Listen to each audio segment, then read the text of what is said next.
Welcome to the final days of Mario Maker 1, as the shutdown of Wii U and 3DS online services looms in 4 days. Not a lot of time remains, and so naturally we're going to grind out a level with a lower clear rate and burn some uncertain amount of time on Escape from Wiggler's Ravine, which is a level that came personally recommended.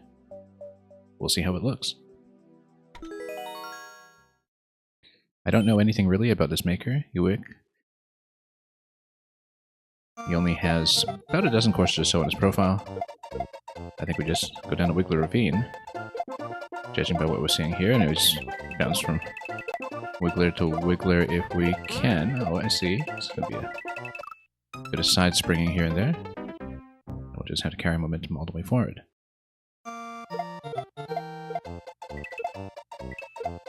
Have to adjust quite a bit for the camera movement here as well, but we can do that as long as we position the jump towards the springs a little more accurately.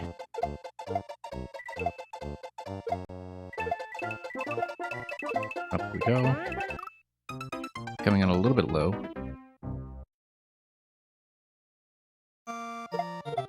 We'll try to get that down a little more consistently, with slightly better momentum control. I was thinking that bouncing higher would do the trick, but we'll try to find the correct angle for that. Actually, going lower is much better there. Oh, we came in a little bit close. I see, so you need to pop those in order it has to come down. Certainly hope the camera spawning is going to work for me consistently there. Yeah, going lower is much better. Then, oh! I feel like we didn't want to spawn it like that, we were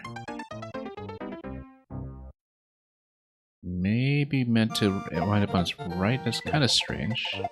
I guess the expectation is that you just blindly go all the way to the left as soon as you can. Didn't realize that Wiggler would spawn in that position.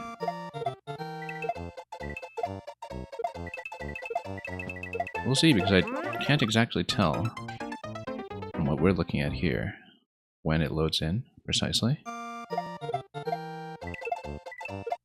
And without reverse engineering that, we just have to maybe follow the suggested path of the level here. I guess we have to make it through the gap. Not sure about those down arrows, but we'll find out what they are soon enough. What a large winding layout, as we've come to expect from Maker 1.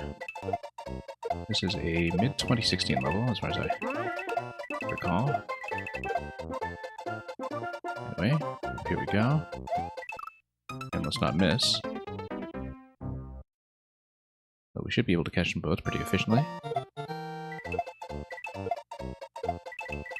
Yeah, I don't know how time sensitive it is when it comes to the way that things are loading in.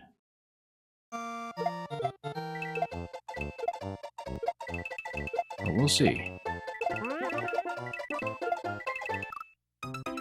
as we try not to overcorrect.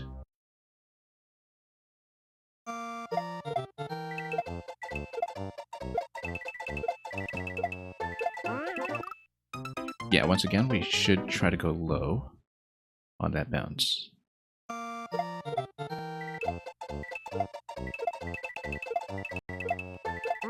Up. There we go, much better. Yeah, straight up. I don't know why I loaded it on the right side earlier. Yeah, we shouldn't hesitate here. Maybe it says down arrow later because you're meant to hesitate a little bit, but we'll see what it means. And Mario, welcome. Up we go. And down here, perhaps because we're supposed to time this. Tricky, because it seems like there's always going to be one up top. Yeah, down might mean pause and actually play it as timing elements, but we'll find out. We should reposition on the last Wiggler before springing up. until we're fairly confident that we'll get the right bounce.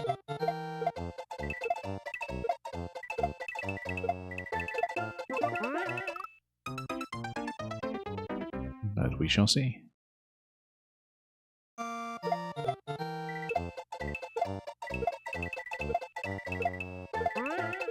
Okay, that's going to be decent. Now this is going to be a little difficult to catch. I think we catch it as it's kind of crossing over the top. I don't know, it seems like we're supposed to kind of make it through the middle though. Exactly this kind of thing that I'm bad at, so. There we go.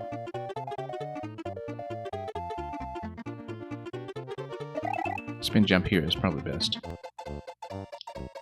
Now here, this is interesting. I think you catch it as it's going right to left. Oh, whoops. But not like that. Wasn't really watching my feet there.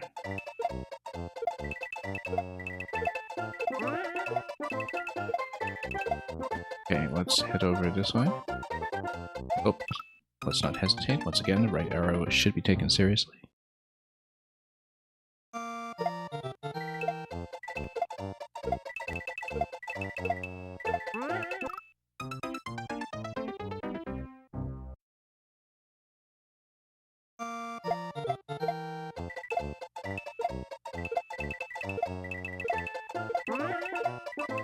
Anyway, up we go, and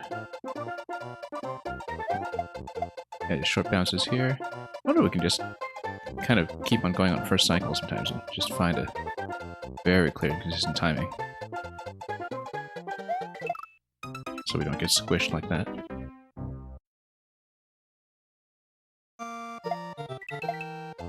Down arrow seems to indicate an intended pause though.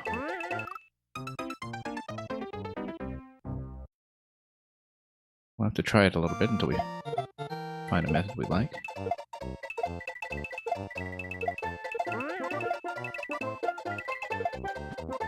Over here, and then... yeah, there's always going to be some little inconsistency there, depending on when we scroll into that column. We should actually scroll a little further left, I think, just so we don't manipulate the spawns too much. Oh, yeah, that's the problem, is that I don't know why the spawns are to the right, because maybe it's supposed to spawn on the right while you're curving below, so it doesn't get, preloaded or anything, and it's supposed to beat you to the left as you're going up. But I can't quite tell. It's very strange that it would spawn all the way over there, when usually we find it all the way to the left.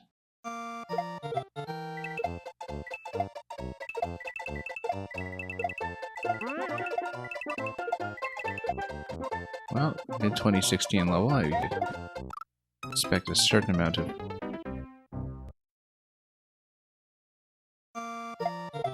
inconsistency, perhaps, with the format early in development.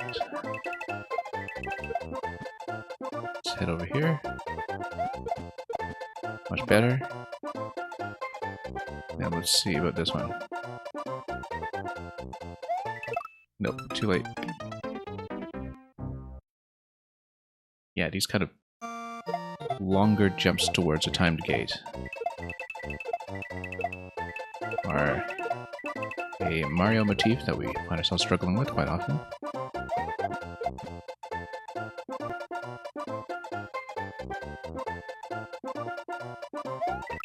Nope, coming a bit too low. It is tricky.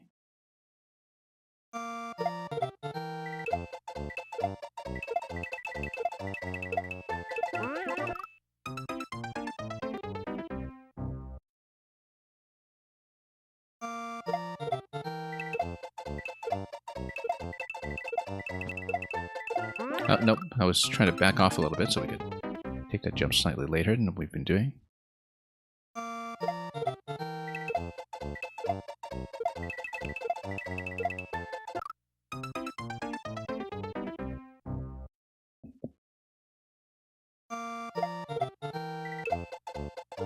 but we'll try to make it forward.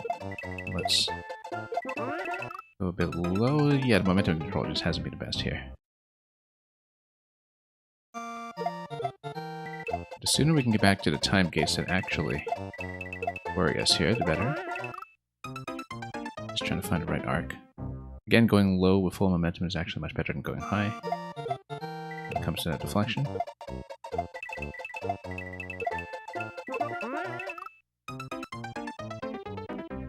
We were doing just fine here earlier.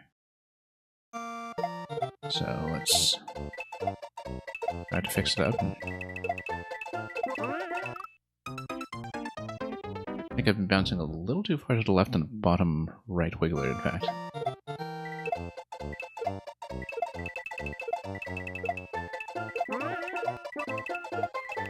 Okay, should be left, that's right. And then, there we go. Now this time gate over here.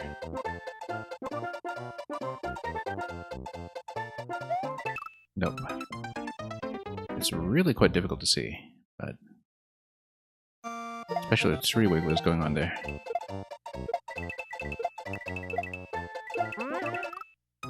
And of course we just want to get back there as soon as we can.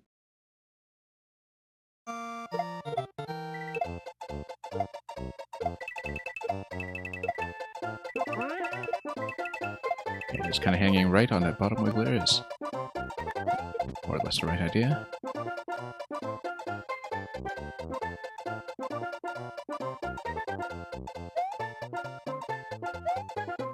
Hang on. There we go. We previously did a spin here. Okay, that's fine. Here, we don't want to tread on the spikes. We want to go at the left. I wonder if the spin is actually better here. And yeah, we're just leaving that jump too late in general. That's very tricky to catch with the spikes at such a distance. Kind of compels you to do a bit of a run into that spot.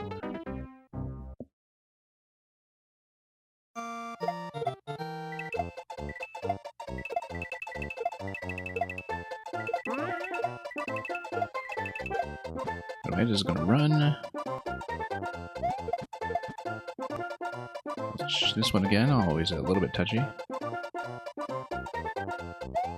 Nope. Way off. Not even close.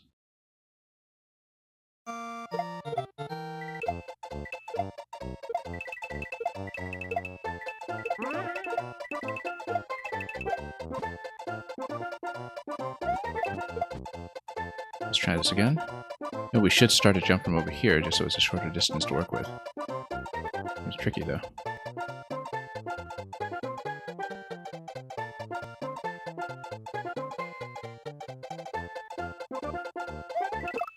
No. I still don't have a very good mental estimate of how long it takes to actually execute a jump, which has historically been a huge problem with many levels like this one. And many gates like an obstacle. Because you do need a very good mental sense of exactly how much lead time you have.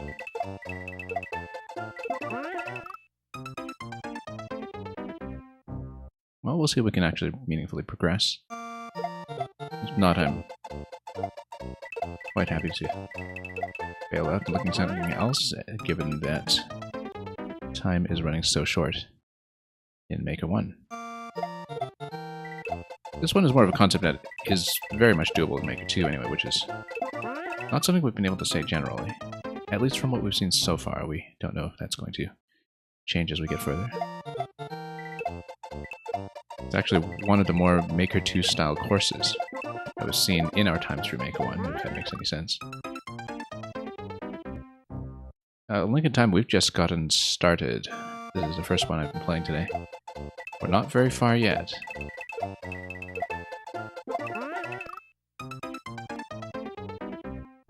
Because I'm not particularly adept at certain kinds of timing gates, but we'll see how we do.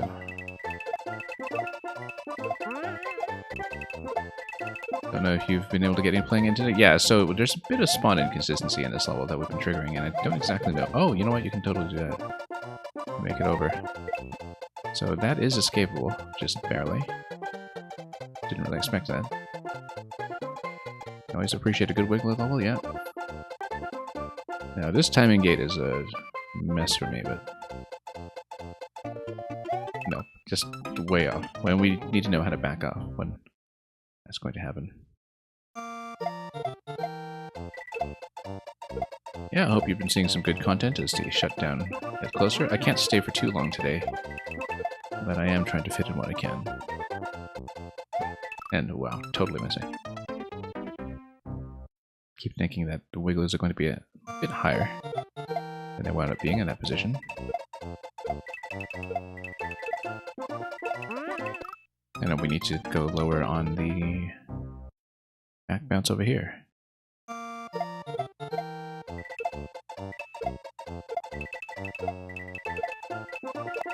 And yeah, Lincoln Time, if you're still here at the end of this one, I don't mind dealing in a few more of yours today. But we'll see how long we take.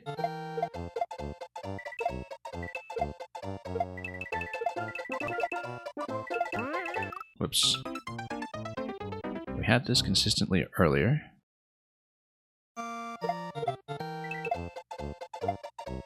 Yeah, I know I run at a particularly inhospitable time for a lot of people, so that's understandable. Okay, let's see this again. Not even close. And kind of off by an entire half of the cycle. Just don't have a very good estimate of the time it takes for me to get there.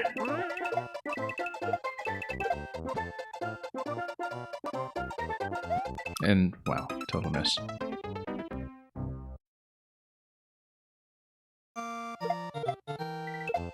It's a level from 2016. I feel like a lot of the setups here are very similar to what you often see in Maker 2, but of course nowadays people are a little more controlled about spawn consistency in some ways, but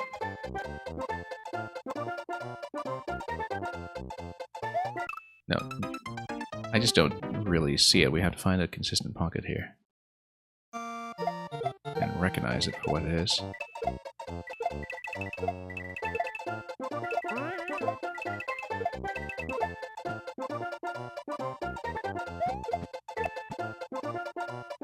Yeah, maybe we just go continuously and just try to see what kind of adjustment we need to make. But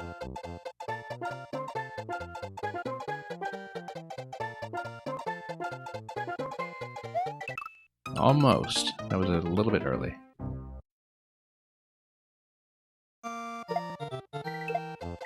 We've been through that gate a few times, but it's the third gate in its series at that point, which really gets us into trouble.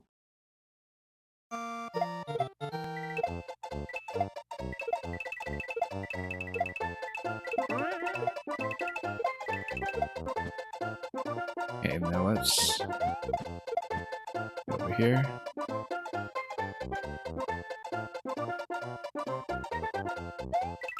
Almost. Keep thinking there's got to be a better way to do that, but no, it is just purely a timed gate. We just have to deal with it. Probably with less of a wind up into that jump, ideally. But we'll see if that works. I think maybe we should take the down arrow seriously as a valid starting spot. Right here. Maybe we can find that timing a little more easily. Oh, whoops. And then, yeah, standing a little too close to the right when we try to get into the jump. That's why I keep trying to give a bit of a longer dash into that jump, just so we can have a bit more control over the arc that we have going into that, but we will see. Yeah, we've made it a few times. There's actually an even tougher one shortly after that.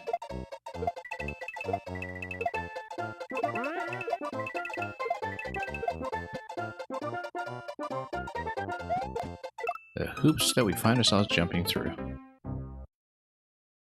Spirit Wolf, welcome. Hope you've been doing well. It's been a while. Whoops.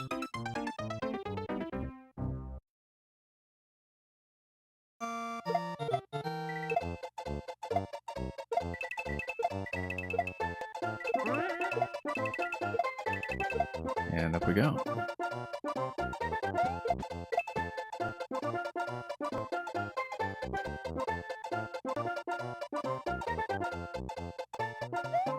Oh. A little bit late. Yeah, maybe we should just wing it, maintain full momentum, and just see if the timing sorts itself out. We should burn at least one attempt on that just to try it. Oh, it totally works. It totally works if you just go.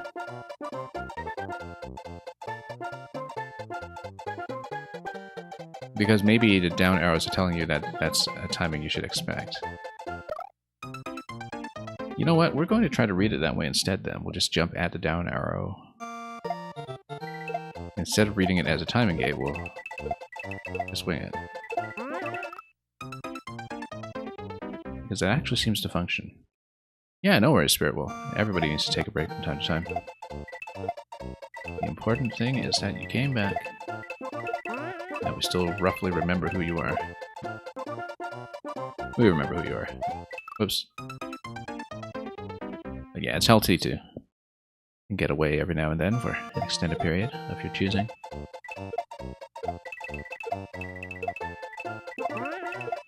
Definitely the time that I spent on Twitch over the last few years has taken away from quite a few other things I could be doing. Whoops.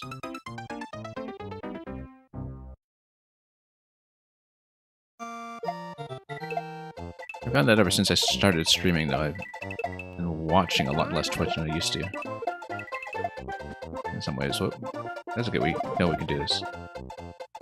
Okay, we missed the opportunity here, though. Oddly enough, would Wiggler just continue? No, it would just stay on the top.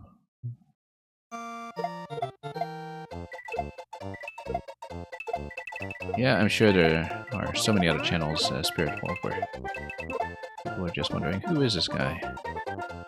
And why has he brought so many emojis with him? Or emotes, rather. Oh, I forgot that I was supposed to just gun it on this jump. Instead of waiting.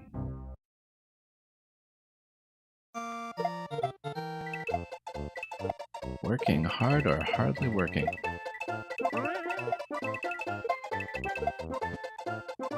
Okay, let's go and... Yeah, I was pulling back a little bit there just to make the landing, but that was a bit excessive.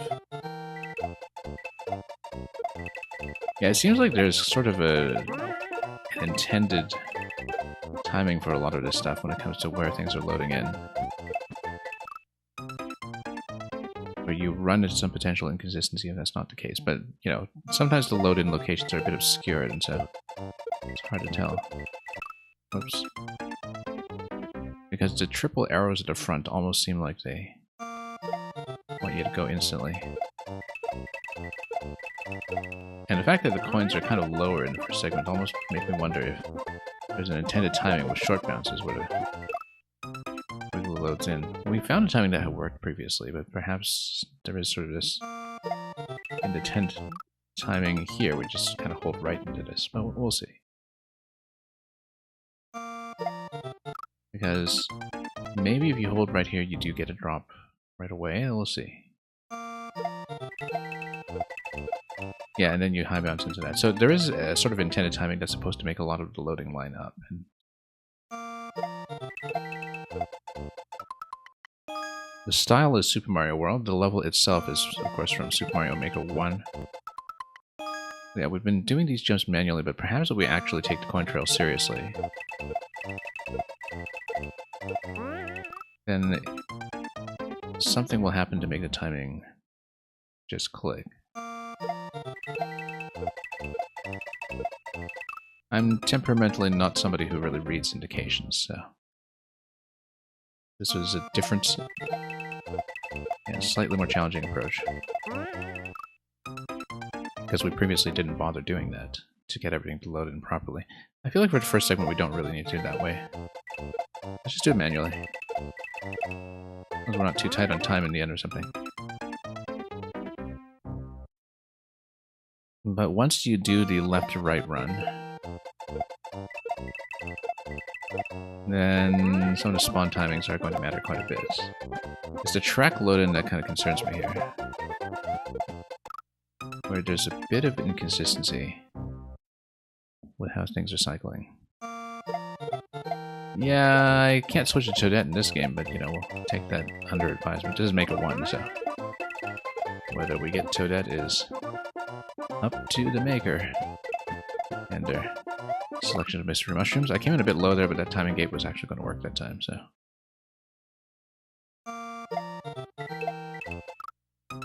Yeah, there's definitely a sort of intended speed pattern that the coins are heavily suggesting. Where you just hold right.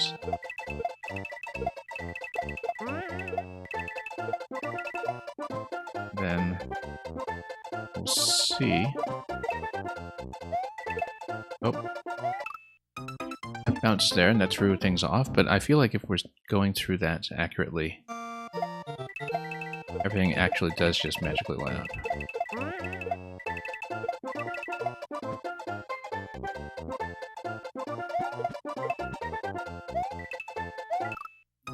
Spin jump there would be better, but it actually is well timed for that gap. We previously did that with a spin jump anyway, back when I was doing the timing manually. Perhaps we should still be doing that.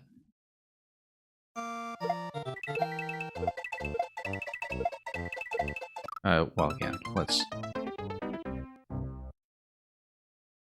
be consistent about whether we're following coins or following our own judgment.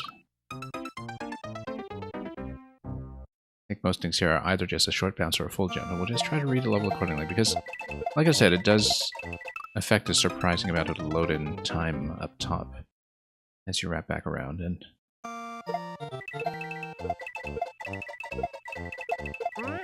which is a little bit unfortunate. You know, when the level gives me this much headroom, I do prefer to it just still works when I play. Maybe the right arrow is indicating that it's preferring a straight drop.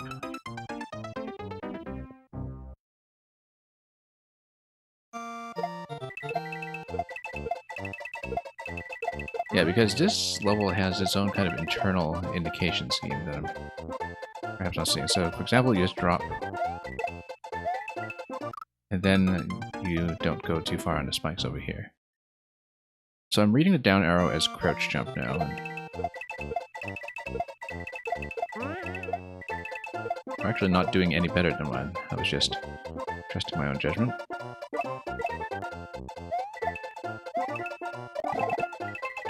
And then, oh, lost too much time there. We're doing a bit of a crouch slide, but yeah, clearly you're just supposed to wing it.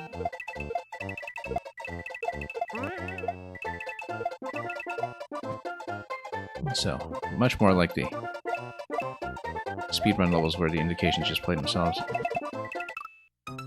Unfortunately, that is going to get us into a bit of trouble here.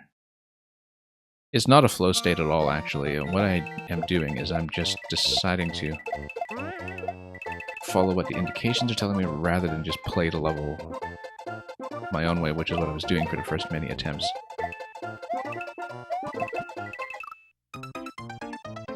That gets into trouble here, but however, this element here can just be manually timed. The problem is if it throws off the track timing for anything else that comes afterwards, which is a concern that I have right now.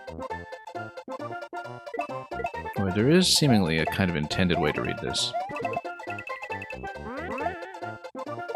Oh, and then you bounce back, and then that's okay. Because the spawn timings here will kind of organize themselves, and that would have been fine. Because you're going far enough left that it will reset the spawn timings for things that haven't been loaded in yet, I think. But we'll see. Basically, as long as things aren't, you know, preloaded on tracks and trapped there. But a lot of the back and forth winding structure of this level is supposed to set up exact track timings that just work if you follow instructions. I'm coming to understand that. Just fall in here. And then, yeah, slow down a little bit too much on the slide. We shouldn't crouch slide everywhere.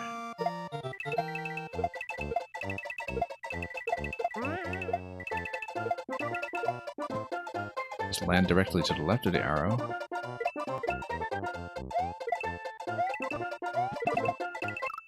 And then, yeah, a little bit too much slowdown again on the slide. So, shouldn't be holding down quite so aggressively there. Oops. What a well-placed pit for exactly that kind of curve. Oops. But yeah, much of this is trusting when it says that you can just short bounce.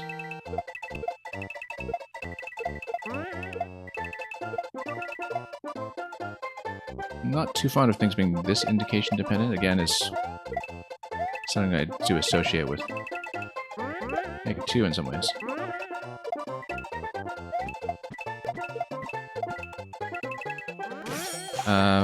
Oh, and then you're supposed to go through here, and then you're supposed to keep it, because then if you're crouching at these precise locations, the spiny hat pushes you through.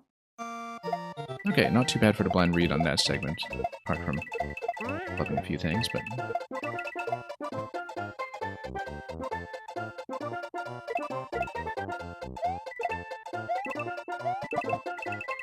I'm gonna go through here. And then high bounces will do a lot of this for me. And then, no, you have to go over, and then spiny hat kills this, spiny hat kills this. That's what it does. That's how it's supposed to work. Whoops. We still have to control our higher jumps, of course. And yeah, it is progress. Took me a while to realize, before I saw some of the timing inconsistency in action and looked at this kind of wraparound format properly, that this is a level that very fully expects you to do what it tells you to do, which I find it to be a little bit restrictive, but it does get you into a sense of flow relatively quickly, like many of the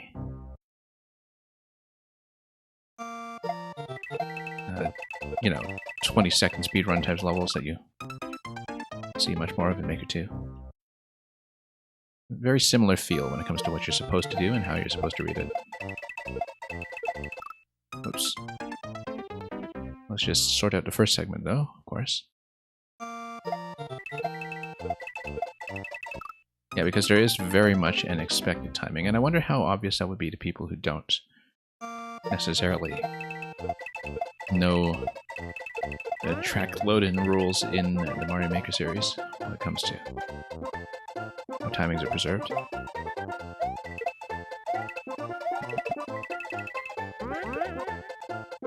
But yeah, past a certain point, it definitely plays itself.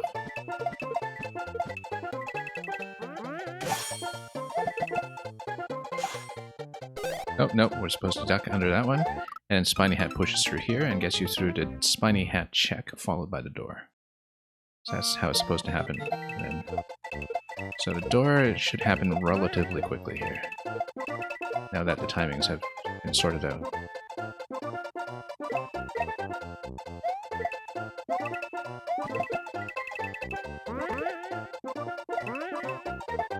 Okay.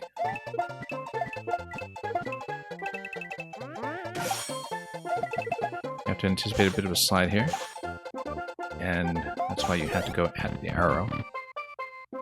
Checkpoint. Okay, it's coming together much faster. And then, I see, you're supposed to slide into this, I think, and then the slide is supposed to give you a series of bounces. That is going to take you through this segment accurately. But maybe you just hold down, actually.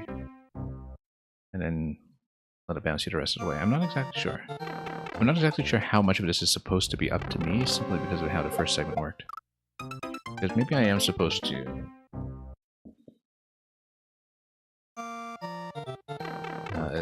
well, we'll see. Yeah, I have these little short bounces here. So basically I don't know how much of it is supposed to be my own decision-making here, as opposed to just reading indications, which, again, not really our forte here. I think given this, though, we are supposed to follow the instructions somewhat and just ride this out while holding down. There seems to be an exact position for you to do that in. And then we're going to lose that quickly. Okay, so we do need to kind of control it ourselves. It is a fun idea, but the first segment was so indication dependent that it's sort of made me wonder about this bit here. But I think we just need to control it. Yeah, and then we try to stay ahead a little bit. So I should control it manually, but it's giving you the down arrow at the start to make sure you understand that you do need to crouch in order to get through some of these gaps. So.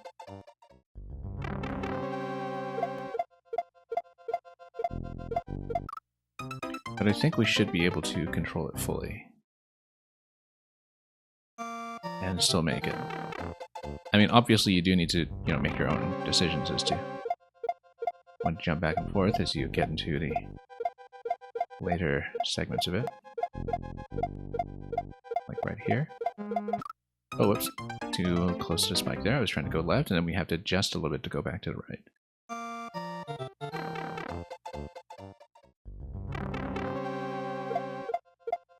And we missed a crouch this time, which is probably going to be a problem when it comes to headroom here. So yeah, that's why it's encouraging you to do the crouch slide, or at least crouch jump.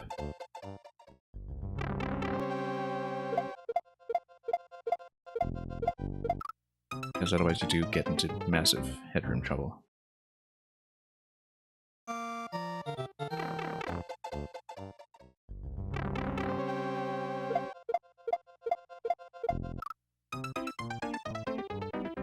And we just need to sneak on through the tunnel here.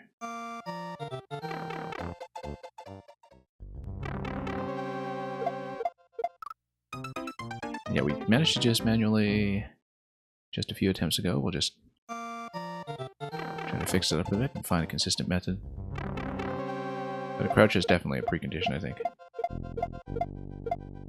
But you do need to line up carefully, and then you can catch up past that point as long as you're careful about it.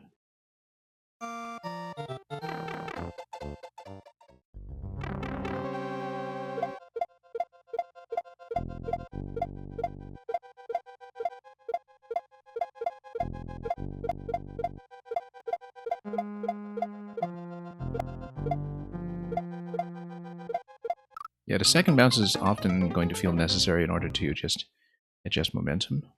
But as you can see, we were running out of wiggler on the top/left track over there, so we're falling behind pace just a little from all of the positional adjustments.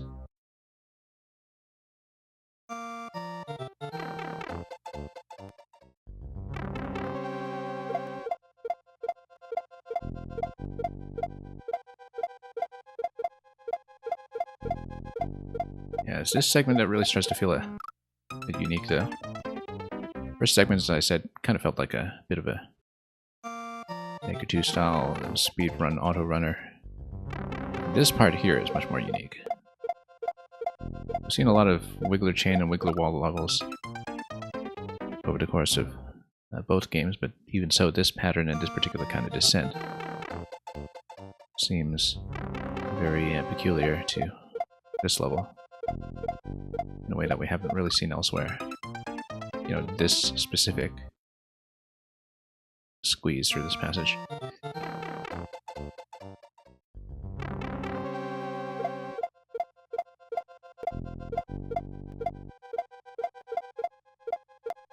Yeah, need to be pretty good about our directional adjustment here.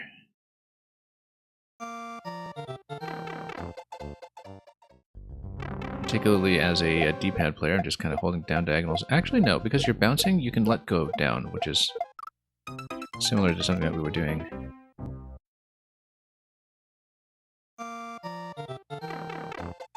in yesterday's crouch mechanics level that we spent forever on.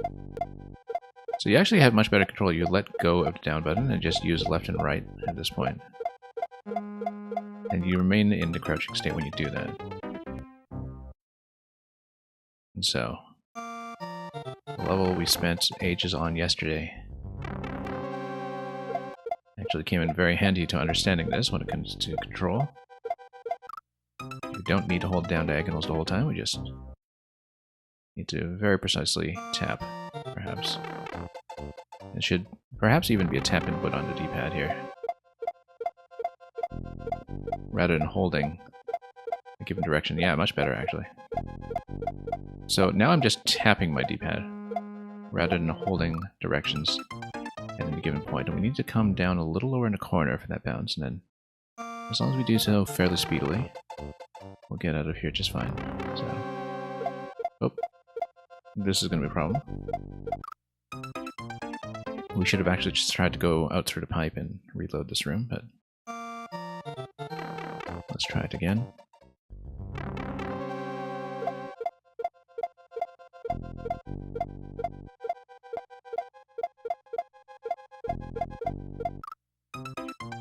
You have to be careful with the top corner over there.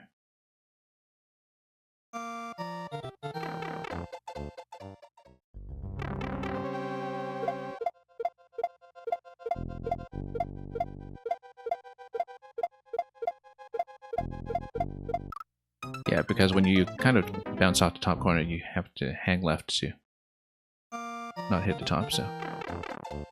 Basically, it kind of controls very differently than any of the other Wiggler chain or Wiggler bounce levels I've seen before, in terms of what you need to do to get through here accurately. And okay, that's going to be a new record over here. Okay. We needed to go back down much faster than that, so we wouldn't get squeezed. We wouldn't, on a first reading, be exactly sure of the timing there, but we had enough track to work with, enough slack on the track, so to speak. And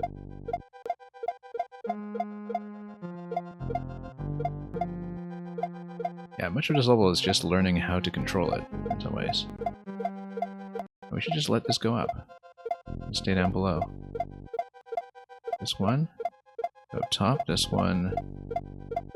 Oh, no. We had an opportunity there, we missed it.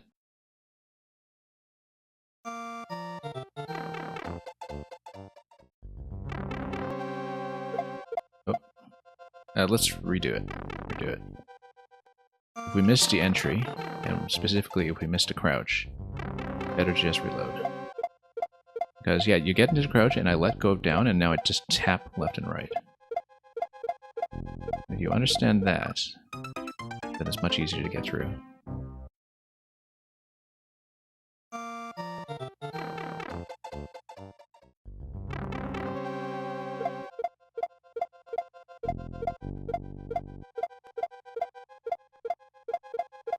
Yeah, I need to do quite a bit of momentum control here just to control the corners and not hit the ceilings.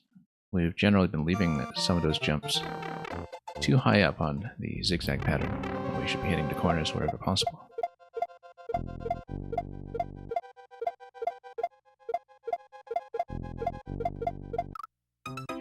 Yeah, too much momentum that time, so we'll figure it out.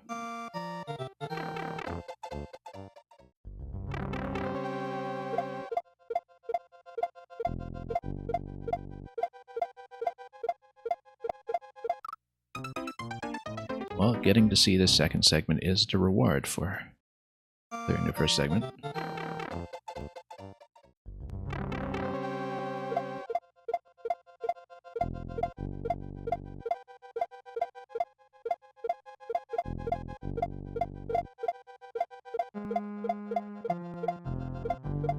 Oh, we're running out of space there. I was a little bit time pressured there with the top / left wiggler chain becoming a bit of an issue. Let's reload this.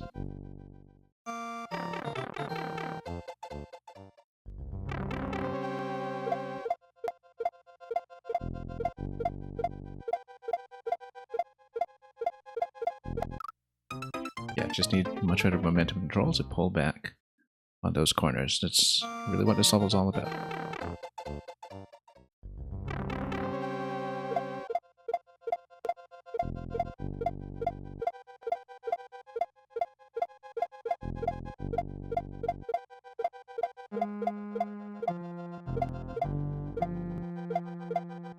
now we can catch up. Just make good judgments about when we go top and when we go bottom. This one... Yeah. Oh, now we need to go through here. Good. Very nice. Checkpoint 2. And Yoshi is there just to fill things out here. Oh, we got boss time. Now this is interesting. This is very unique. You have to control short bounces everywhere too.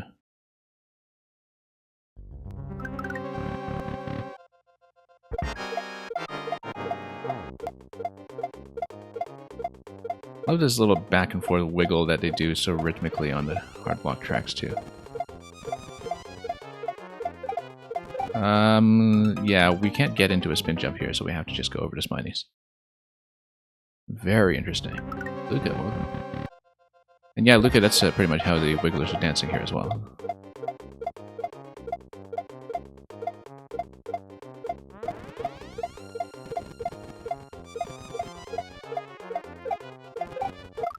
And we do need to skip right there. I mean, I don't think we should try to do a precision drop in the middle between the Spinies. Not really going to happen.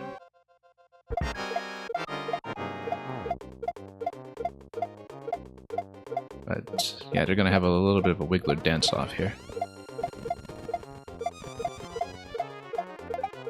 I was trying to get as far to the left as possible there, but it wasn't quite safe. Sapphire, welcome.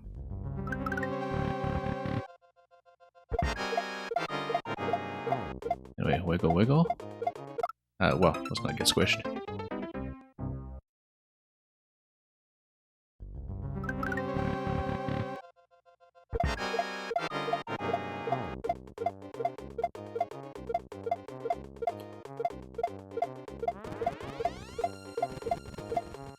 Yeah, this level is really kind of hiding a lot of its best stuff past checkpoint 1, which is kind of curious. Like I've just had to make a start to build one thing, and it turned into a much, much better thing. And then first segment was still, you know, very playable. It's just, again, very indication dependent in a way that felt a bit strict. But in here, it's much more improvisational. Same as that middle segment, too. Almost made it. Luca, you really wanted to visit this concept for a while. Interesting.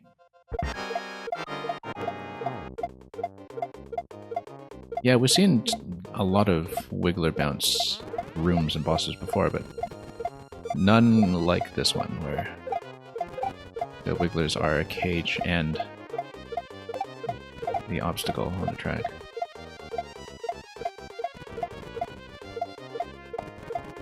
Saw blades, okay. Oh yeah, the grinder's going to come in down below on the lower track, and then we have to eventually see how this is going to progress. It's eventually going to... Actually, I'm not even sure what the ending condition here is going to be, because it's got a couple of right arrows pointing that way. Possibly, maybe the level delivers me something like a star as well as track platforms down below, such that we can cut through the Wiggler stack and ride something over. I can't imagine what other solution might be unless it's, you know, cape feather or something to let me whip through. I'm kind of expecting star on the top track and platforms on the lower track as the in-game condition once we get past the grinder segment. Yeah, Spirit Wolf, let me see if I can dig up the code here, if you've got Maker 1 handy. This is called Escape from Wiggler's Ravine by Ewick, who's not a maker I really know anything about. But this level was sort of individually recommended to me. So.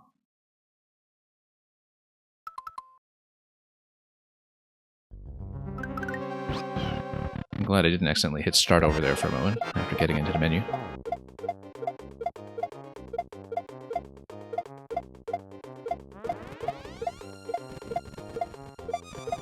And here we go.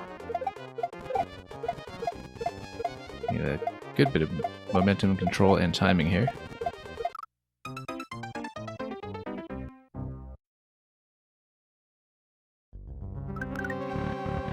Probably just the exit after that if you manage to bust through here with a star or something.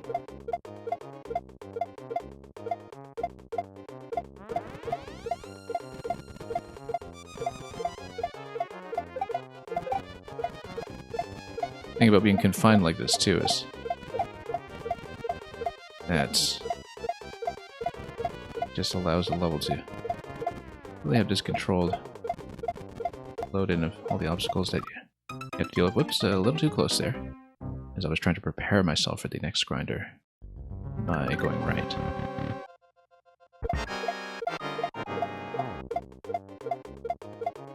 Oops, left that a little bit late.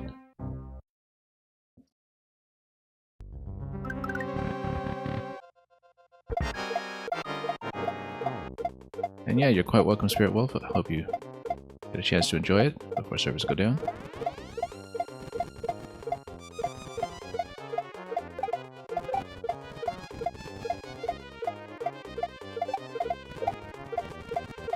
Okay, whoops. No, still leaving that one a little bit late, or rather, maybe bending right too early.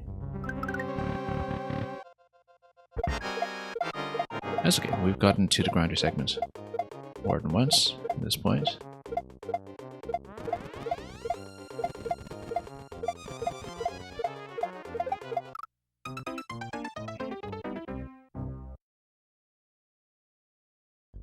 But yeah, I kind of feel like the first segment would have taken me much longer if I hadn't realized that the spawn inconsistency could just be solved by following indications. But the flexibility of segments 2 and 3 when it comes to the player's own judgment about something new, I think is much, much more successful. And this is where the level really comes to its own.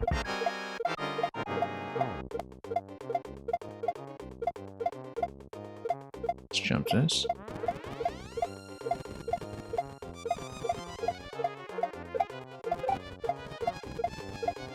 And keep jumping it over here. Oh, that was a little close to the wall there.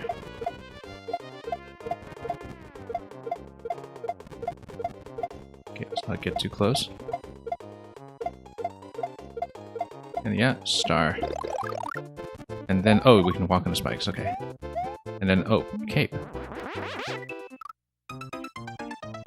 And I just missed a jump off the edge. Okay, that's too bad. I was wondering if I had enough running distance with cape there because we kind of hesitated, but... Whoops. I sort of wonder if you can fly left with the cape. If there's any kind of secret, or if there's just a track load in there. I kind of want to burn an attempt just to find out.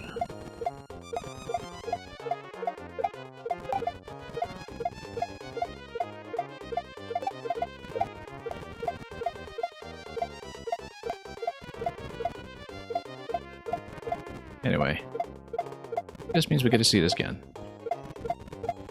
We're perfectly fine with that. Whoops. Star was on screen at that point. Yeah, I didn't quite know if it would just give me something to stand on at the bottom. I didn't read until our successful attempt getting to the star that there are actually spikes on the bottom rather than just lava. Because, you know, when did I ever have a chance to look at that and have my eyes point over there?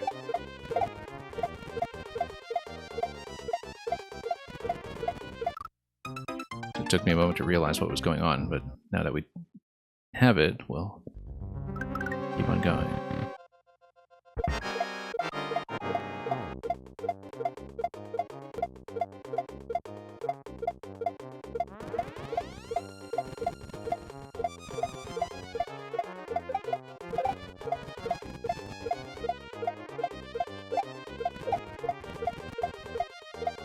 And we'll just keep things steady here. Got some tall targets and wide obstacles. And land on star and then go right. Sure, let's just go this way. This level's kind of indication dependent enough that... Oh, you get Yoshi. What do you get to do with Yoshi, though? Given that I can't seem to actually return with him. No, we have enough flight room here. There we go.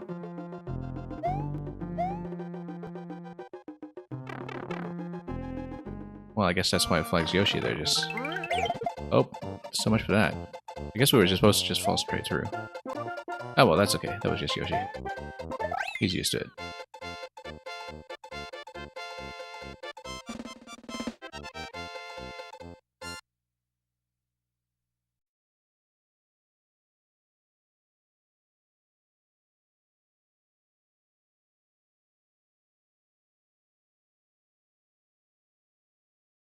Anyway, let's take this one and keep going. Yeah, Lincoln Time, since you're here, we can take a look at a few of yours while you're still around, if you would like. We only got through a very small handful yesterday. And then, of course, I have a huge pile of my own codes and recommendations to get through as well, so...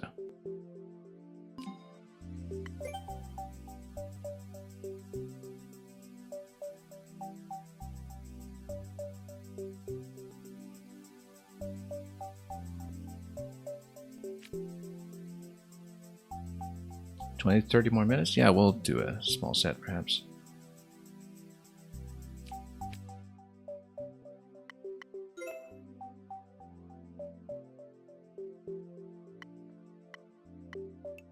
So, the ones that are marked as a world here, is that meant to be sort of its own contained super world experience? Because maybe it would make more sense for me to do a chunk here, because, you know, I know I'd been proceeding from the ones in 2015, but if you're prouder of the more recent creations, we can maybe start closer to the end instead and do a bit of a super world light as you're describing it. Yeah, we can maybe do this set of 4, how about that? And that could be a good fit for the time that you have left. So this was in 2021, this is very close to the upload cutoff when you would have known it was coming. But yeah, it's sort of interesting that you're actively building for Maker 1 even then. Let's take a look at Wiggler Green Greens.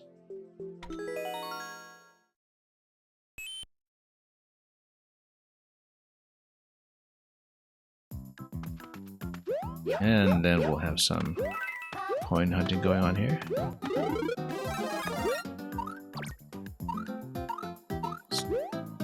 And you were around for all years at Maker 1. Yeah, I mean, if you were still active at this stage in Maker 1, I don't know if there were specific mechanics or anything that were encouraging you to go back to build here instead of in Maker 2. Or what was naturally a smaller player base at this point.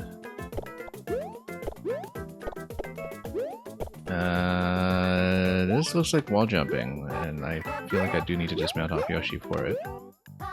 Oh, also, we should do more coin hunting. We haven't really been doing it. 2 of them down here.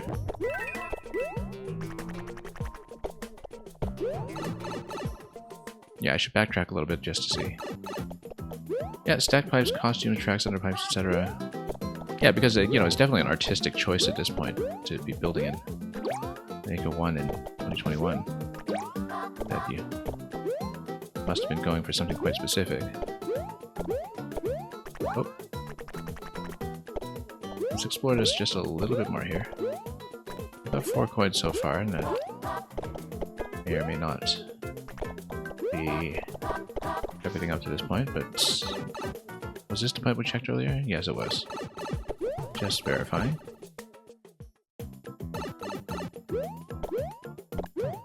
And you wanted to reach 100 uploads. Yeah, hence turning out a whole bunch near the end.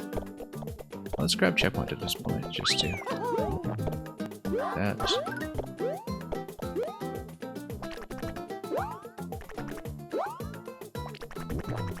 Then, we'll just be extra careful down here.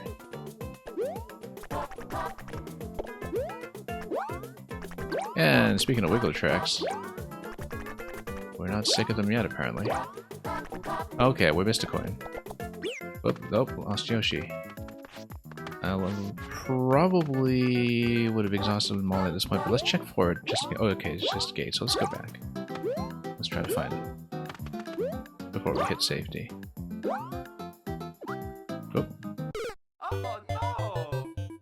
we know there was one coin in this location, so we missed one earlier, it seems.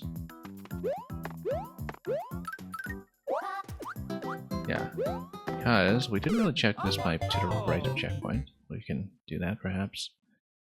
We might also have missed something up top, but we'll check it. We'll check everything. I did hear a Yoshi egg even here. And yeah, this was nothing here because we grabbed that.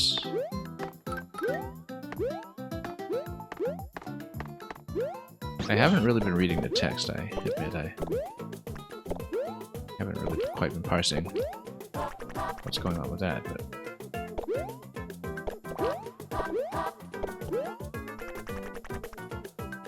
Oh. That would have been an interesting landing. Let's go back just to make sure we didn't miss a really, really early coin or something. Because, yeah, we did. Okay, that's all of the coins accounted for. Yeah, because we skipped right over that segment over the clouds the first time, and I just barely missed it when double checking.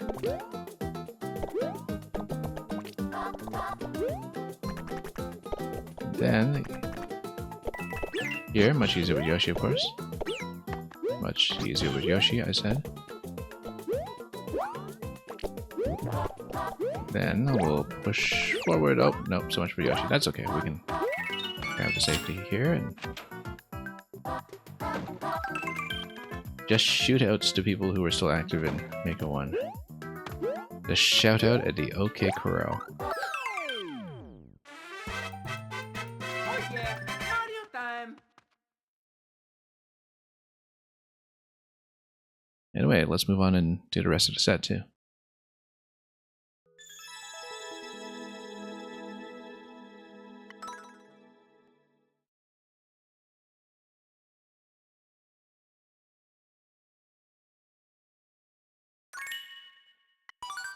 And yeah, it's nice to deal in a traditional experience here and there as well. Nothing very conspicuously Maker 1 specific about that one, I think, but you know, at that point I know you were just kind of going for the 100, and it's perfectly reasonable as a traditional experience.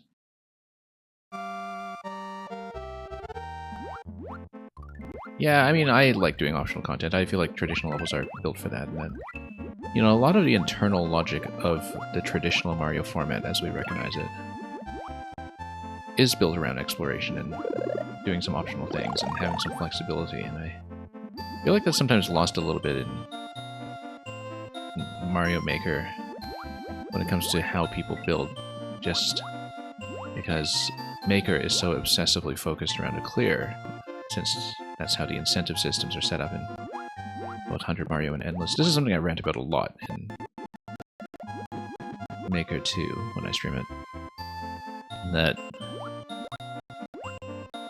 in some ways, it breaks a lot of what works about traditional Mario design if you just care about a clear and nothing else. Right? That much of the structure of Mario in the first place expects you to be checking things and challenging yourself.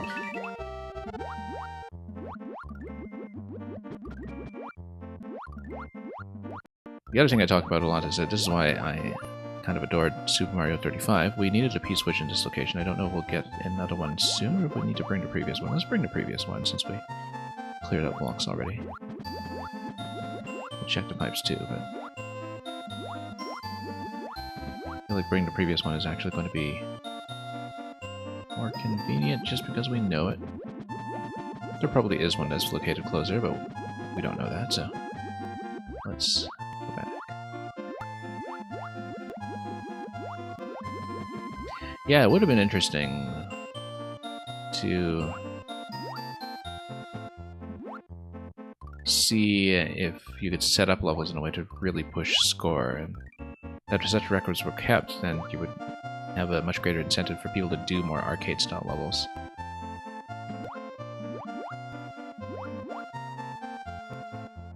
I see a lot of more modern players talk about how the scores are irrelevant, or in some cases they even think lives are irrelevant. And, you know, I feel like in some ways that's just a product of whether or not you're choosing to design around those metrics. Interestingly enough, the best use I've seen of the score line in Maker 2 anyway is in cryptic escape rooms, where we actually have seen levels that use it. Anyway, there's a checkpoint here, interestingly enough, pretty close to the one in the other segment, but I guess this whole thing is kind of a big optional path, but we can't quite grab that yet, can we? Let's see. There we go. Would be cool, Luca, if you could place a secret exit and a player gets a black flag in the clear if they find it. Yeah. Again, you know, when in a future Mario Maker, perhaps super worlds are sort of accommodated in the game from scratch rather than something that was an afterthought that was patched in. Perhaps things will be implemented much more flexibly. Anyway, that's a whole whack of coins down there. I don't know if we've missed one at this point, but we'll keep going. Should be one more before safety, and we'll see if we've missed it, or...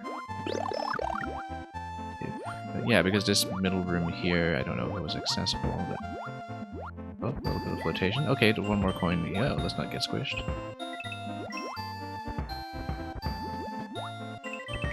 And then should be to safety after that, so all accounted for.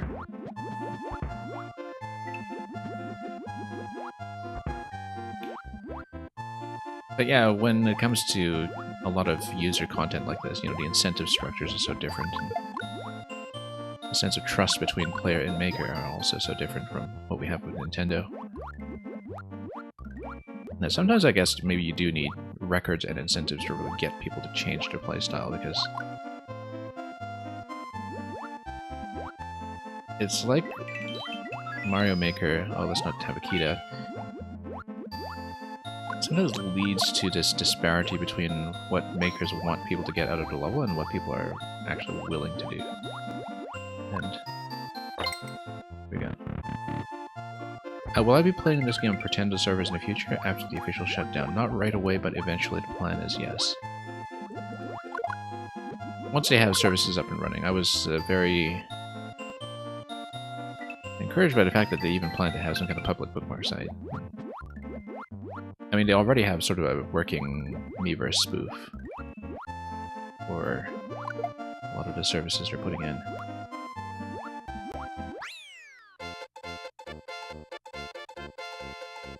Yeah, it'll depend on whether I want to mod my Wii U or do it through Cemu. I can't do it through Cemu on my current streaming computer. But it's something that we'll definitely be keeping track of, and indeed it's relieved a lot of the time pressure of doing Maker 1, where it seemed like we were in this big preservation cram, and then I saw, okay, Pretendo's actually, you know, looking like it's going to be in good shape as a solution in the long run, which means that if I want to do lengthier or harder content that I didn't get to over the course of the past few months, I can do that. Because I had a couple of ambitions where, you know, I was looking at them in January, February, and thinking, okay, this is definitely not getting done by shutdown. And now I feel better about it. Here's a boarding a bullet base. Yeah, like I said, we'll do C and D. We'll defy your advice and try to look for all the optional coins. And beginning with this one here. Yeah, no, we'll try to see it properly. I mean, you put the coins in. We're streaming this so you can see it. We might as well just do everything we can.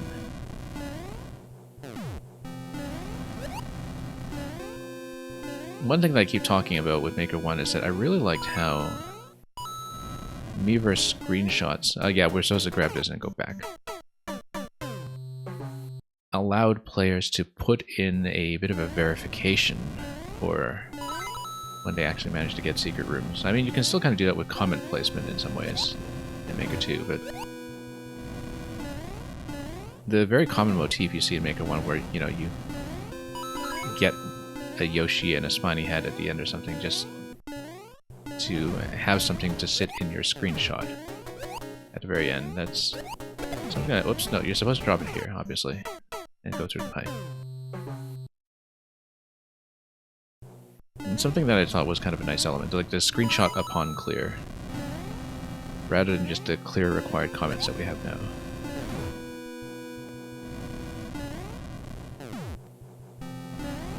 As just an extra way of differentiating objectives, right? Where you can have an ending where, you know, depending on which power-ups the player is carrying, you can tell how many objectives they completed.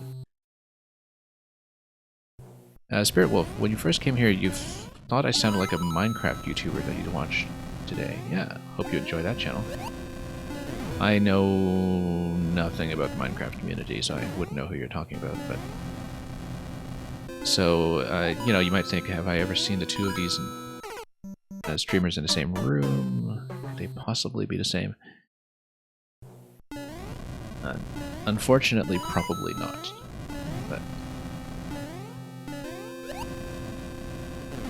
if it's somebody you think is worthwhile for me to check just as a point of comparison, I'll be glad to look into that. Whoops. Yeah, too late on this one. Let's beat that timing. His name is Slab, I see. Yeah, it's funny to track some of the recommended courses too and just see some of the full course banners as they come up. Occasionally recognize things as courses we've played. Occasionally see some funny messages in there or levels that look slightly ridiculous. Okay, let's go over to the bottom. Nice and early, but not that early.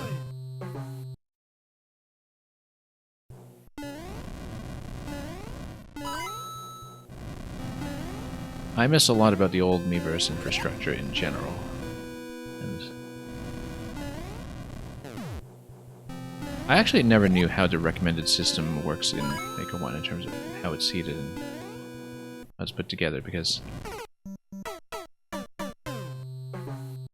I do feel like some kind of major improvement in discoverability that accounts for the vast disparity of people's tastes in this game is a good idea. That, you know, players that like this also like this, or players that like many of the same levels as you also like these. That if you sort of had enough going on in the back end when it comes to rich data for recommendations, that it could really resolve a lot of the discoverability problems that have been with Maker for a long time. Whoops, no, missed it. This is definitely going to be a coin. Let's take a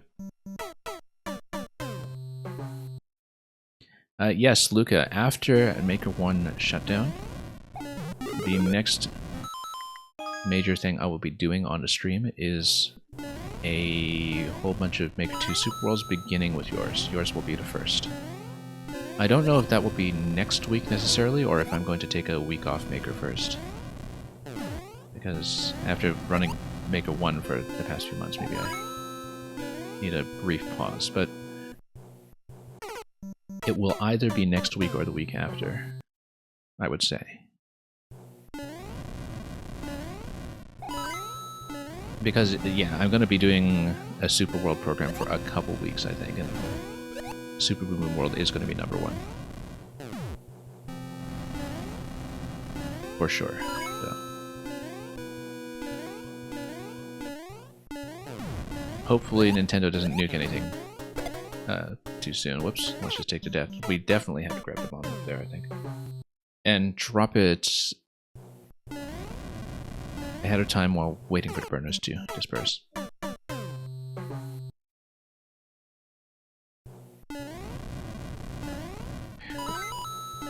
Going from Maker 1 to Maker 2, I remember I had 2 major kind of discoverability feature requests. One of them actually was fulfilled, which is a reverse chronological timeline feed of most recent uploads by your followed makers, which was conspicuously missing in 1. That your follow list was just kind of sitting there as a bookmark list, but it wouldn't actually do anything useful when it comes to showing you their most recent creations. So they actually did implement what privately was my first request for the Maker 2 feature set.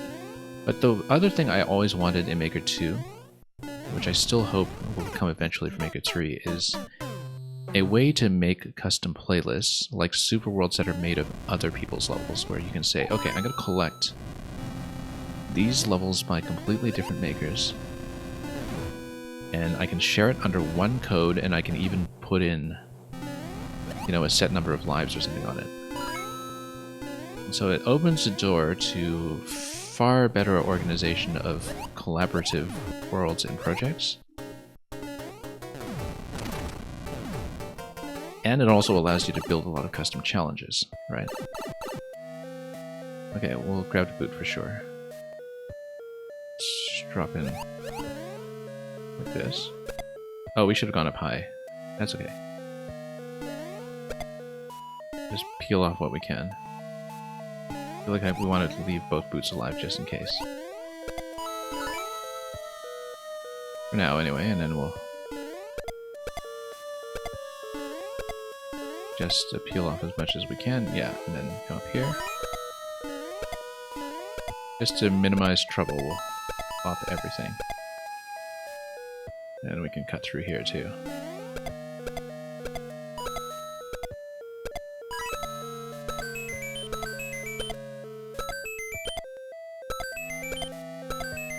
That's a whole lot of coins that we'll get by the time we get a checkpoint. Now, auto-scroll is going to begin right away, and we'll get to keep the boot, which is great.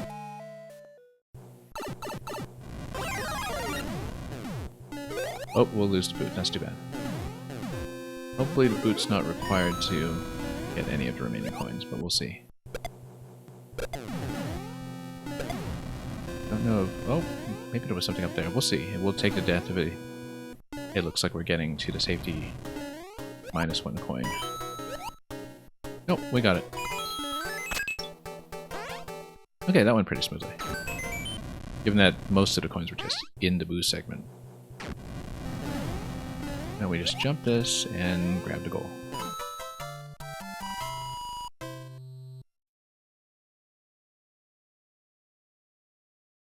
But yeah, the thing is, you know, you can do anything you want on Nintendo's end when it comes to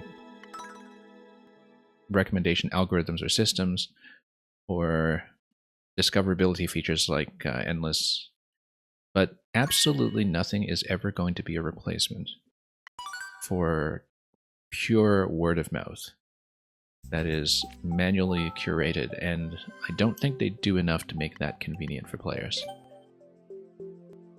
That manual sharing within the community is the best way to actually enjoy your Mario Maker experience and discover exactly the kind of style of things that you're interested in.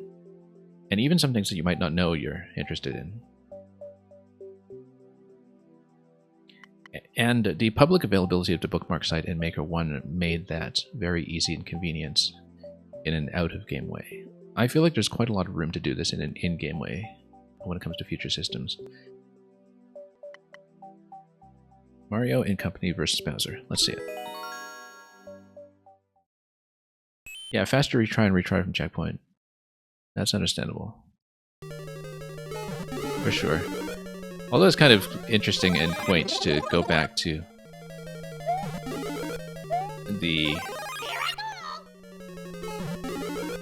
occasional random chance of a long, long death in Maker 1. Okay, so it's actually the 3D World Cast. I was kind of wondering, you know, but we'll get the 3D World Cast here. The finale. We wanted to check everything. And it's Mario Kart. Oh. Nabbit. Kind of want to keep Nabbit. Sort of a full company here. Oh, and then we get coin number 1, presumably. Like I said, I haven't really been reading the names down below because I can't always parse them, but you tell me it's a shootout, we'll take your word for it. Oh, that guy's not in a convenient position. Let's see what this is. Yeah, it doesn't look like there's anything down there, but we'll spawn him up top again.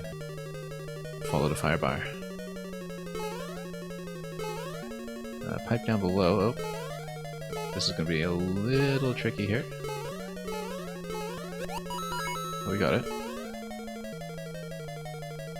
We are going to check checkpoint here, and oh look, it's going to be like mushroom. We are going to go down below instead of going through the. Maybe there is something at the pipe. No, we'll just go down below then.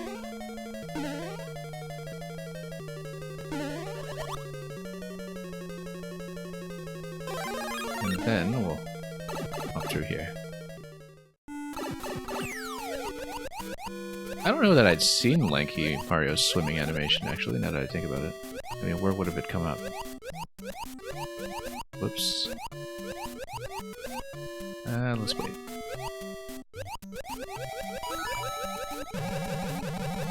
Well, you know, whichever technique he'd been taught for his body type will just work for him. Oh, okay.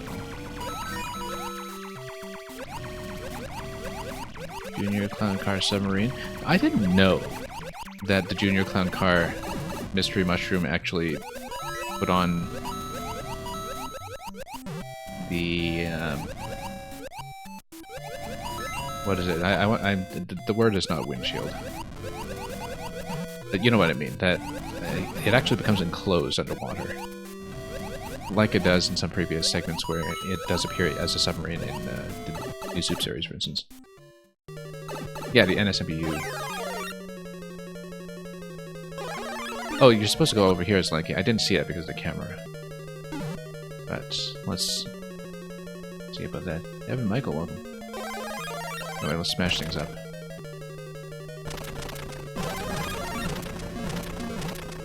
Yeah, that reminds me. I have to grab that code that I saw for whichever fellow it was who had the level that was really just a Mystery Mushroom showcase of all costumes and all animation forms. And yeah, I missed a filter as well, especially with some of the very interesting aesthetic concepts that we've seen with it in Maker 1.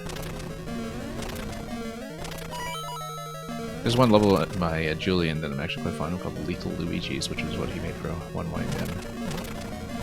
Yeah, we're not going to go to costumes, so let's just bust everything up. Oh, I guess we should have kept one. Whoops. Well, that was a lack of foresight over there. And now we're in big trouble. Okay.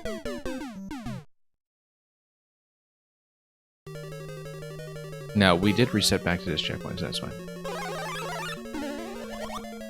You missed most of the stuff from Maker 1 it didn't pass over. Yeah, for sure. We've been seeing so much of it, too.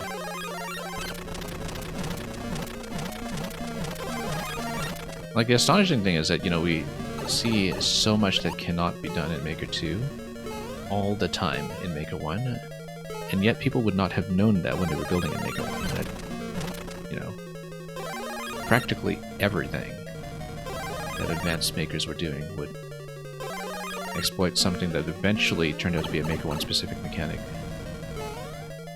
Almost every level. And it's been remarkable to discover that when going through a lot of better profiles exhaustively. Okay, let's not bust all the costumes this time, just in case we need one.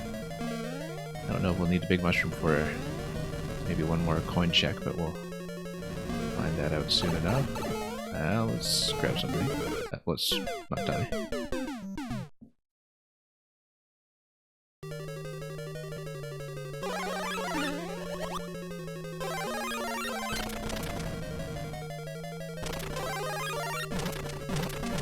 Reminds you of going from Smash Melee to Brawl, yeah, in some ways.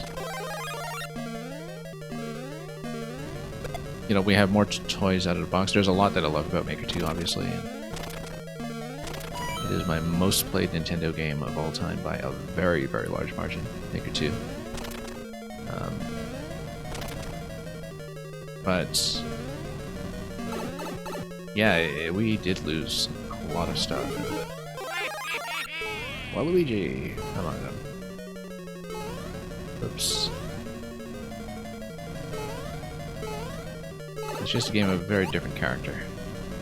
Okay, now that that's out of the way, let's grab another costume. Wario. We might as well see who everybody is. And just Yoshi. I'd totally get myself into trouble here by standing under the burners. Birdo! Sure, let's have Birdo.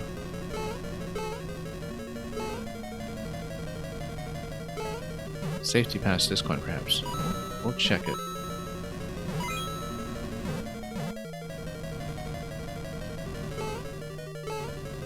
Oh. Yeah, let's be careful here. Especially the burners underneath. Let's not hit the axe so we can avoid it.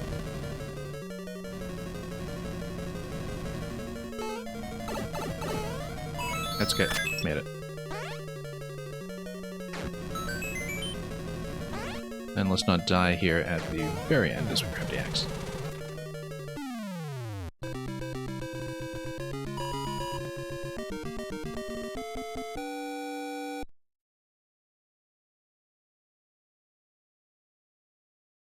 Well, thanks for that set, A Link in Time.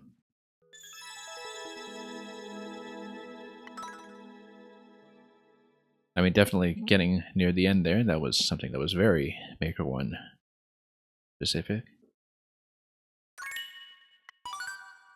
And you're calling it a night? Yep. We've got a lot more to deal in here, so thanks for dropping by once again, and like I said, I'll be on as much as I can before shutdown.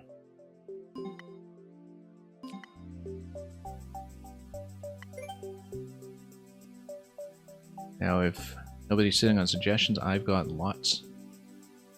Let's take a look at another one.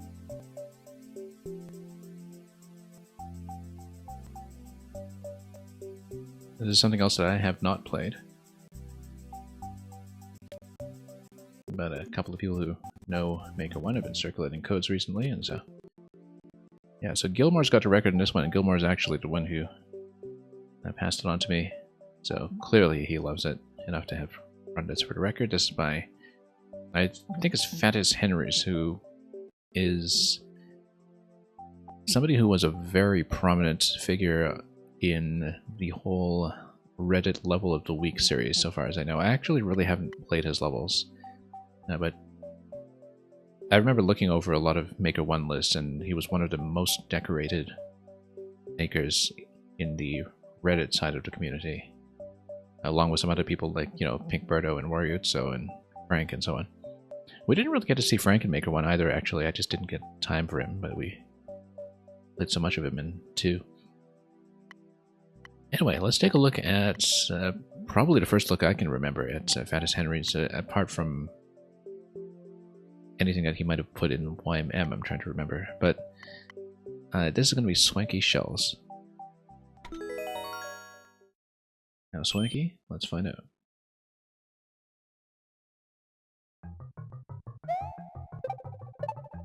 A reset door here, probably. Probably reset, but let's check it anyway, just to see. Yeah, absolutely reset. And there's a reset and scouting door.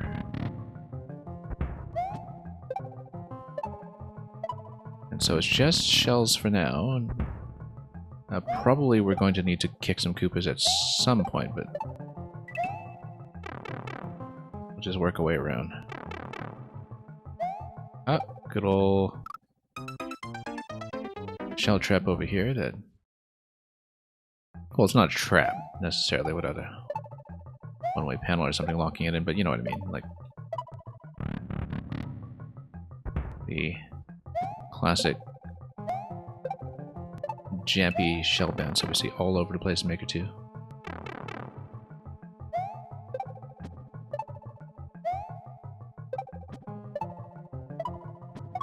One thing that I'd heard observed by some people who really know Maker 1 was that in general, especially early on in the lifetime of Maker 1, you didn't have quite so much in terms of genre boundaries and communities being balkanized the way they are now, and that's something that we've known for ourselves, of course, but specifically with these kind of levels, that there was much less a separation between the Kaizo, or in some ways the Kaizo Light, or what we now call the sort of Jamp scene, and concept levels like those that are, say, typically associated with things like the Anniversary Project style. much less of a division between them in some ways. Whereas, it seems like levels like this one are much more of a focus of genre nowadays. But you'd see a lot more fluidity in terms of makers moving between these structures. Yeah, let's get on the back bounce here, it's much easier. Probably not going to do that. Let's maybe account for the fact that the shells were quite hit.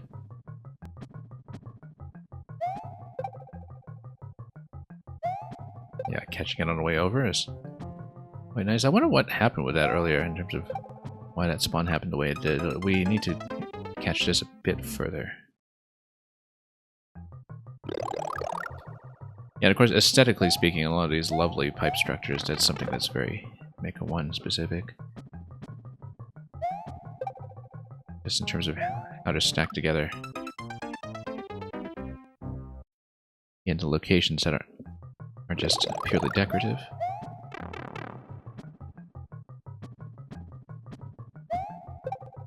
Yeah, let's wait for the back bounce here. Much better almost, but we'll get it right eventually.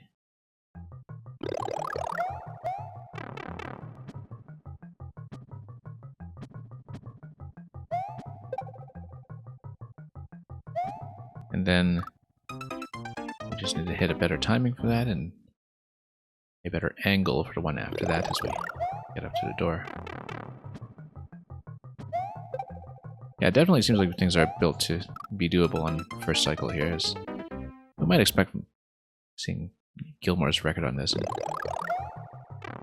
that there's some room for quite a great deal of optimization here. Much better angle this time. Now that is off the conveyor stack. That again, that's Maker 1 specific.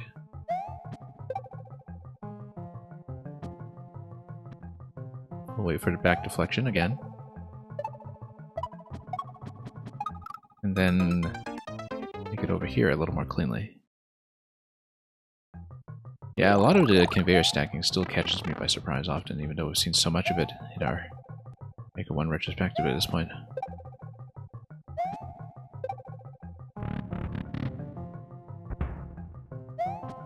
Oops.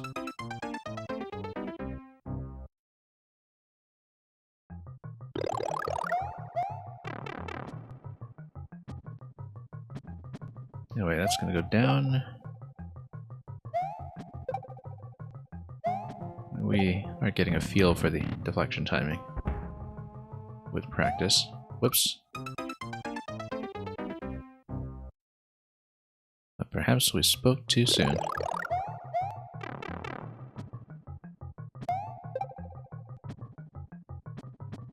Let's wait for this to come down.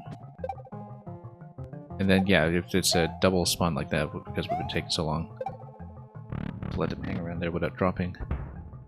That's what happened there, was that so we just let multiples spawn before they dropped.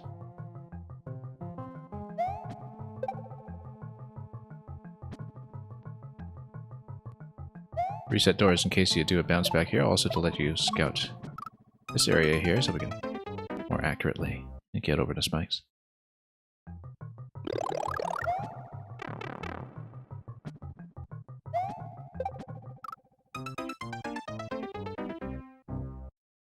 Yeah, everything here is quite approachable.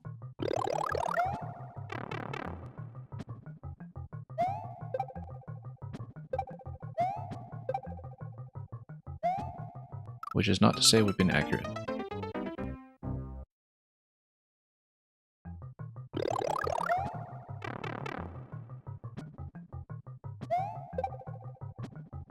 Anyway, let's drop this one down.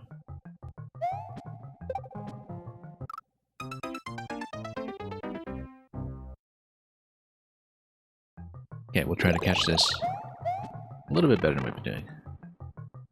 We'll wait for the next one here, just use the speed on that platform. Whoops.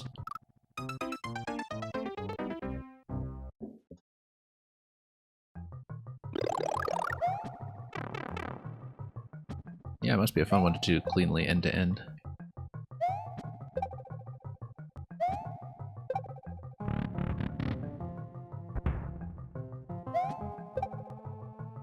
go. Plenty of room usually for a couple of minor adjustments, but we'll clean them up one by one.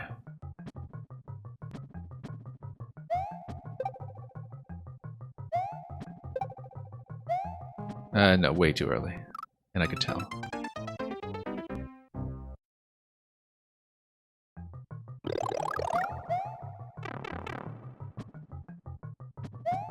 Also, well, much too late that time because we spawned, or rather dropped the shell early off this platform. We should actually wait until we come down here and then we go for it. Almost.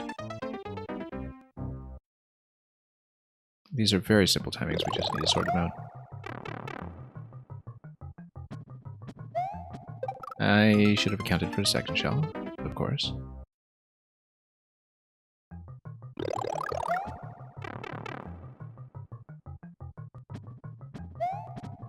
And yeah, once again, I was kind of caught off guard by the second one spawning right on time. Let's just drop the first one, just so we don't deal with it. Then we clean up the second shell after that. Oh, came in a bit low.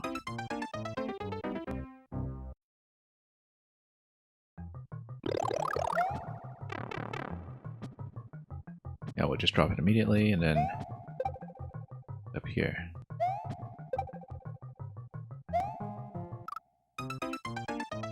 And we'll just curve down and back up when we're able.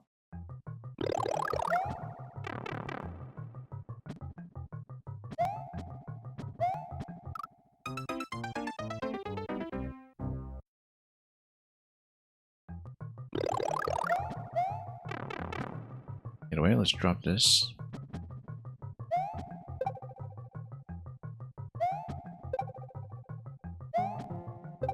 Much better angle that time. And yeah, making it past the spikes at the end here will be the next priority.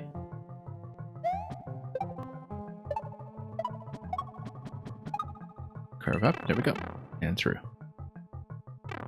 Let's checkpoint again. Let's see what this drop will give me. It's going to be off another conveyor, it seems then. We do need to catch it accurately. It's just wide enough a pocket that we can't just assume we're making contact.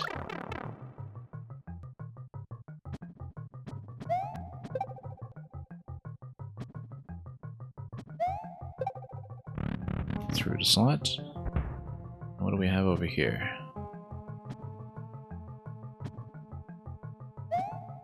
I was thinking easier to catch it on the way over, but no, maybe that's not the case. Let's try these again. Quite a lot of variety to these jumps when it comes to directional adjustment and timing, and overall speed. Again, this is such a standard element now, and a lot of the levels that get labeled as kinds of light that it's very easy to lose sight of just how many different kinds of timings you can get out of this.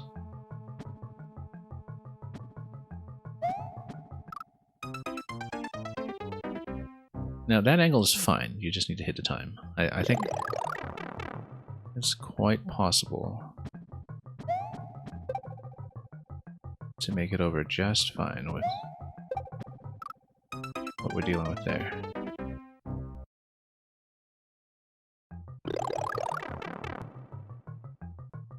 But we shall see.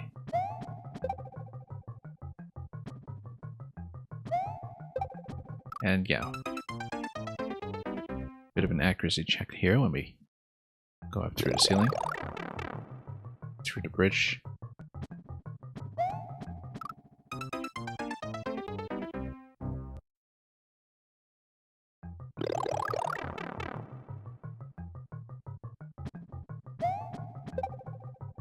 Let's drop this. Oh sure, let's just wait one more time.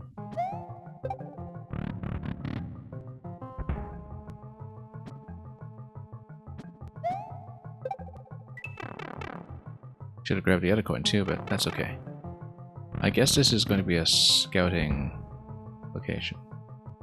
Yeah, so we go through the shells immediately and then basically race Fuzzy shell over. Oh no, we didn't manage to drop it. I was thinking it would drop. I was thinking that the timing would be immediate, but it is not. So, back there we go. Nurse Scuttler, welcome. Hope you've been doing alright.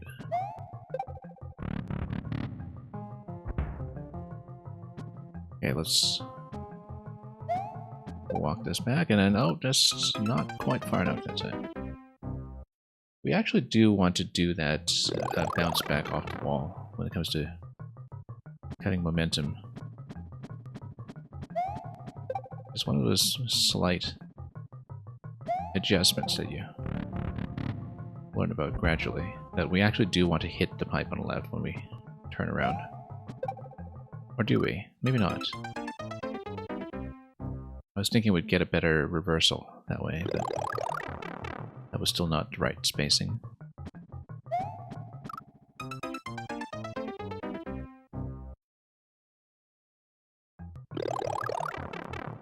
We'll just blow the usual round of attempts after checkpoint.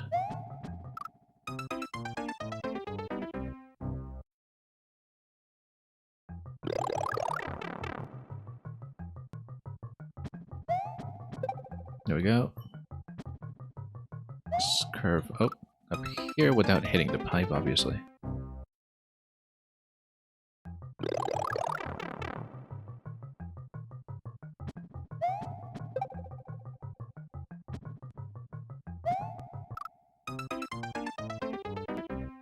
We'll get it. We've gotten it many times before. It's just a bit of sloppiness over here on our part.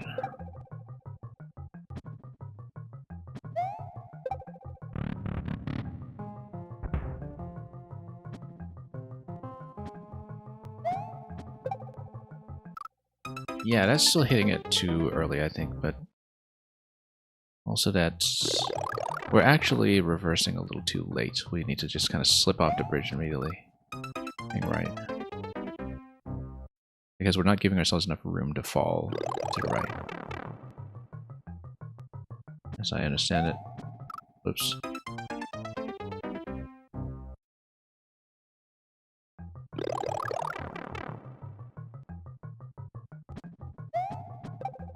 Okay, let's drop this. Nope.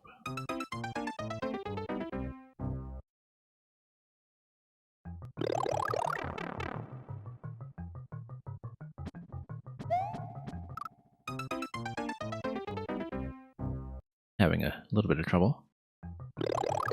But let's drop this guy once again. You'd think this is easier to hit. It's not really that wide a target here, but there's enough variance, I guess, that we do need to adjust to jump. And possibly even just watch the timing instead of just gunning it. There we go, much better. Straight up. Yeah, we'll just kind of curve around here. We had it before, I don't know why we've been losing it.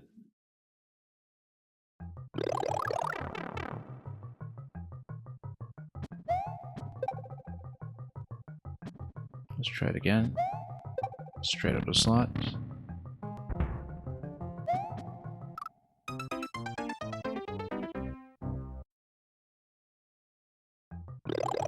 The successful time that we did it, I didn't even really think about it.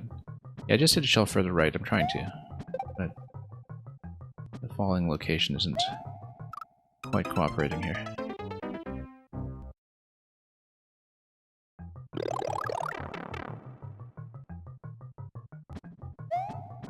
Whoops. That includes this shell too.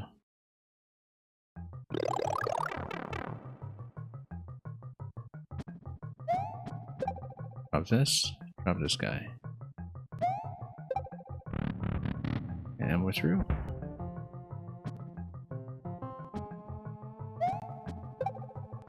There we go. Missed a coin again, but that's okay. Now we do need to let this guy drop. And then Yeah, I wasn't exactly sure what the adjustment would be relative to the drop timing there at that time, but no room for correction at that stage, of course. The timing would have been just fine, we just needed to see that it was going to be much more of a pullback at the end.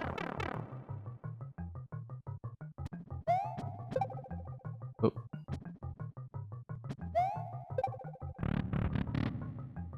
Now we'll make it through. Let's just check this again. Whoa, no. Terrible. Totally flipped that. Because of the ceiling bonk that time, actually.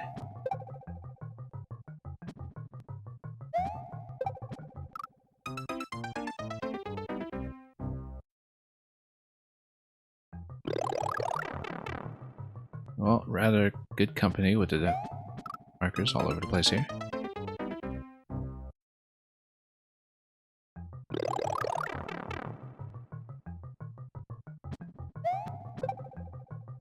Drop this guy, and then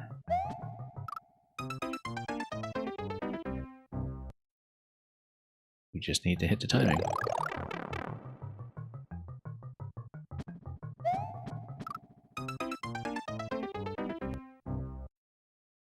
Second guessing that a little bit too much, I think.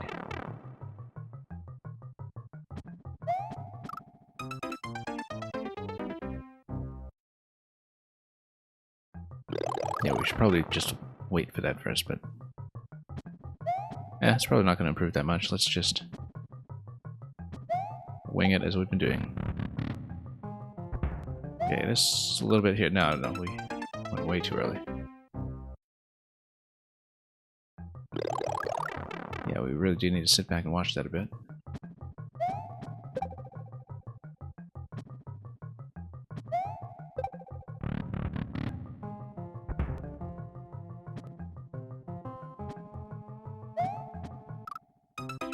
And yeah, no, I'm just nowhere near in the right position there with that drop.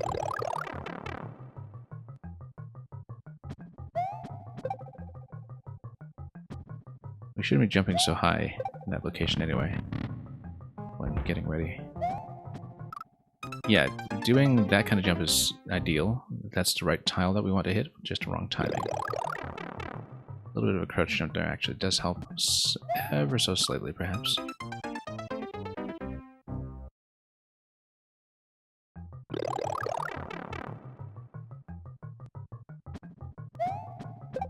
Okay, drop this.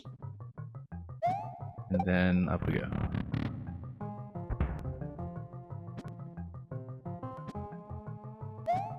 And yeah, there's a terrible curve. We just haven't really gotten the right kind of curve off of the top platform yet.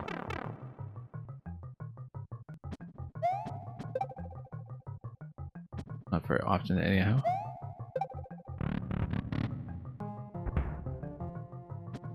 Let's go a bit later, like when it hits the wall here. There we go, you see it's nice and clean now.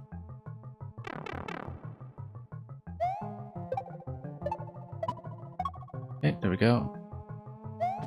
And then that's an up pipe entry. Looks very much like an up pipe. If the coins in previous segments are any indication, we should have actually sat back and watched that one just a tad bit longer.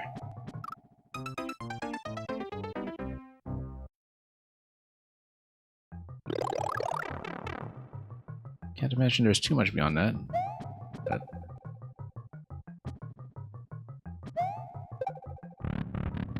there we go.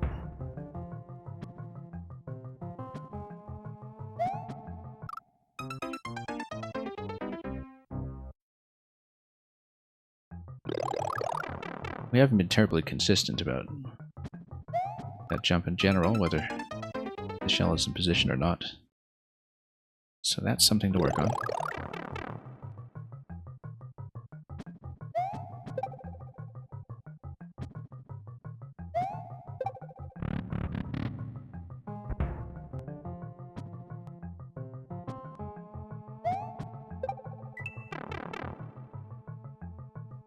Through here. No, we went way too early. I kept thinking, okay, we better get in a bit earlier because it seemed like the shell was at the very tail end of its availability once we got to the end, but shouldn't be jumping the gun that much. Or that much.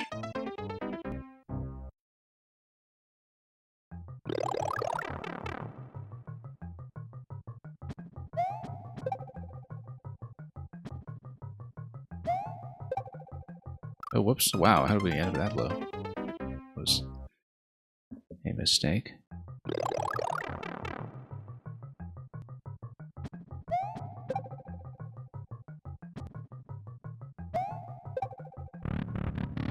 There we go. Yeah, just let it go to jump. Much too early, perhaps. Bang, welcome.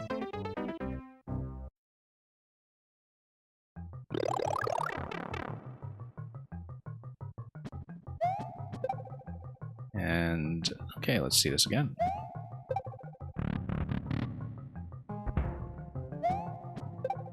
Much better. Got both coins, too. Oh, landing. Okay, let's actually get the shell in motion first this time. And now let's watch this properly for the up pipe. On the back bounce. There we go. And that's the goal, except we have to grab the key over here, which of course we'll go for. I mean, it literally just gets you to the top of the goal. I don't think it does anything beyond that, so... Lots of choke potential, of course. We'd better wait for this to get back into buzzy form first. Let's let it wake up, just in case.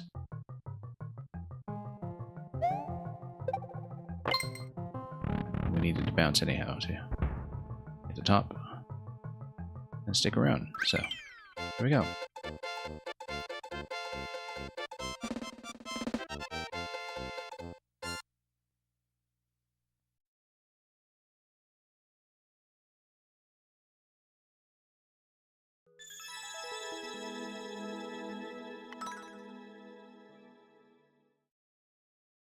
And we've got lots more to see, so I'll just dial in another code in a moment. Thank you for the GGs.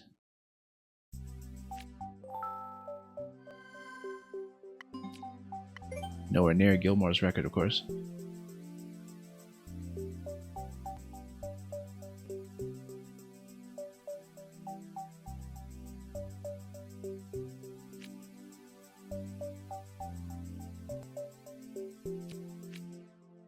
And this is another sort of medium difficulty one that came recommended. This is Gravity Well by No Plan Dan, another maker I don't really know. And this was a level that came in around July 2017, which is with Maker 1 in a relatively mature state. So let's see what this is. I see down arrows. What they mean, we'll discover. Ah, okay, so yeah, you just lower things. Oh, what's this? Key. Interesting, so we'll eventually go for something up there, I suppose, but we'll find out what that's all about. Oh, perhaps there is an incentive to do this from the start without checkpoint if you make it to the key at the end.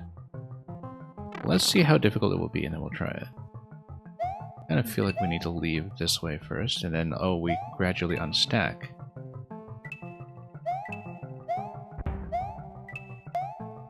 Then, that's a problem. I actually could have made that. Except we needed a platform still available on the left side to land on from that point. You know what, let's grab this first. Likely we shouldn't be doing that every attempt until we've learned it through checkpoints. I assume that it's actually a bonus that's going to be for finishing everything with no recourse to checkpoints. So you go here first, then you go here, and then you go to the platform, not to the blaster. That's understandable. Then up to the blaster, hit the question block. Yeah, let's just go without a key for the time being, just to learn it. We'll probably have to redo it again afterwards, but we'll deal with that when we get to it. So yeah, it's kind of like those blaster unstacking puzzle levels, except just a bit more time sensitive as we go. Oops.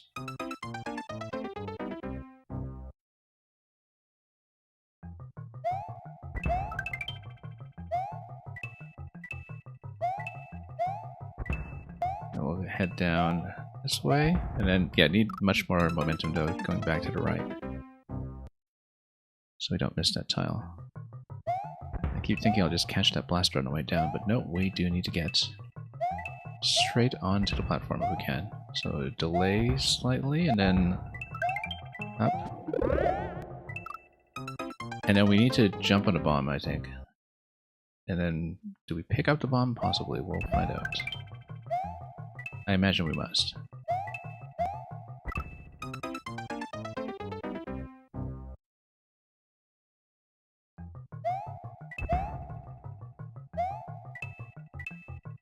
Oh, whoops. Slipped right off completely.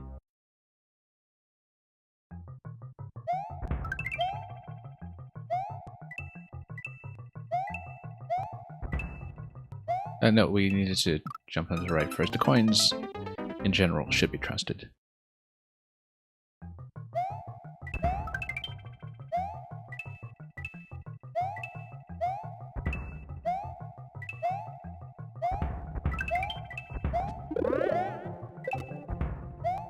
No, we go directly.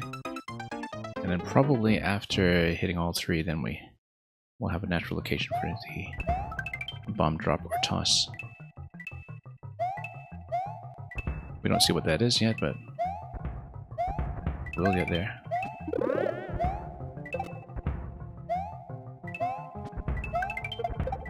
And that's what it is. The bomb was detonating a bit early regardless. But we need a throw that's going to hit the yellow block to get us through.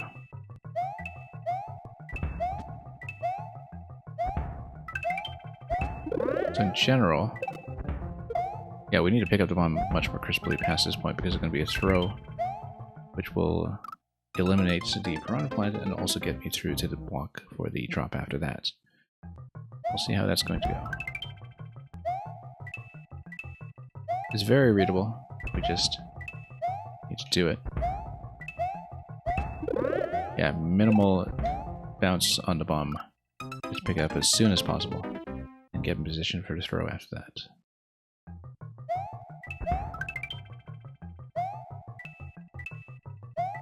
Estimating how high we're supposed to jump with all these blaster stacks in motion is going to be part of the challenge here. And then a little closer to Muncher. Yeah, Mang, we'll grab that. I'm not running the bot, but we'll do that level next. Thanks for suggestions, as always. I didn't really have a sense of how many Maker 1 codes you were sitting on.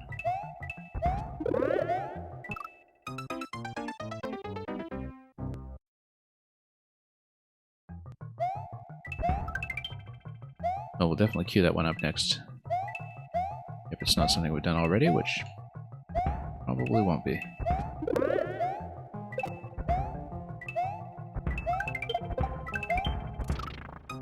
A little too close. We should actually be landing on the blaster first to hedge on that. I wasn't quite sure how well the timing will work out, but we actually came in a bit early with the bomb that time when it comes to how much time I had to work with for the detonation.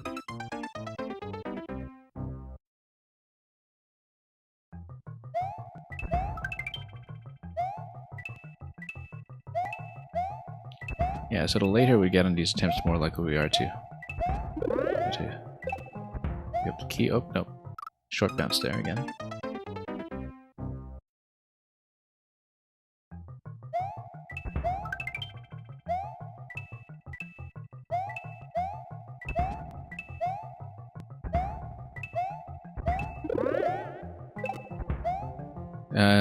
Bumping into the blaster is probably not advised. Did cut our momentum rather unexpectedly.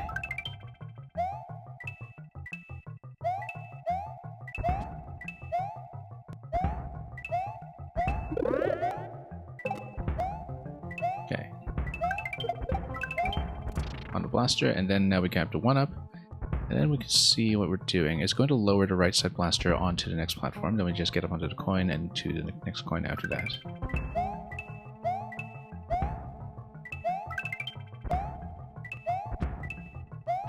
Right side, we needed much more momentum to do that, and then we just continue following the trail as things go down.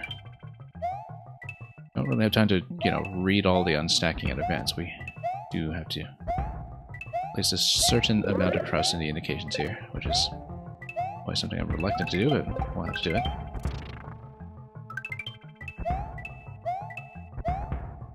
Watch our headroom over here. I'll let that little curve behind.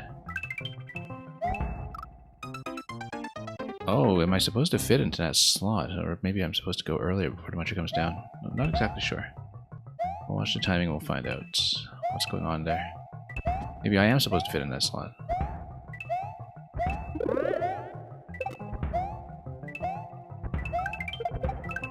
Okay. Bust it open. Whoops.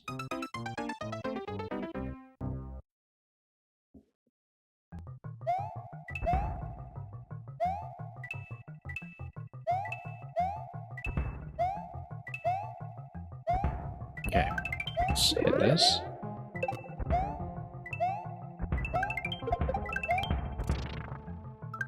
Down we go. Yeah, this little curve under the big muncher is very satisfying to pull off. I feel like we're supposed to beat the muncher to it, that I'm going too slow rather than too fast. And we want that gap to still be open, and I've been taking too long on the jumps. Yeah, we have to read that a little bit better when figuring out, are we going too early or too late?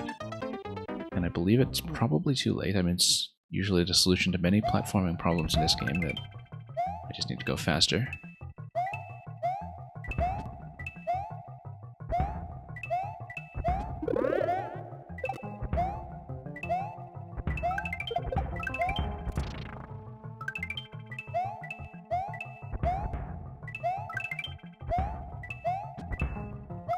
Yeah, we just need to go continuously from there. We can't slow down like that. Because the muncher becomes a massive precision constraint if you let it go down before you wrap around down below the way that you're supposed to. Oh, whoops. Didn't mean to re-grab that. That was odd. Probably because I missed with the bomb throw and it just bounced back on me. Oh, I held on to that hot potato was just a little too long.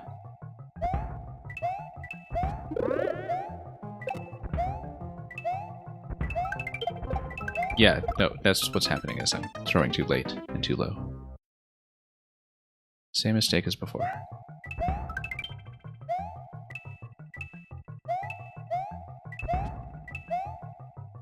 Very satisfying level to get into a flow state with, actually. Because after a little while, the rhythm of it does present itself.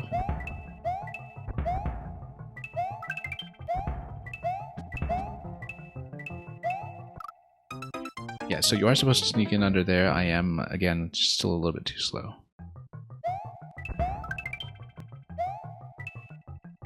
It's very beautifully timed, though.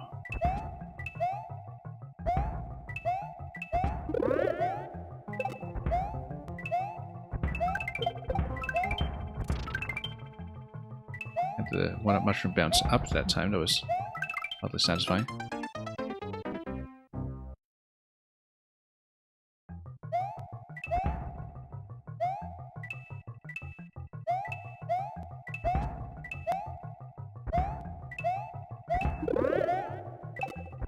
Okay. Through here.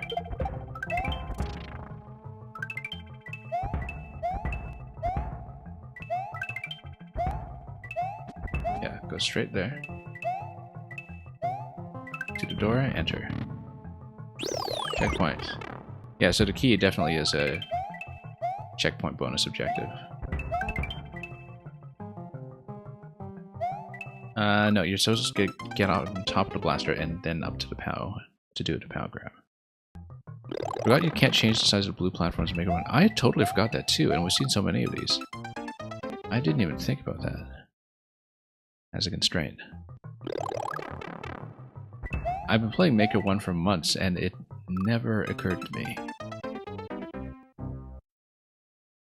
that all this time we hadn't seen these blue platforms stretched. Considering that, it's sort of impressive this level functions as well as it does with the kinds of spacing that are available.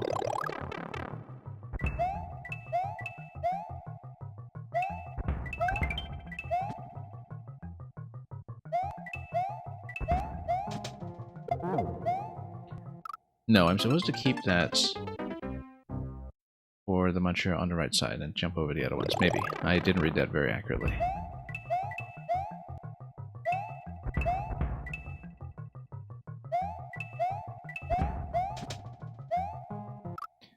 Yeah, because you're supposed to kind of go down a little bit and then toss directly into the top muncher, obviously, and then still stick the landing after that. So it is a very controlled jump in that you have to pull back quite a bit. Make it. Pull back quite a bit and also release quite close in order to make the landing.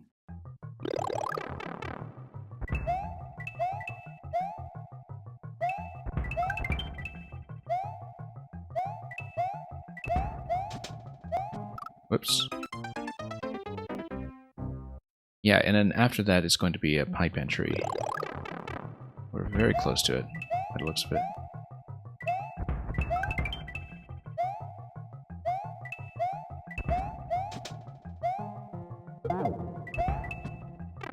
So through here. Okay, let's read this properly. It's going to be going right and then up, and then there's going to be some point at which we need to stall on the unmarked platform. We don't know what's going to come out of the question block yet, so we just need to see it. Whoops, no, just missed it completely.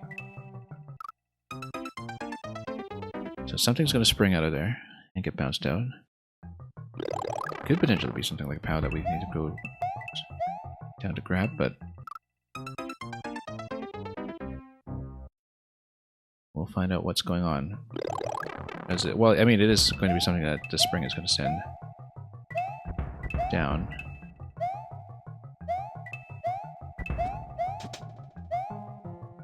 Oops, let go too late. Tried to let go of the wrong button. I let go jump instead of grab. It was a mistake.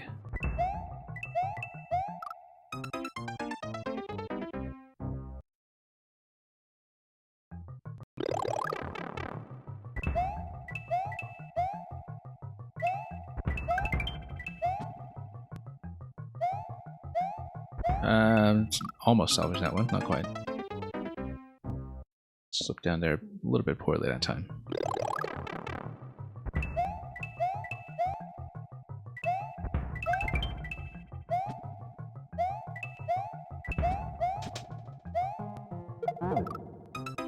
And, oh, that was just a miss. We released a bit high.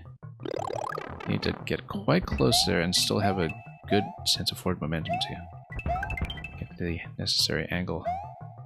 Land on the platform, that's going to be a bust. Yeah, because, you know, my tendency is to sort of swing left a little bit to get in position to hit a muncher like that, but then having to land at the correct angle afterwards is going to require some very good control and discipline when it comes to release timing. On the POW. Oh, oops.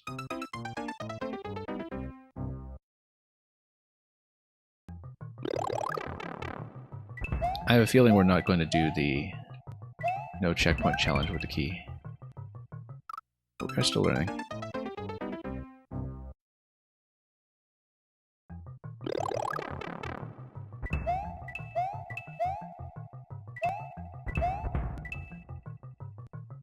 We usually do as many optional objectives as possible, but given the time remaining at Maker 1, we do have to pick some battles based on what is feasible. Oh. No, you're supposed to go right first and then left in order to stall, and then... Don't tell me that's a shell jump. No, you've got to carry that to some degree, I think.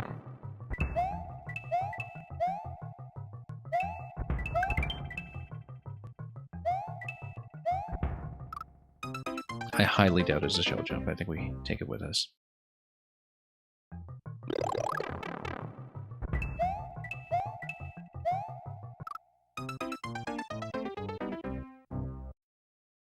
That's just based on an instinctive reading of what kind of level this is, and also the clear rate's too high for that to be a shell jump. It's a 0.3 something, and while it seems rather low, especially by Maker 2 standards, it's not a shell jump level.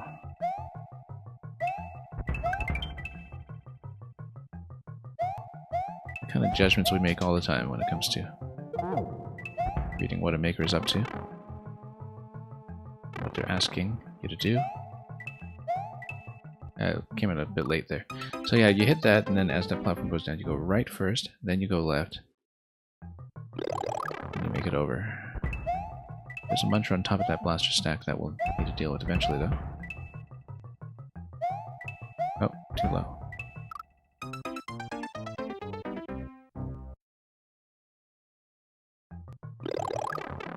Well, there's a very satisfying kind of rhythm to going back and forth.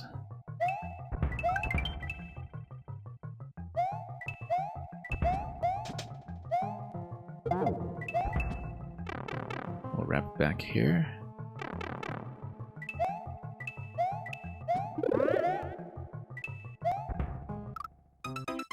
Yeah, you pick up a shell and then it gives you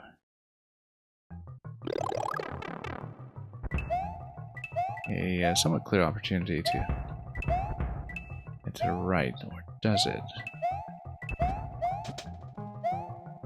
Perhaps we should be taking the right arrow as a throw marker, the way that it's kind of acting as a throw marker here for munchers.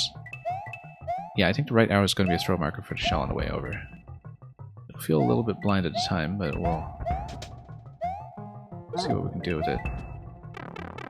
It's not going to be a shell jump. Timing doesn't make sense for that. On this column. Maybe it is. Maybe it is.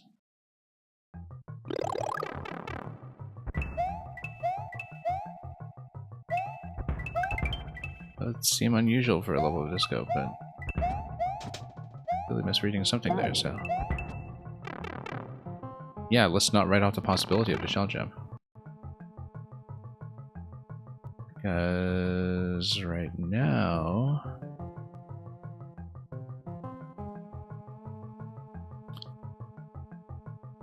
No. It's going to be... You lower the first blaster. Notice that we haven't been using the first blaster. You hit the shell and then...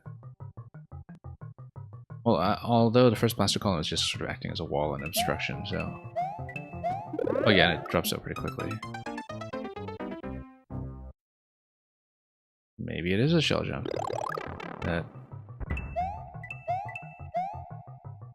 Well, you know, I actually think that might be the right way to go then. Because I was looking at it and thinking, okay, no, there's no way. But then, now that we're seeing the heights that we have to work with on the right side, and I'm definitely beginning to reconsider.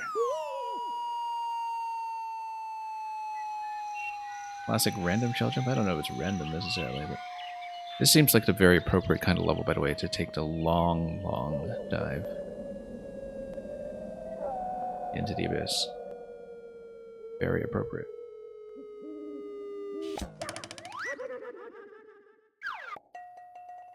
Yeah, because I'm thinking about the throw marker there now, and what we would even use that for, and it looks like it might actually be a shell jump, so I don't want to change our platform order in that segment.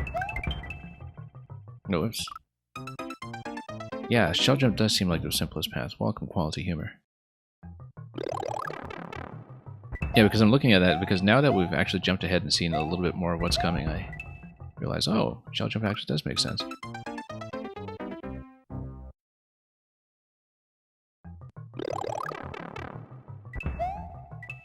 All paths lead to a shell jump, important lesson to learn. Just, you know, in general, in life. Having some difficulties during text season? Clearly a shell jump.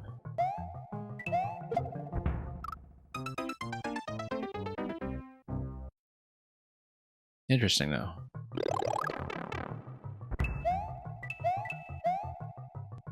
Well, we're going to go for that kind of timing, just with a better jump. But yeah, the key path is not happening. That's not going to be something I'm quite capable of, perhaps. It seems a little odd, but...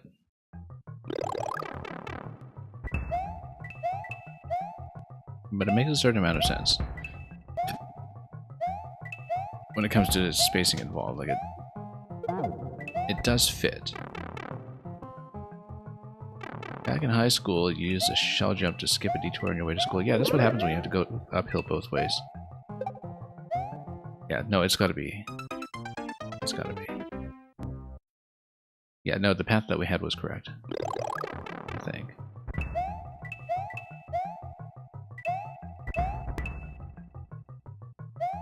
It's a pathfinding puzzle and a shell jump.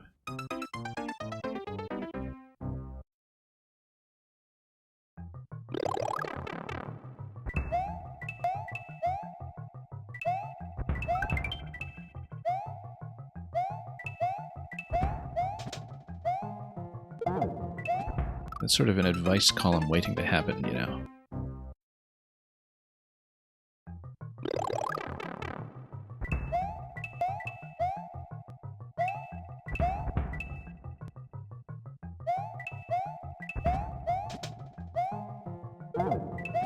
Whoops.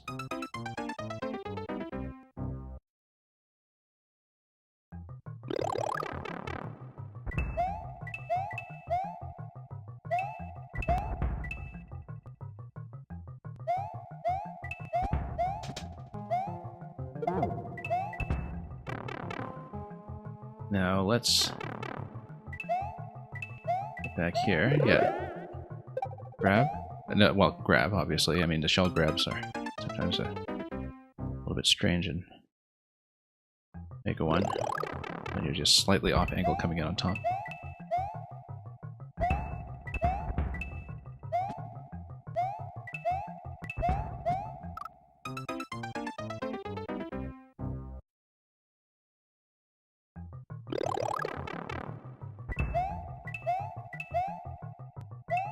You know, like... Yeah, you believe the arrows are sort of indicators. It is consistent with what we see with the mantra here. That's how I've been reading it. It's just a matter of which target you're hitting, so it's just a matter of getting some comfortable spacing going here. It just didn't seem like the kind of level that would be a shell jump level up to that point, but again, you know, it's Maker 1, you can't really tell because the boundaries are often quite blurred. Much more so than they are now. Yeah, if we can get timing, it looks like a shell jump.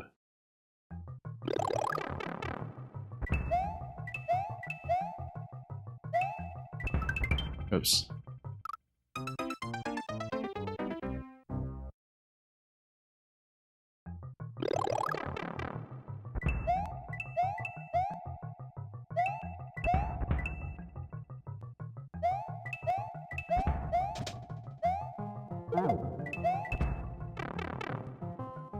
Yeah, you can definitely...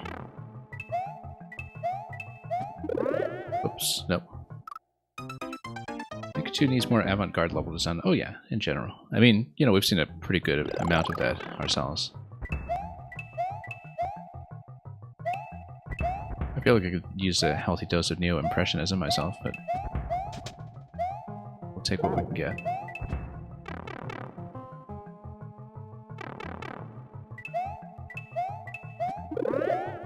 No, shell first.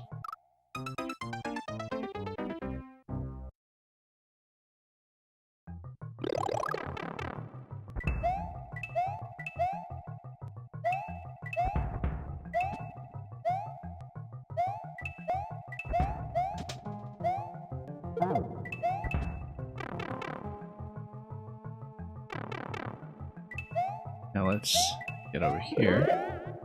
Shell first. Up here. Yeah, my spacing's a little bit wrong.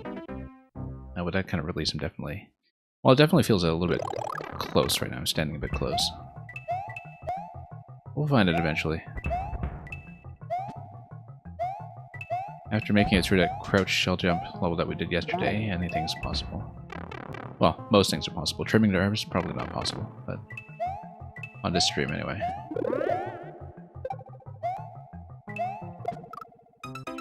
That's a late release. Fuzzy's sort of waking up at that point as well, I think.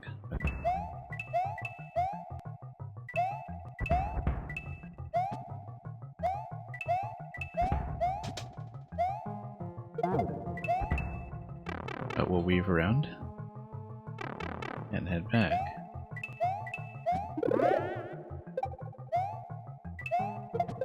Here we go. Oh, it's definitely a shell jump.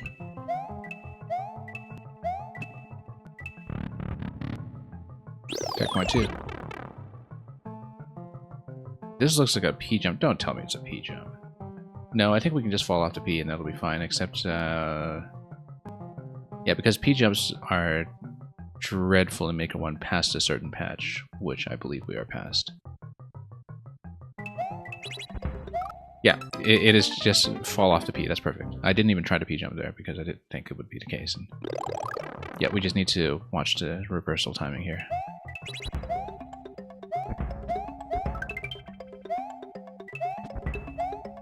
And because of the coins, we do need to hit a certain timing here. I think we might need to lower that muncher and wrap around, but we'll see. P-switch expiry is going to be relevant at some point here. I've got to give trimming the herbs at least 5 minutes. It's still law. What is that, like a new community gardening ordinance or something? Or?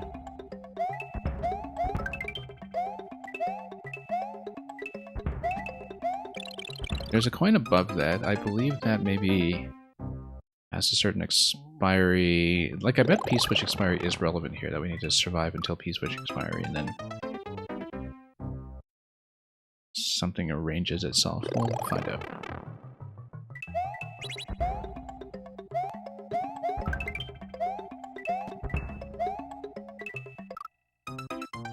Because if we go back to the right, is there a platform that's falling? Ah, yes, that's right, because the munchers get loaded onto the block. There's a platform that's still falling there that we can stand on. So we just go left and then right. We'll see what happens at P-switch expiry, but we should be out of that segment by that time. We're quick. And if we don't slide into the muncher. But yeah, we have to stall a little bit and then hop to the falling platform to the right, which has at that point unloaded the munchers. I feel like this is the kind of level that looks conspicuously like it's took some effort to playtest here.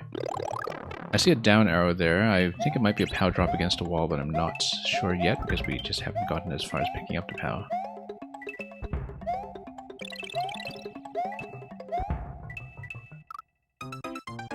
You pick up the POW. Is it a POW drop and then you have to ride the POW drop?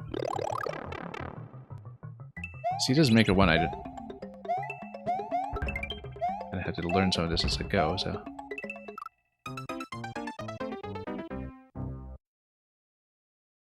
You saw someone trimming the herbs without tool assist 3 days ago?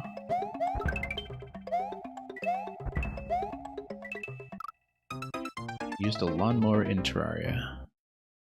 I didn't know there was a lawnmower in Terraria, but I never got that far in Terraria. And the game has almost certainly transformed completely since I last looked at it probably about a decade ago.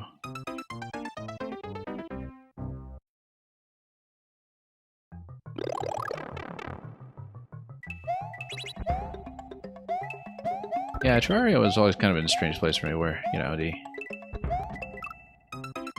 building elements of the game were so clearly designed around mouse and keyboard on the PC, but at the same time that the actual action side of the game seemed like it would be much better with a controller, and so I think Everquint seemed like a happy medium there. I Don't know if we need to ride to power. It looks like we could probably reach that platform, but I can't quite tell because it is telling me to drop something, so... We don't know about that down arrow here. Maybe it is a power drop, though, against a wall. Again, we don't know how power drops look in this game and how they differ when it comes to how I'm going to ride things down, so it'll be a bit of a learning experience.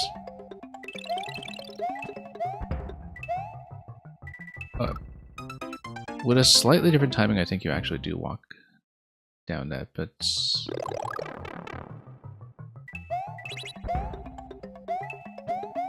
We don't really know the timing for the power drop in that style here, so...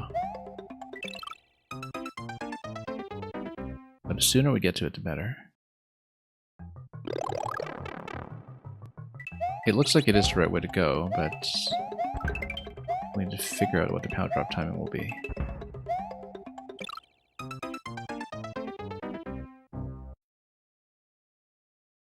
We don't want to stall too long on a P-switch when we get over there.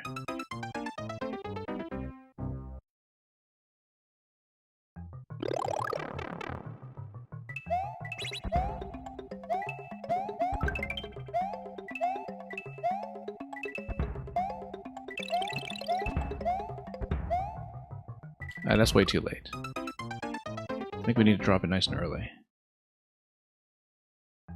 Watching levels like these makes you want to get into curated levels in 2. Yeah, I mean, you know, that's what I like to do most of the time in 2.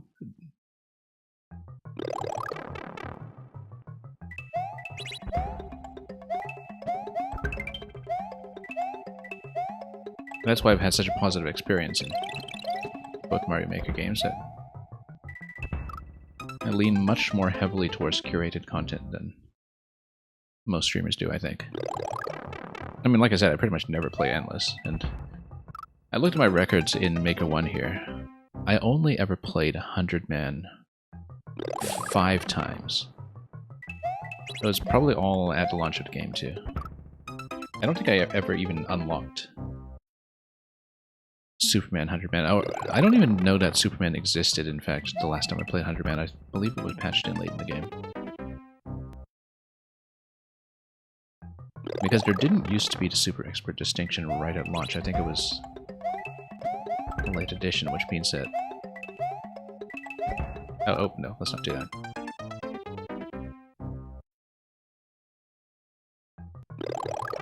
Super Expert, rather. Did I say Superman?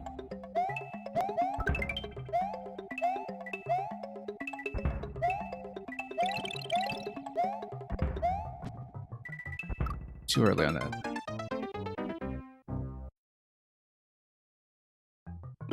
Batman versus Super Expert.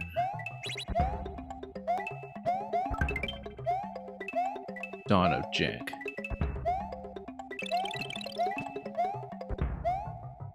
Oh, way too early.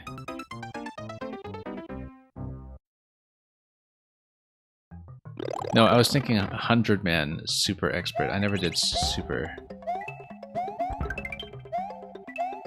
Expert. It's something that's definitely scrambled here. It's not just EX.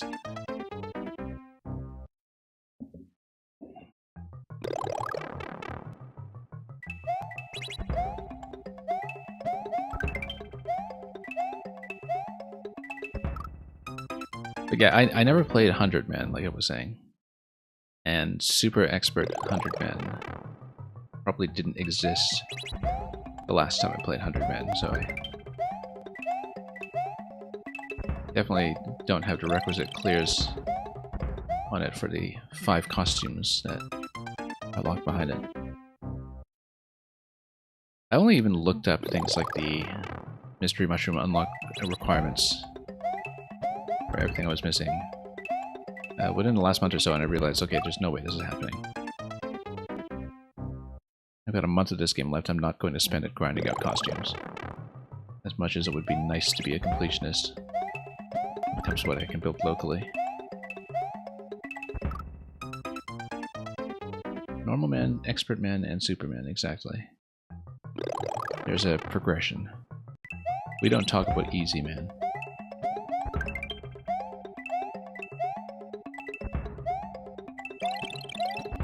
His special power is refreshing.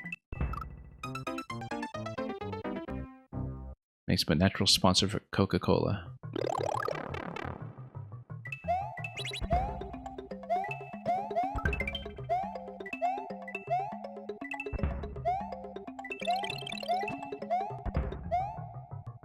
Maybe we should be taking that arrow seriously when it comes to the drop location. Instead of just reading it as, you know, pop it down whenever.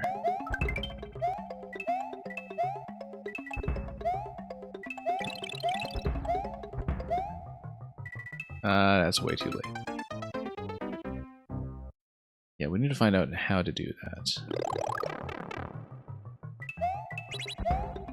It's clear to me that it should be a power drop, just a little differently than we've been doing it. I might be dropping it too close to the wall, to be honest. But now we're dropping it too early in the jump.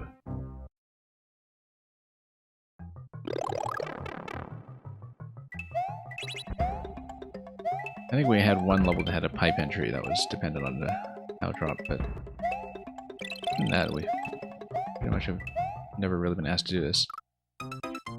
So, this will take some effort. And then there's going to be a bomb later, and we'll have to see what kind of bomb pickup it is as well, whether it's a standard jump or spin jump or something else that we see on the right side of the screen here. Oh, whoops, missed it.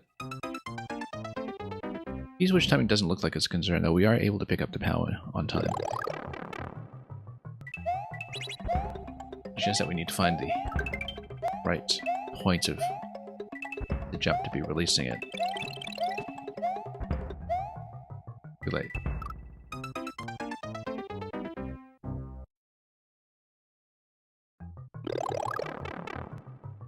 Yeah, just not a technique we have any practice with.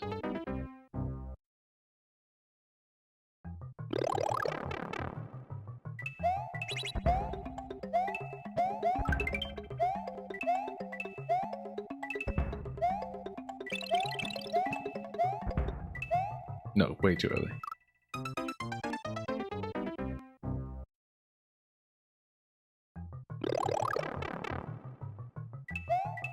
I mean, part of what's encouraging me to read it this way is that shell jump in the last segment, making me understand that some degree of item handling actually is expected in this level. Maybe an earlier release as we get over to the wall is necessary here. Again, it's just not a timing I know. So hopefully it's not going to be a huge roadblock for the level, but... Oh, too late.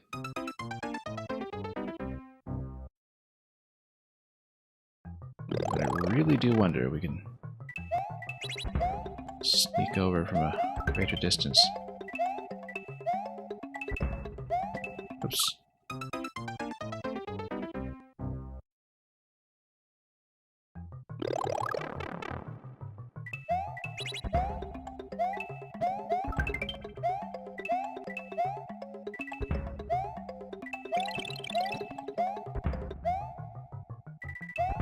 Got it. Wait a minute.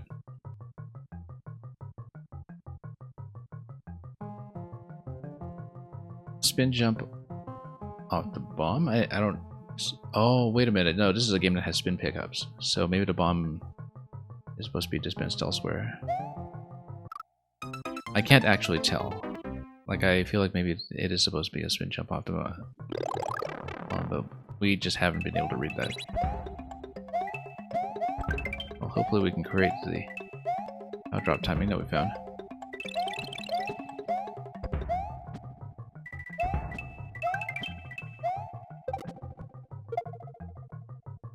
Maybe a double spin, like spin on the bomb and then spin on it again if it hits the spring, like spin, spin.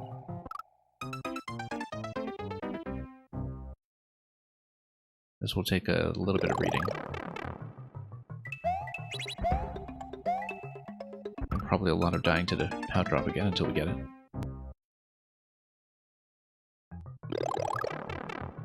But hey, we did get it twice in a row, miraculously, so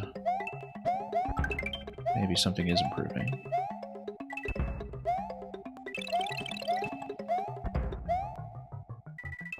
way off.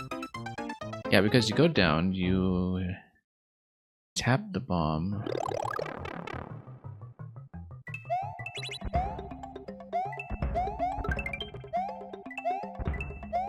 Don't exactly know how the sequence is going to work.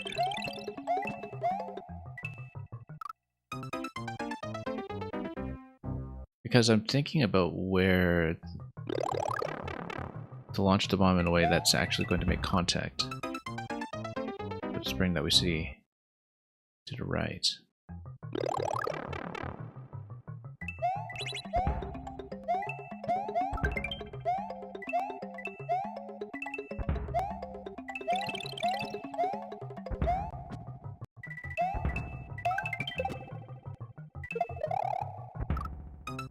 Because I think, you know, is it maybe throw and then spin off the deflection? I think it is, because you've got the arrow there and the Z. I think it's bomb throw towards the spring and then spin jump off of it as it's doing the bounce back.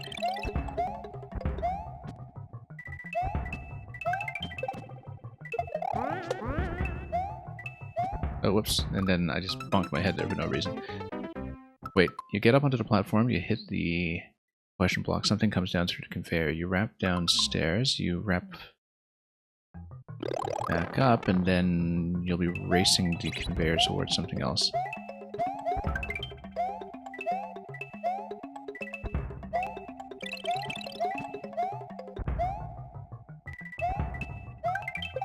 Oh, missed it. But yeah, you pick up the bomb immediately, you go down to the platform, you throw, you spin jump. Throw with speed? I actually don't know if I was throwing with speed, but throw worked anyway the time that I actually managed to do it at the correct location.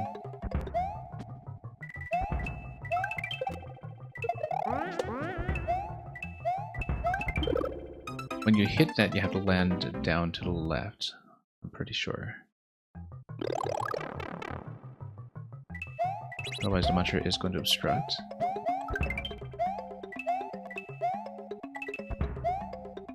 Yeah, like I said, key path in this level is not happening, but we'll definitely try for the clear. Looks very doable for me, it's just a matter of reading it and occasionally wiping out on a couple of the object timings, like this one. But we know what to do with the bomb, and this needs to be relatively generous input-wise compared to some of the other item throws we had up to that point.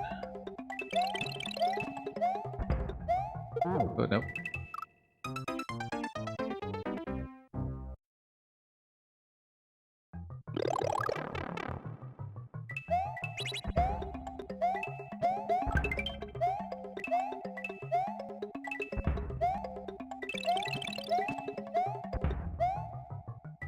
Yeah, a little bit too early. We don't want to be right against the wall for the drop. We want to be about a half tile away.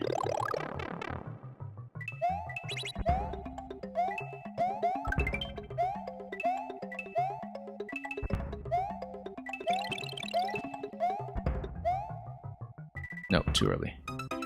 We had the timing, we lost it. We absolutely had it earlier.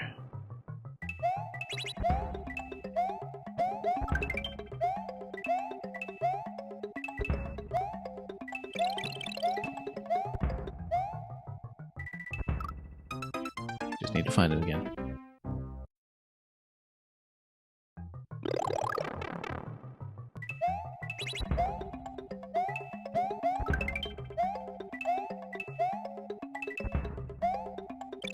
Oh, whoops. Came in a little bit low there.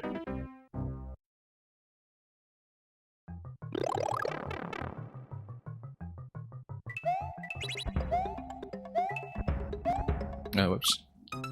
The occasional head bump on a ceiling has been causing a bit of trouble in unexpected places. Something else that also happens in real life, probably. Amazing how much you learn that can be extrapolated into the real world. That was a bit of an awkward bomb pickup, so that threw me off already, just timing-wise. Bomb detonation there is not something that we need to worry about when it comes to timing, but, you know, we still need to get back there. Oh, I stalled a little bit when running across the falling blasters. That was a bit of an offbeat departure, though, just coming off this blaster stack a bit late. Wow, and that was a terrible release. But yeah, clearly at this point we know it is supposed to be the power drop, it's just that we need to recreate the timing as consistently as we can manage.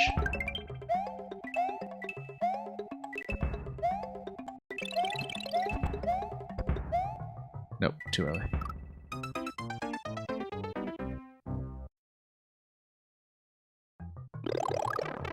But if we can just make it past this consistently, we should be able to sort out the rest. Once we've had a chance to read it.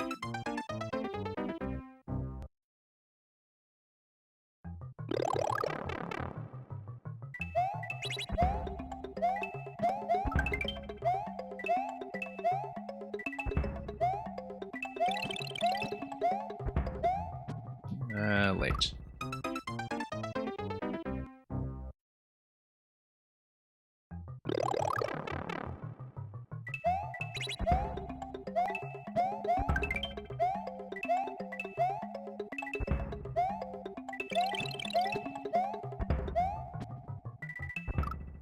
And late again. It's okay, we'll find it. Just need to roll the dice on timing a little bit until we get a nice, solid attempt. We had it for a while. Good.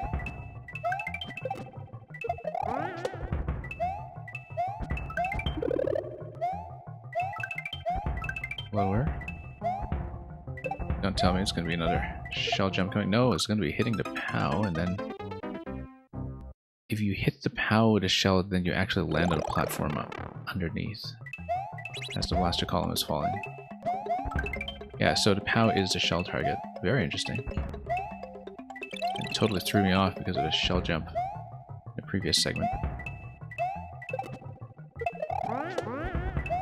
Oh, whoops. Oh, just totally missed it.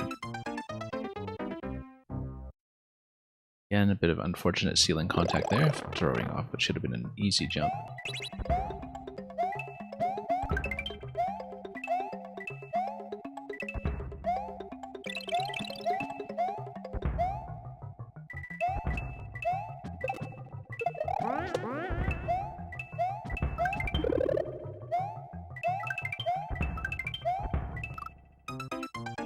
I feel like the Buzzy walks off before we land on it, that we jump over the munchers and land on a Buzzy in a location where we can pick it up, obviously.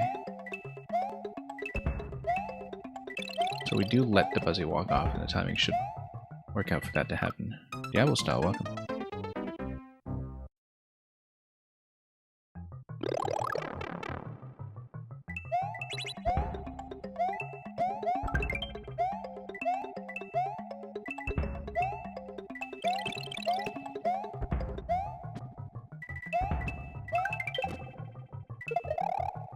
Totally missed that. Yeah, you do need a bit of a forward lean into the throw.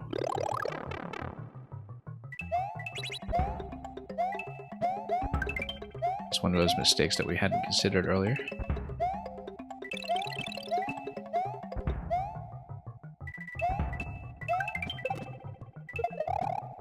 Totally missed that.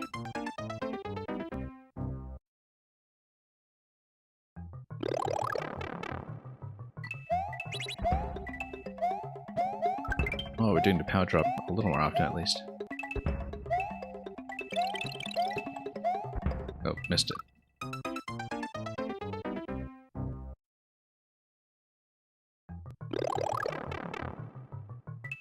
Yeah, there's something very rhythmically satisfying about jumps in this level, though. This feels very good to play. Although we do need to, you know, hold jumps for the proper length.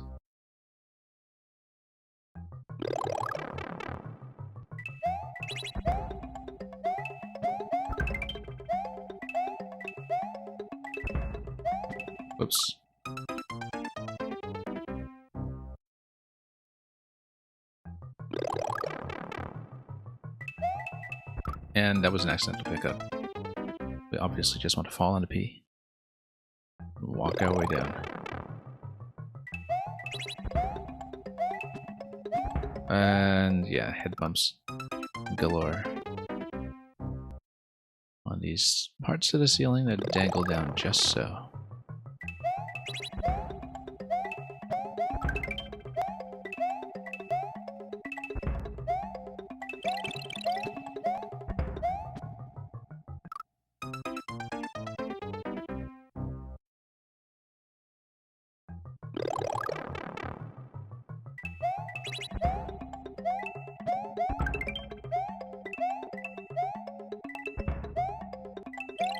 Okay, let's find that timing again once we have had a chance to recover our ability to get that position in the first place after a couple of blown attempts on silly things that we should know better with.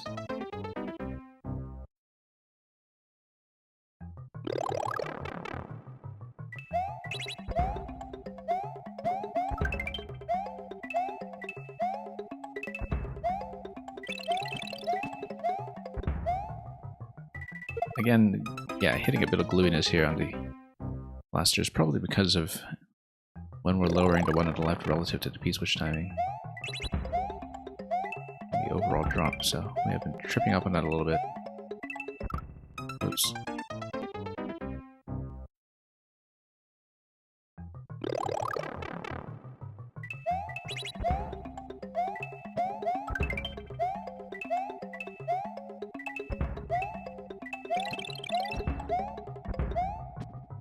Too early. We had it earlier, we've just been tripping up there quite a bit.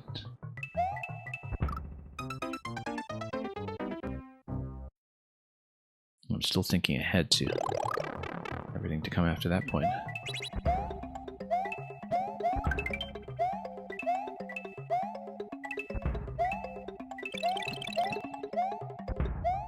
Nope. Wasn't quite sure about our jump departure timing that time, so got a lot to correct.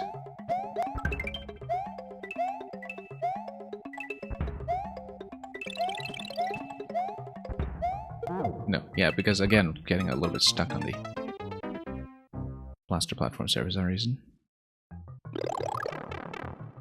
There's a bit of an offset that we've been caught up against because of our timing. As we pick up the POW. Not exactly sure what's going on with that, but we'll just have to hope it gets out of the way when we hit everything with the proper timing.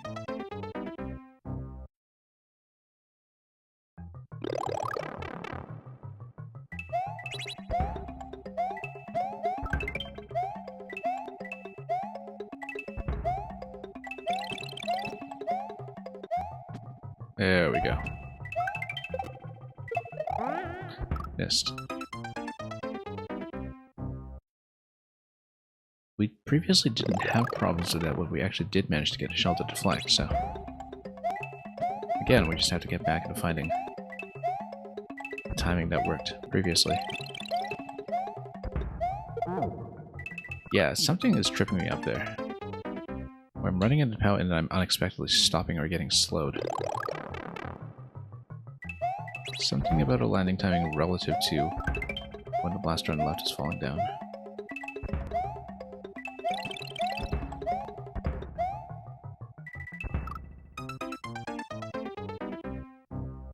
Or maybe I just have an accidental down diagonal or something going on there, which is something that does happen.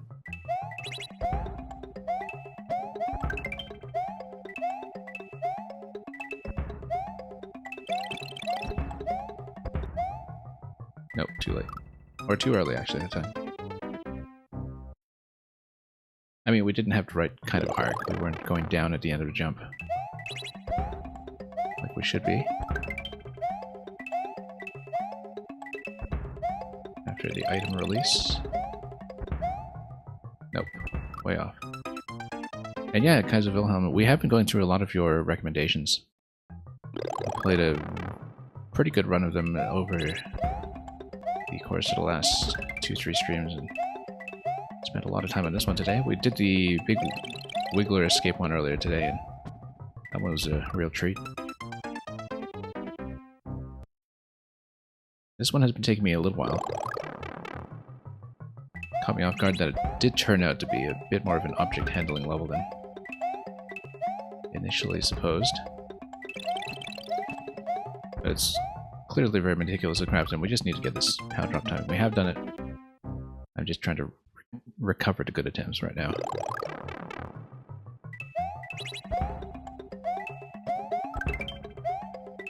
Also, Kaiser Wilhelm.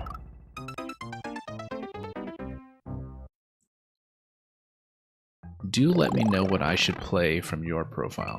I originally had hoped to get through it exhaustively, but then we just wound up being so crunched for time, and I had fewer streams available this month than I hoped. And I do still want to play some of your creations in Maker 1 if you have some that you're particularly proud of.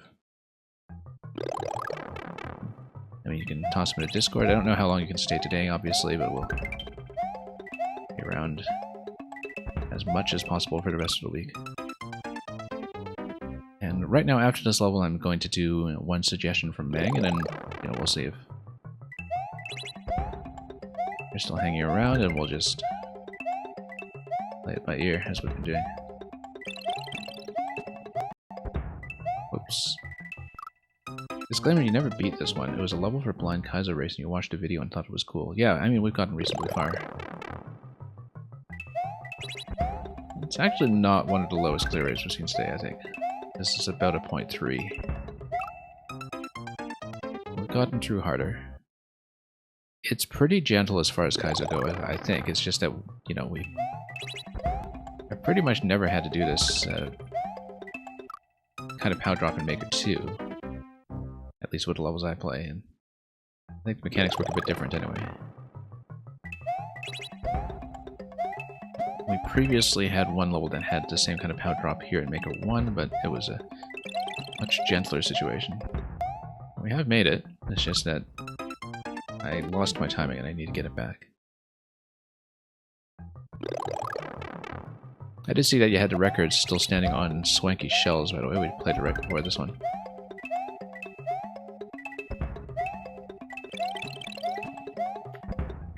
Actually, I've seen a couple of your records all over the place over the past few weeks.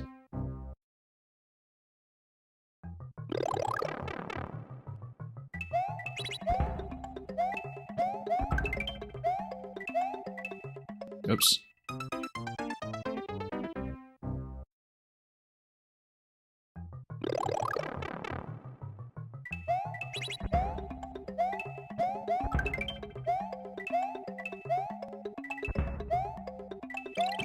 Alright, let's grab this. Nope, again, soft drop. Yeah, you remember grinding for that one. I'm much too error prone when it comes to timing elements to really do a serious record attempt on anything like that. There's a key objective in this one too for clearing without checkpoints, and it's pretty clear at this point it's not happening, but we'll see the level and feel like we've gotten what we came for. Oh, still a little bit early. We had this timing down earlier, and we just completely lost it over the last couple of attempts.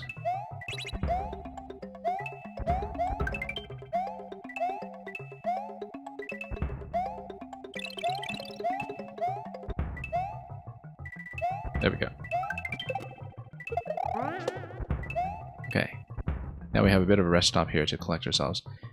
Question block down through the center, and yeah, and then there's the Buzzy pickup where again we're going to let the Buzzy walk off so we can pick it up again.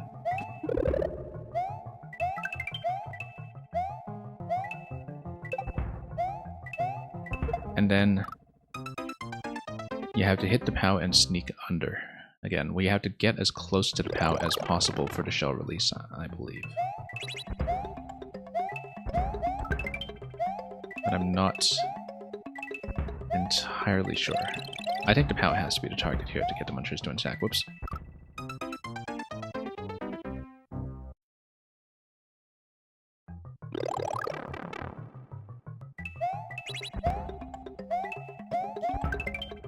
Yeah, I didn't even know this was a Kaizo level going in. It didn't seem like one for the longest time, and then suddenly, shell jump.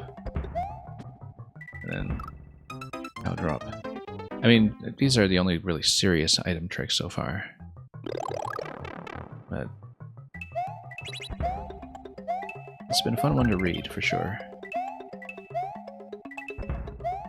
Surprisingly well indicated for what it is.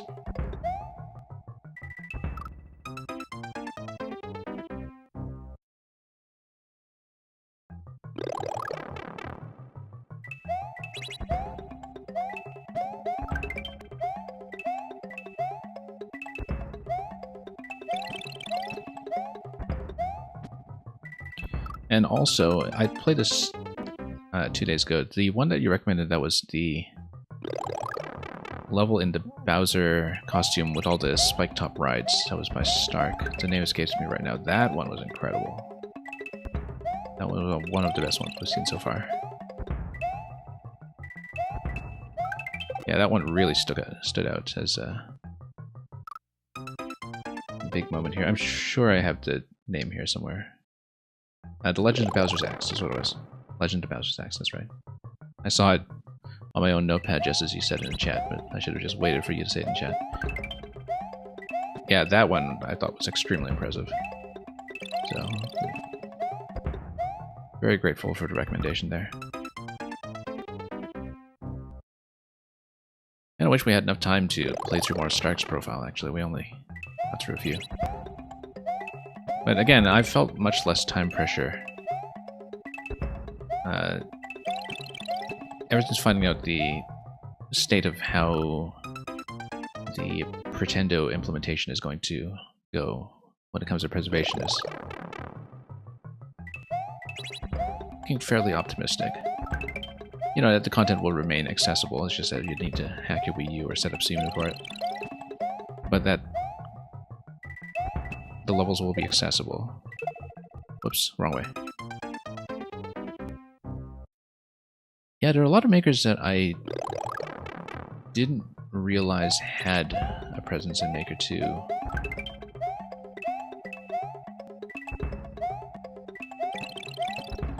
Because, you know, people didn't necessarily keep up with the same networks or maintain the same prominence or commitment.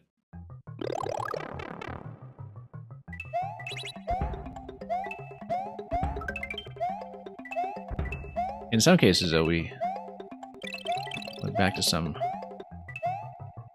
profiles that were, I think, definitely lesser known in 1 than in 2. We did all of Megatoro last week, and back then I think Megatoro wasn't quite connected with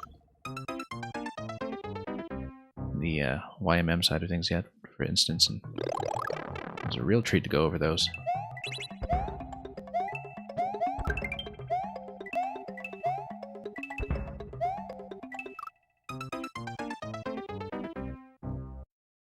Went through all of Blackham the week before that, and actually Blackham noticed that belatedly and then kind of encouraged him to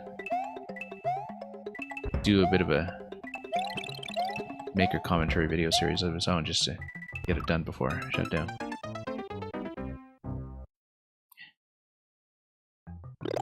Yeah, I was quite fortunate to actually figure out where Megatoro's account was located in Maker 1. And really kind of track that stylistic development.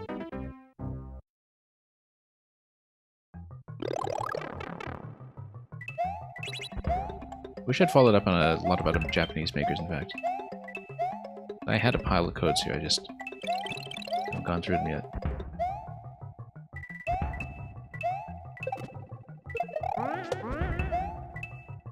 Okay, down.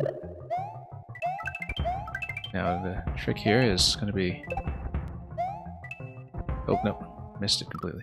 Yeah, you have to jump up to the coin and then go all the way to the right, release the shell against the POW as you make the landing, and sneak under the blaster before it falls. That's got to be it. I've read that many times now, I just never got through it, because we've never hit the POWs accurately. Oh, wow. Terrible throw. Yeah, don't worry about sending the video link. I don't mind figuring it out.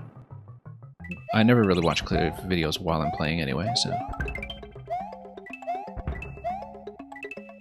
I found it satisfying to figure out so far. It is very well indicated for what it is, so...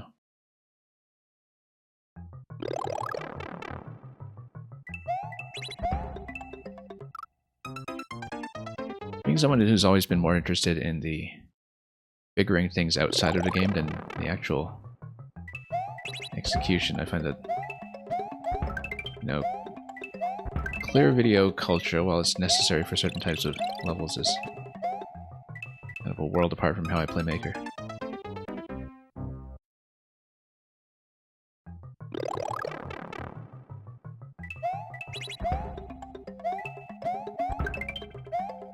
But anyway, we'll continue here.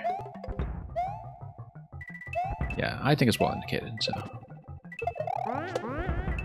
We just occasionally need to see some things for the first time and find the right timings. Whoops.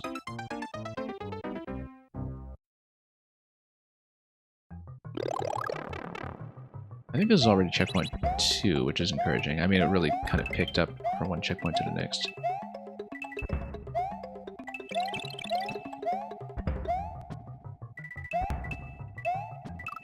Whoops.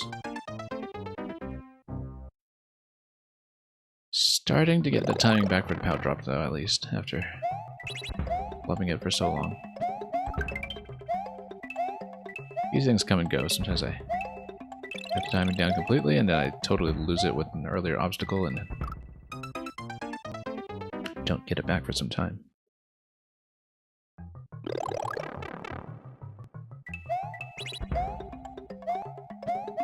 I stalled a little bit on the P-switch timing there. That's okay. The attempt won't matter anyway.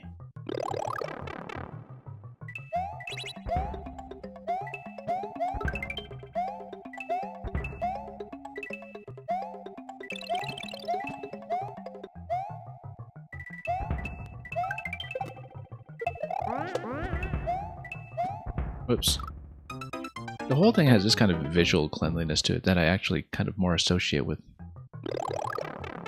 ROM hacks, in a sense, because there's this kind of different visual feel to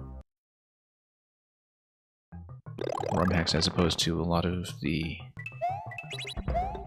Kaizo genre, particularly in Maker 2.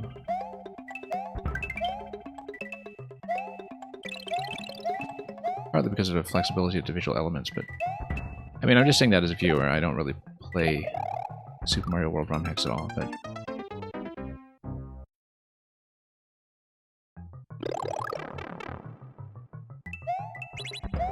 there is sometimes a visible difference of philosophy when it comes to readability, I think. And it's part of why it's sort of interesting to go back to a lot of Maker 1 content before things were so respectively codified. Now, we do have a bit of time in the bomb, but we shouldn't stall that much. I'm getting into position for the throw.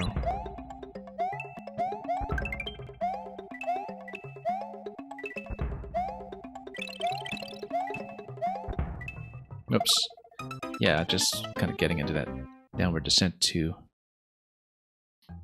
soon, and you don't really get a good jump out of that because you just get bounced all the way down. Too low for the wall, too. No. Need an earlier release. Can't stick around since you gotta get up in a few hours, yeah, but thank you once again for the recommendation list, and we're through a big chunk of it at this point. Not some of the super hard ones, which I assume were a similar situation where you are recommending them based on video, but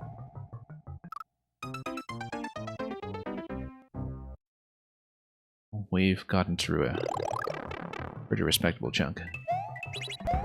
But yeah, do let me know what we should play from you, even if it is on a Discord, because I'd love to show off some of the levels that you have in store as a long-time viewer.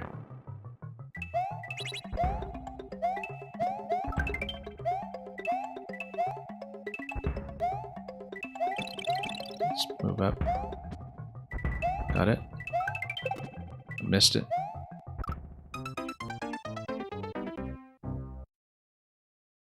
Do I really need that bomb deflection though if I'm going off the platform? Whoops. I think I do, but...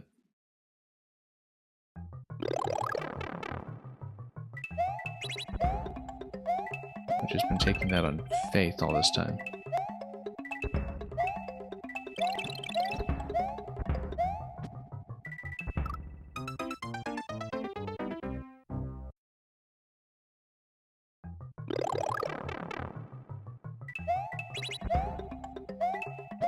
Oh, that's who made the skewer level. I actually didn't...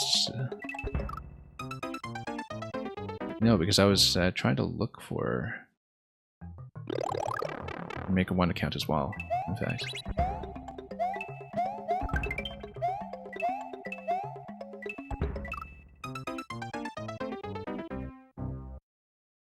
I should look into that. I should at least click through the profile and see what is approachable.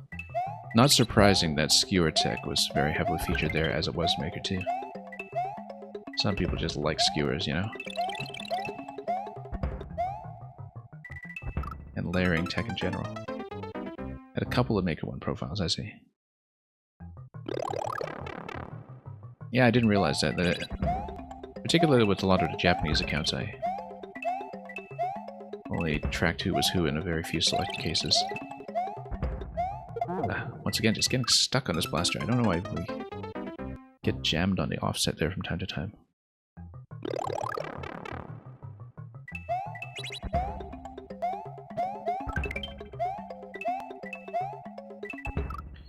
But yeah, I did see that some of the ones on your list had abysmally low clear rates. Where conceptually they might still be interesting, it's just that we wouldn't expect to clear. Whoops.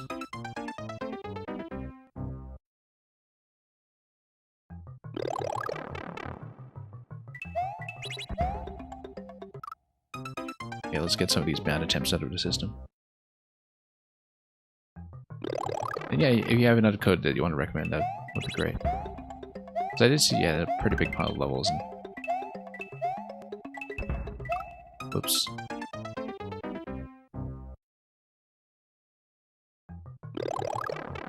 I still find it artistically interesting to see how people's styles develop.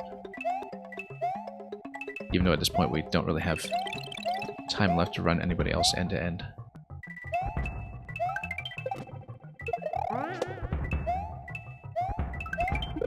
Okay.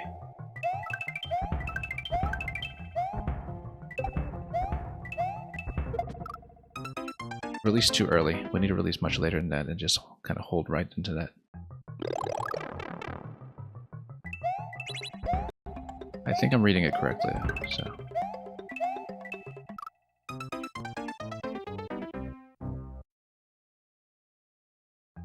Unless it's supposed to hit the POWs from a distance, and then you get on top of the blaster. It's dropping. I'm not sure. We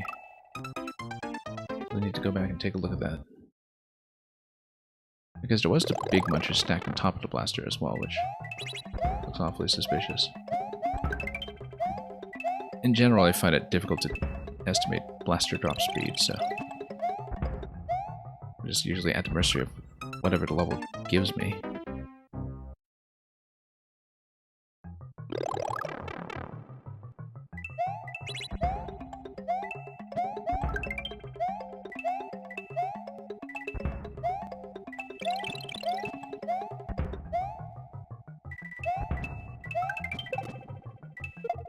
Whoops. So yeah, even if we hit the snag on the blaster offset, it is still possible to salvage the POW drop. That's happened in a few of the last few attempts. Whoops. I think it's an offset. I can't imagine how else we're just sort of stumbling when we get over to that segment where we pick up the POW.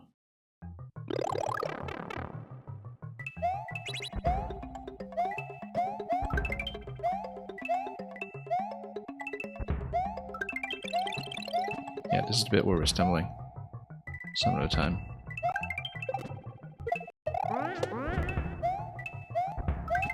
Didn't like that throw at all, but we got it. Whoops. Oh. Kind of makes me wonder if we could just sneak under like that. But we shouldn't try to do it on purpose.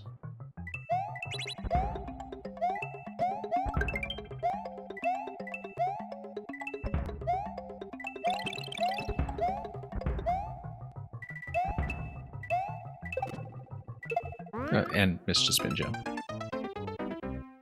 We spill off edges a lot in this game. I should actually look up whether it was an engine change that's responsible for that. Because others have indicated to me that it might be. And that it's not just me. Missed. Yeah, again, really need to lean into the forward throw. Cover that distance.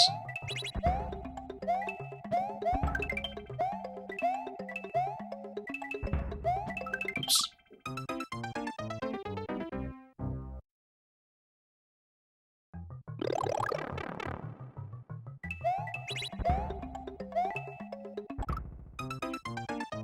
And we'll take a spill.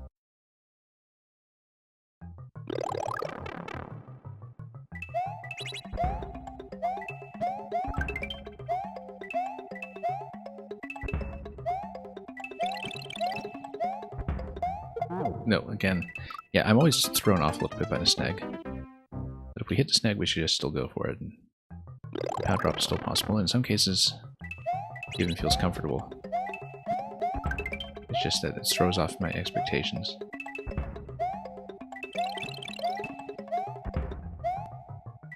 Here we go. And it missed a spin jump again. It's been quite a way to choke in the last few attempts that wasn't happening earlier.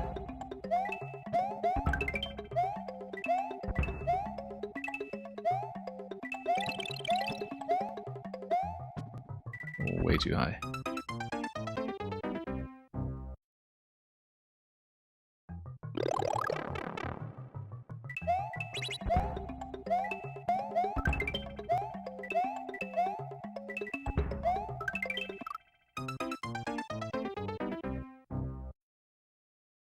Well, we'll see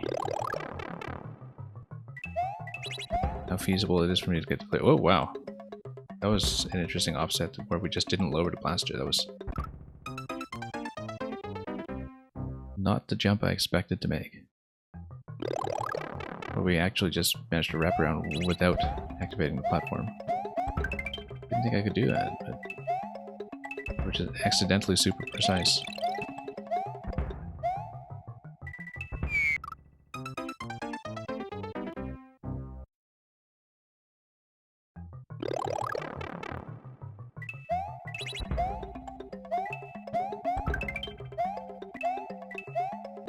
Okay, back down. And up.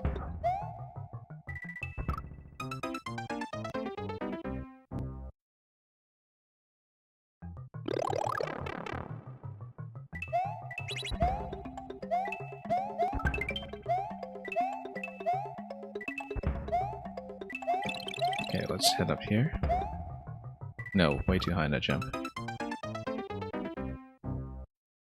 We just need to get that release back in order. Sometimes we just get it back for a few attempts and things are fine again. And oh,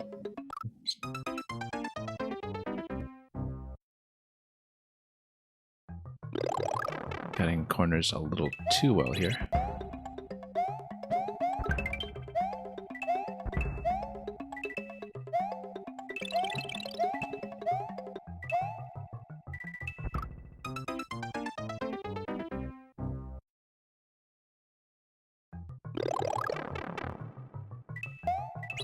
Yeah, we just need to properly get back into attempting the thing that we want to work on.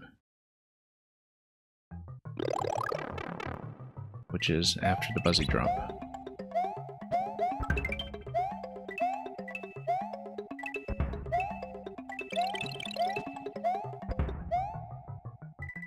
Okay, there we go. And then, once again, we've been missing the spin jump every time here for the past few times. And I don't know if it's just reflexes slowing down at this point or what, but I've been pressing it, I've just been pressing it late.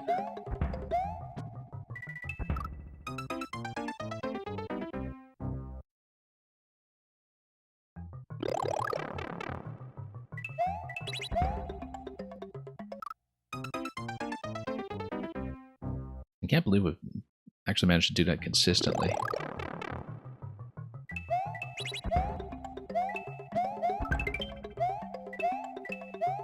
Not the kind of spacing you'd ever see me consistently execute. Oh, again.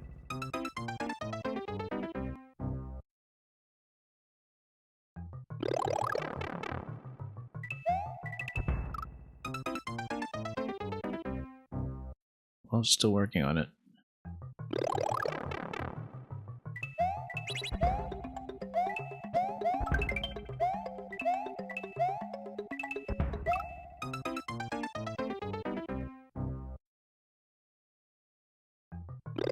Yeah, definitely a pretty significant difficulty spike from these segments up to this point. First segment just basically looks like a time-sensitive unstacking puzzle. No, totally missed it.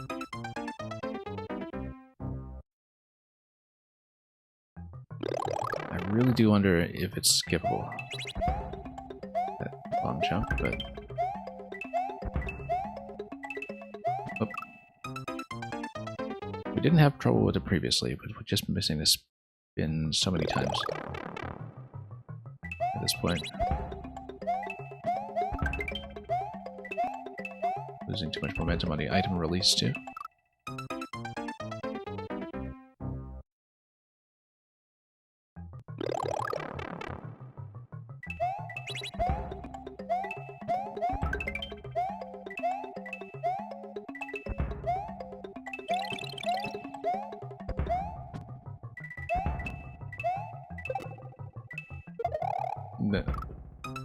Yeah, I've been choking on that one a lot. I think we've been second guessing it since we've been failing at it repeatedly for the last few attempts. Previously, no trouble. But now... how much trouble? Lots of trouble.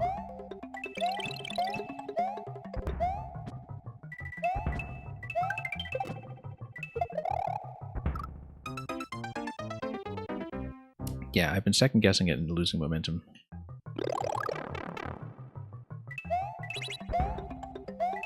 Not quite getting that forward throw.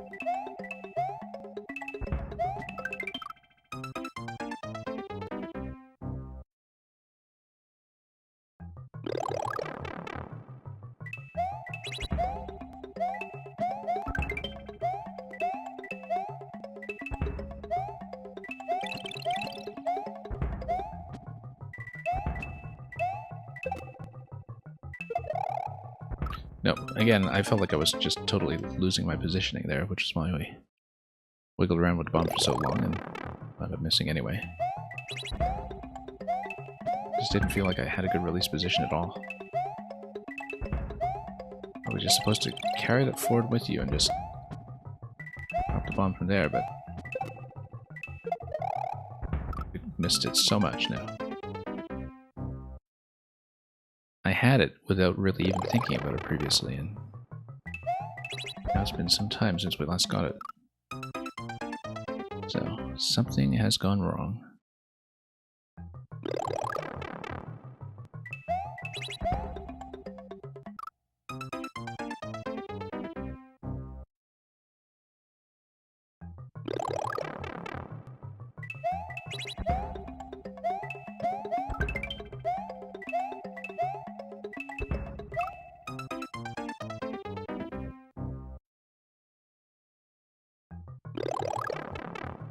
Anyway, we'll get there. Oops.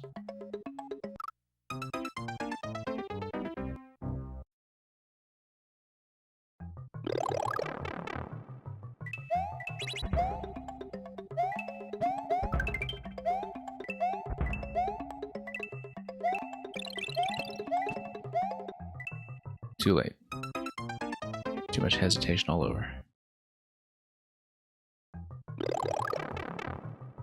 Yeah, the offset problems come once the P-switch expires. Oops. We actually landed that time, we just had poor reflexes when it comes to jumping off the platform, yeah.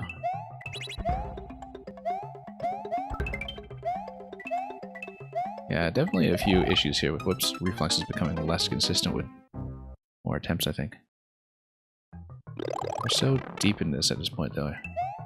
I really do want to try to close it out. P-switch expiry is going to run into trouble here. Let's just practice this anyway, though.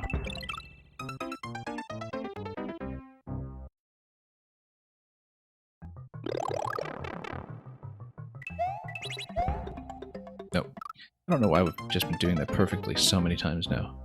But perfectly, I mean... wrong.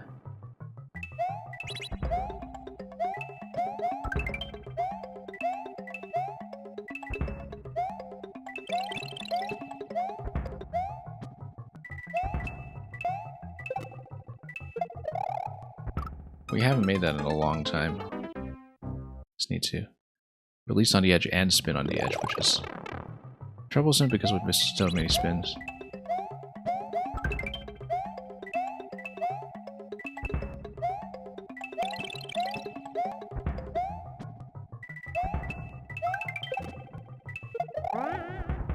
Well, we got it that time, but we have to adjust to jump as well.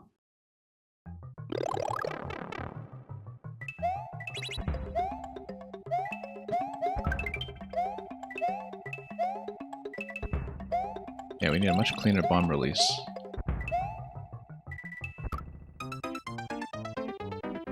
As we pick up, we need to figure out where to throw the bomb, basically. To leave room for a nice, clean spin jump like the ones that we got many times, much earlier. That's the problem with trying to practice a level like this, is that you wind up dying a lot to things that you thought you had figured out, and then you just don't wind up getting enough practice in for the segments that actually need to be worked on. Which I guess is why people do editor practice in this game as well. Whoops. But with the complexity of some of the blaster setups, of course, when things are snacking into place, that's not necessarily viable for this sort of highly interdependent level anyway. At least not without a few edits.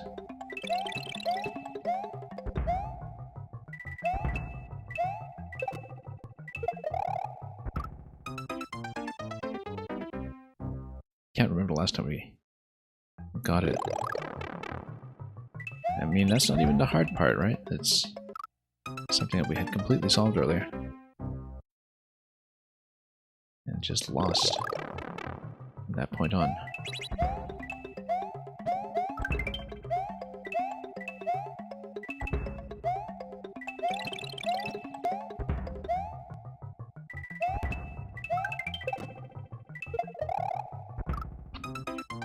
Clearly throwing too far to the left.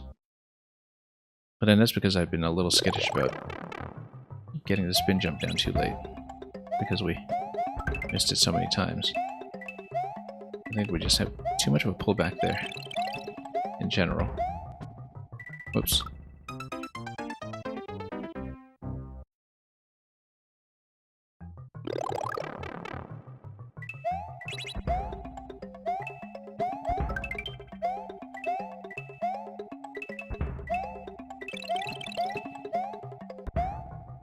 Nope. We had to release earlier. Yeah, just too many things that we're inconsistent about over the course of the learning process. It's hampering my ability to actually practice anything late.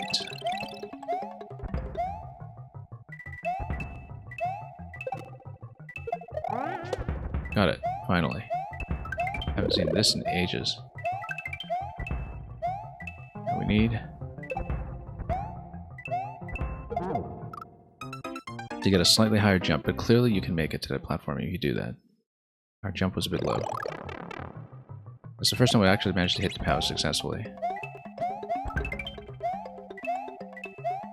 But the fullest, highest jump you can manage there should actually get you into position.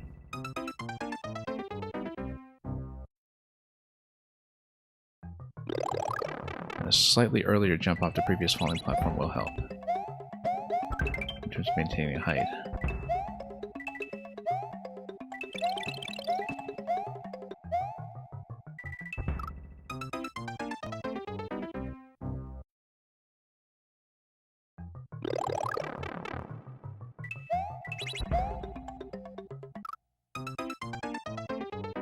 That's okay, we'll get back there.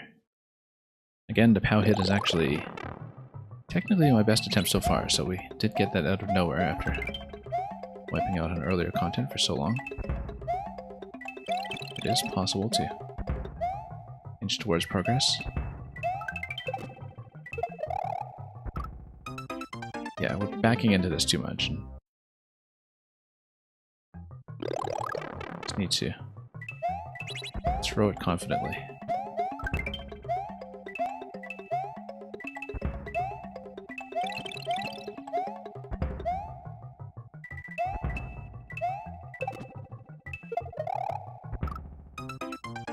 Yeah, just too much adjustment here and there, but I'm definitely kind of concerned about spilling off that platform after having had a few attempts where that happened.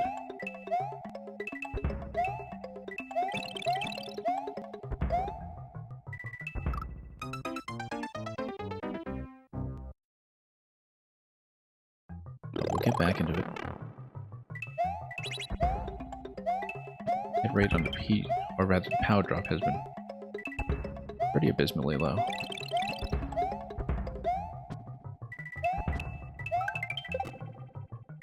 There we go. A little bit of adjustment there. We'll be okay. Okay. No, too early a release.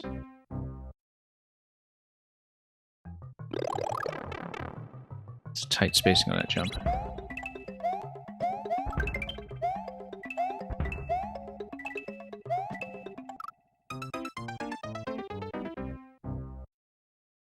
And we'll have to see how much more there is after that point as well, because who knows, maybe there's another big item trick at the end and we just haven't seen this segment continuously enough to really deal with it.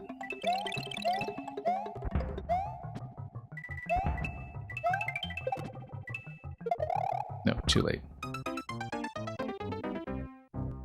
Too much adjustment.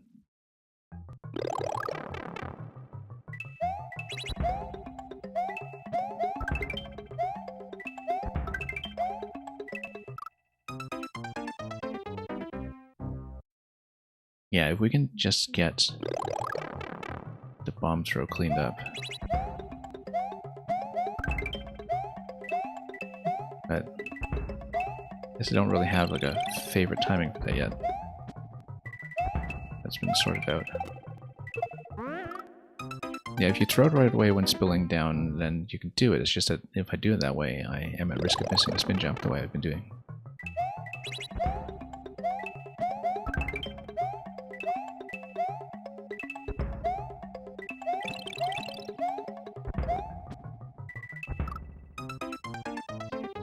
And then the POW is going to be a bit of a roll of the dice every time.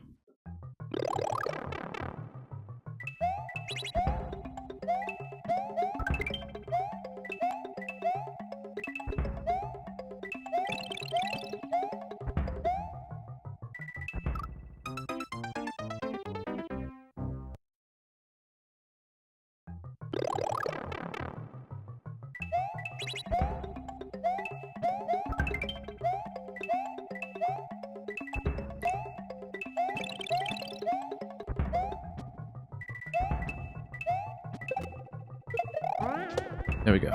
Nice and clean. Without too much adjustment back and forth or anything. Only to lose our timing over here on what should have been very simple. Jumping up the columns. It's okay. We can get a consistent input a bomb. Yeah, we just need to not tap left, basically. We can, sort of inch to the right, but as long as we maintain our facing direction, we have enough time to throw and spin. Which is what we're going for.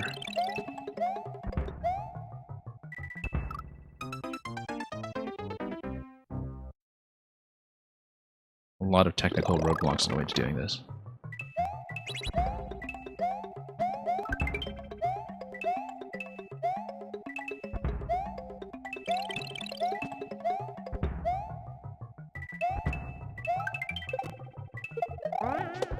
Got it.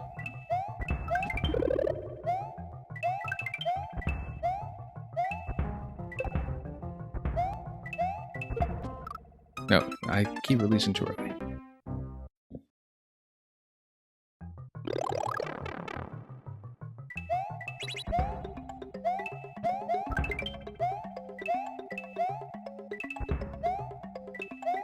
And again, we don't know what the choke potential is past that obstacle either.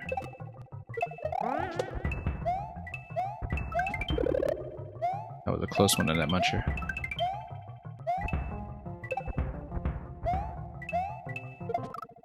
Still much too early, and we even picked up the POW coming out of that because we released so early, so...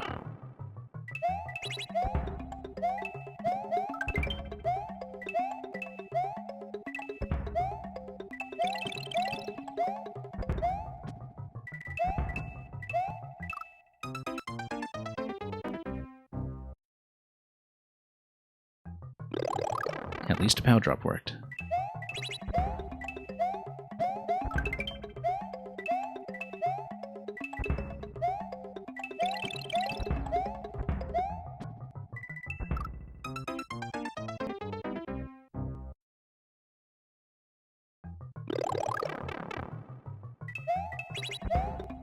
Yeah, consistency of inputs.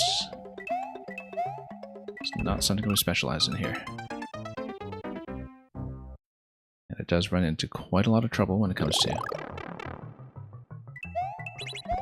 making any meaningful progress by practice.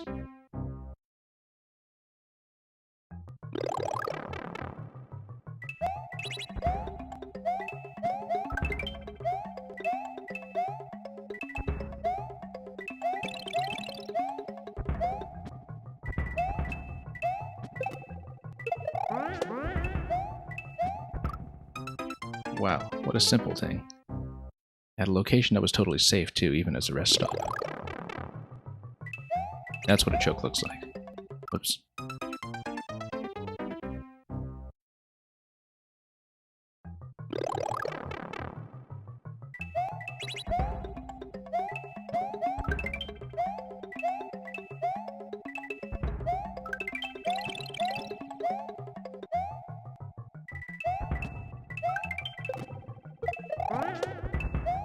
Okay. Collect ourselves for a moment there, and then... full jump, and then... whoa. Maybe that isn't it. Maybe it isn't a sneak hunter. Maybe you do throw at a peak, and... I don't think so, though, because every time we've thrown early... I'm just wondering about the muncher on top of that blaster, because technically if you hit the POWs really early, then the blasters drop long enough that you can get on top of them, but maybe that makes more sense than trying to sneak under. Because under that logic, the POW holding up, rather the muncher holding up the POWs and the blaster is there to make the drop happen. Yeah, I've been misreading that. I think it's actually a long shot. It's a long shot to hit POWs and go up above as the blaster is sinking. But I don't see what the release timing is for that yet.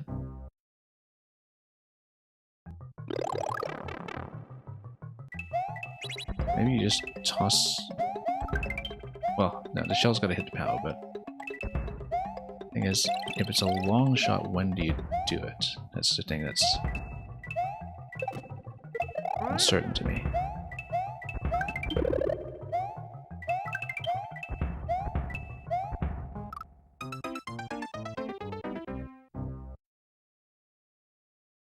Because we don't see any kind of throwing arrow either way.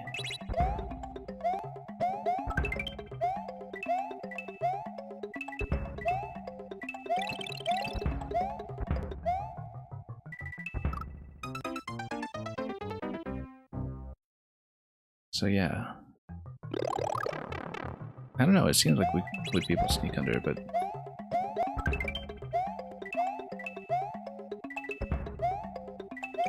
maybe I'm wrong.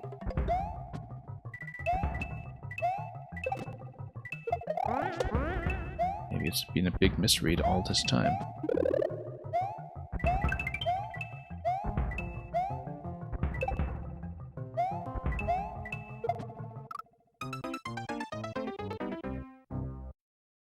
You need to hit the mouse so early for that to happen, though. I don't even know where to take a shot.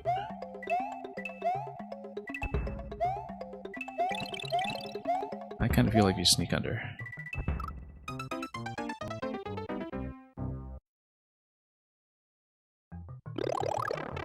That is such a difficult timing to hit, though. I don't know if the spacing on that platform makes sense.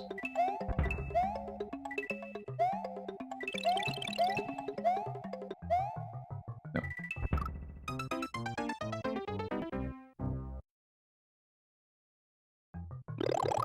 We'll see. This one might not happen. If it turns out to be a big misread that we just need to adjust around. Too bad because we put so much time into this and it's a great level. Great level. Whoops.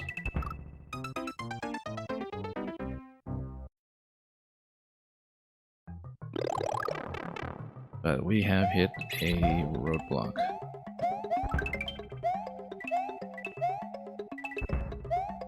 Several roadblocks at once, in fact.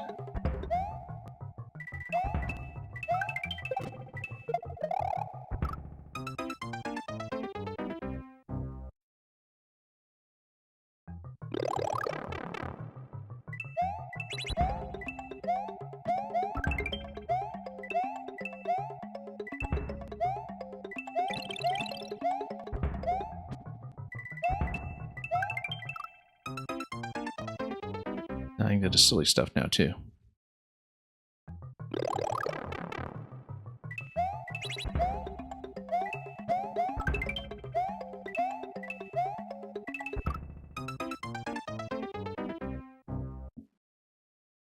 I don't know about that. Given the spacing, I was pretty convinced that you just get straight over to the pals, especially with the lack of any kind of earlier throw marker that would have been clarifying.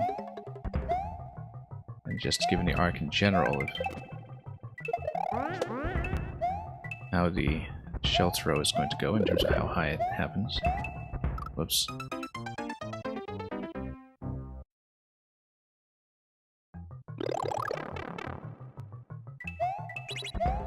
Because basically the shell releases much earlier and you try to drop the top column and get on top of that. The timing for that is completely opaque. Whereas the close approach at least makes intuitive sense, it's just a matter of whether the angle ever actually works.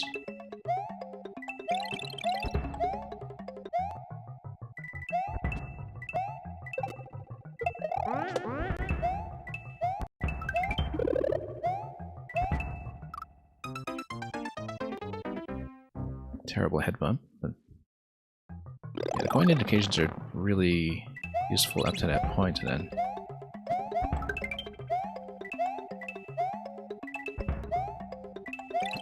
definitely misreading something. Oops.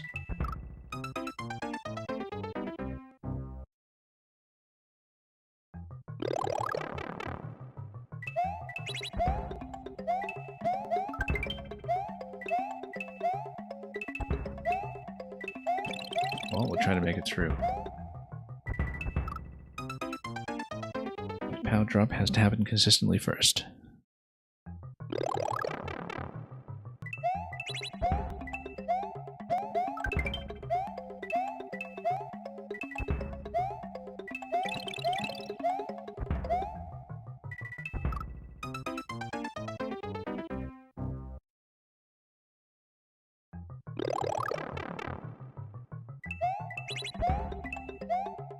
Yeah, a whole lot of tricks in a row that we haven't been able to see.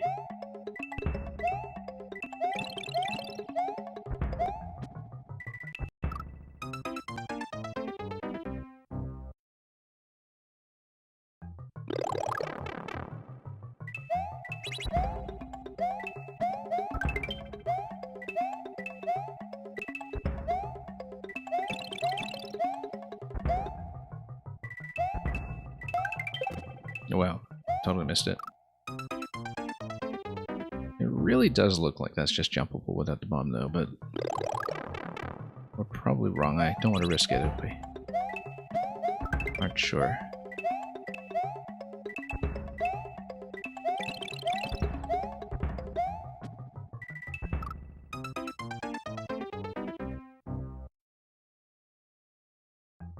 I mean, I'd be surprised if that kind of skip actually worked, given how tightly the level is designed otherwise.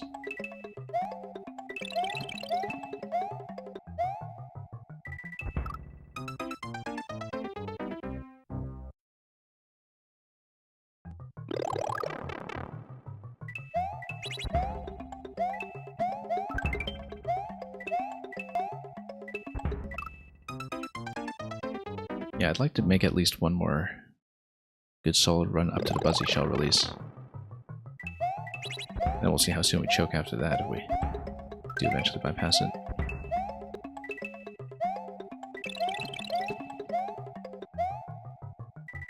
Just haven't been able to get a power drop in a while.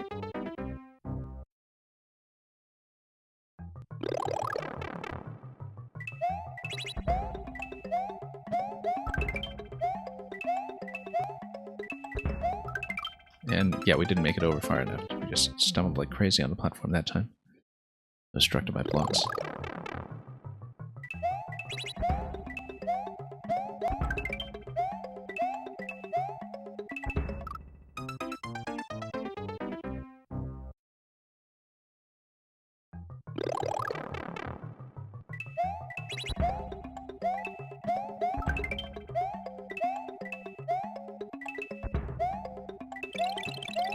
A little off-screen landing there.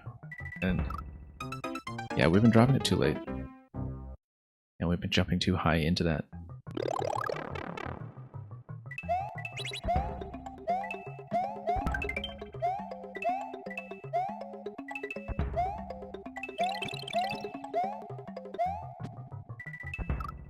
Much too early now. We've really lost the required positioning there.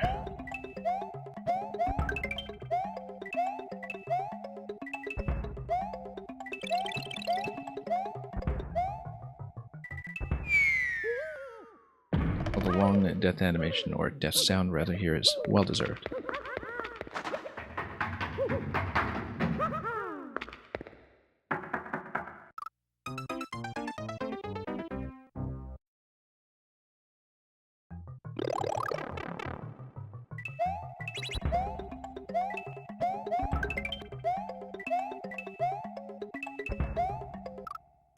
Yeah, I didn't go far left enough that time. We do have to get into the pit a little bit.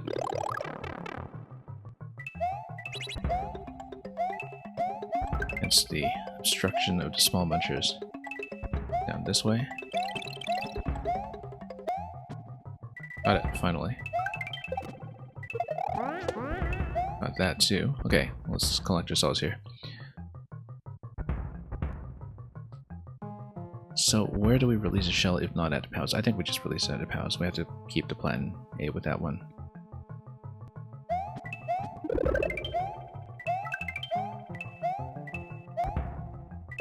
I don't see how it's doable otherwise. But then we're also hitting an obstruction there as we go, and it really does make me wonder if that's right. But there is a coin on top of the platform location that we're supposed to sneak onto, so...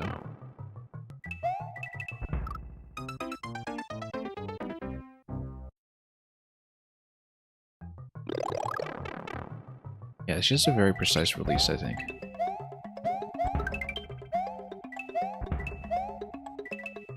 I just don't know if my jump is able to make it over to that landing.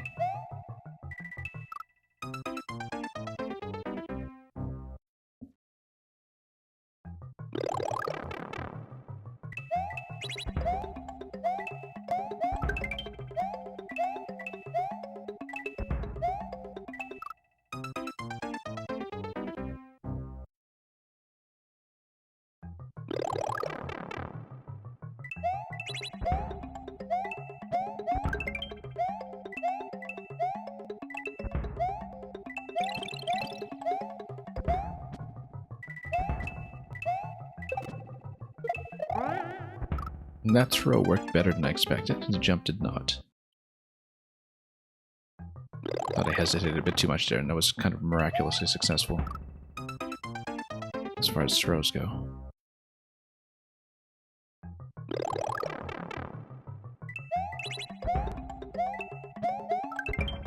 Yeah, it's just that a number of attempts we've had that successfully made it over to the parts of the level we're most worried about have been very few.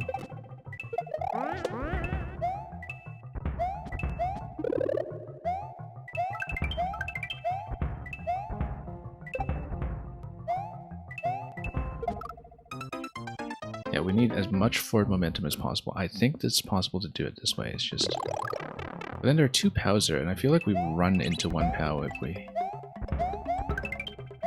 Even if we activate one POW, we run into the other one, right? Because it doesn't unstack, and that's what's obstructing me here, so... That's what's making me think that might be a misread.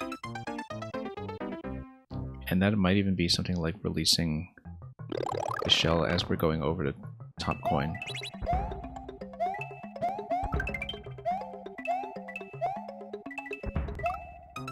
Because the fact that it's two POWs stacked together means that if I hit one of them, the other one cuts me off. Unless we just need to hit the POWs precisely in the middle. Maybe we do need to just hit them precisely in the middle. That, rather than being the kind of wide target that helps us, having two POWs stacked together actually makes it quite a bit harder. Because we need to chain them together. If we don't chain them together, we run into serious issues with one of them blocking us off.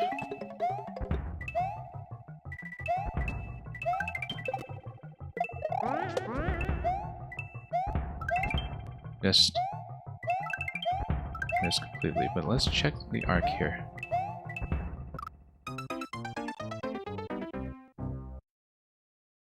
Because, no, I think we fire at the POWs as we go over the top coin. Change of plan. Change of plan. We haven't put in a reasonable attempt at this yet, so we'll do it.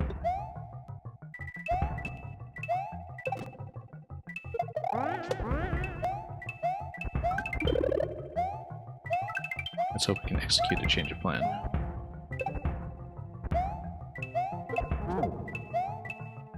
That was correct, and oh, we missed it at the very end. That's going to be, first of all, the best attempt that we had. Yeah, it's a much earlier throw than we expected. And it's funny because we still sneak in under, which is not what I expected, but... Yeah, we throw at the coin. That's what it is. At the top coin. That's where at the peak of the jump. Okay, now that we've learned that, I feel like we have a good reason to keep progressing. We just need to find that first.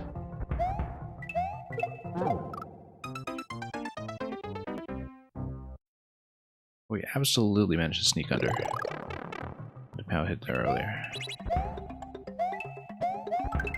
I didn't know how it happened, but it happened.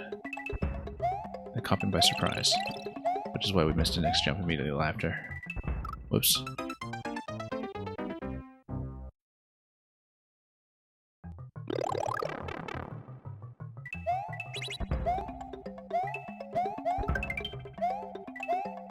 Maybe a more experienced Kaizo player sort of registers the correct method there immediately, but we don't always know the unstacking timings. Regardless, it seems like you do need to hit very accurately to make that happen.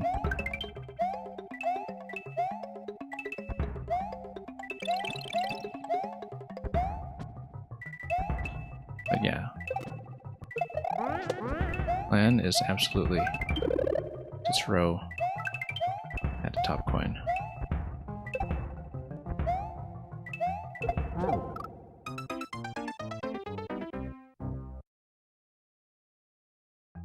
Now, how am I dying up there? I can't even see my own position, to be honest, most of the time when we're doing that.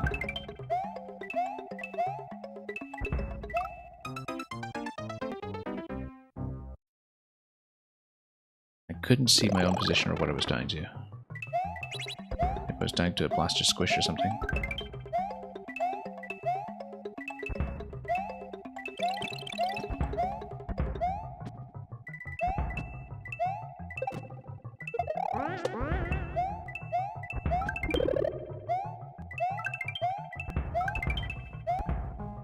We're hitting the target.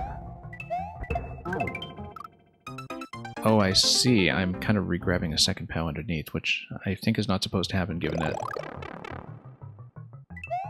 Yeah, I'm not staying going to jump well enough, that's what it is. I'm going low.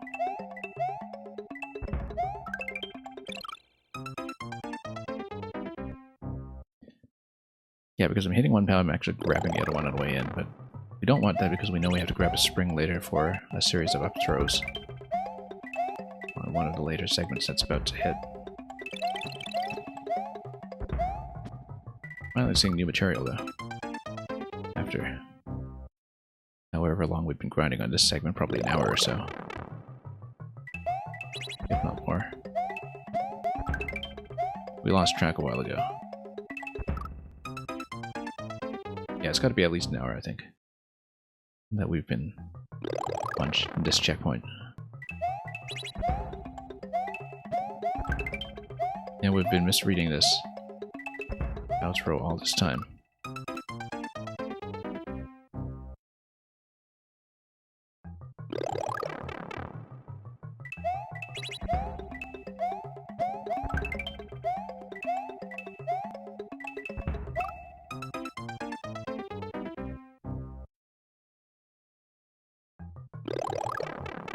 Yeah, hopefully we finish this at a reasonable time. We'll probably only have time for the code Meng suggested earlier after that. And hopefully we can finish that at a reasonable time as well. If we get to it.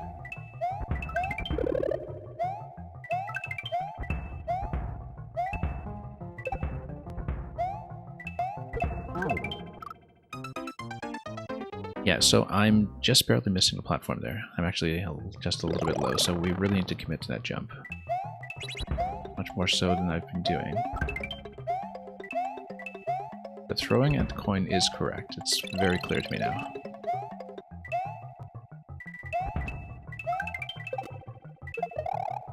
Missed.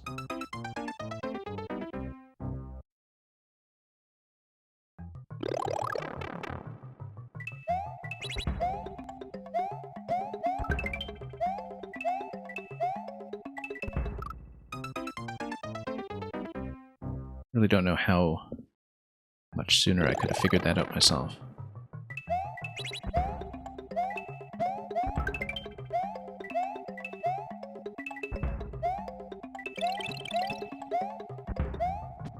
Because up to this point, the coins in this level have mostly just been waypoints in terms of giving you a landmark to hit. So the fact that it's actually with a shell release timing there does strike me as unconventional.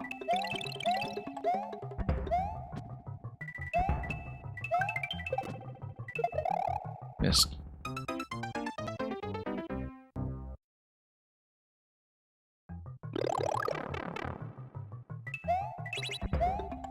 But we'll see.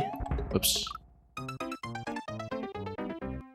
If we can meaningfully improve on it soon. And so I do see these final element that comes after that, which is that there's going to be a series of up throws on a spring where you kind of have to lift a muncher up above your head as you're also jumping up.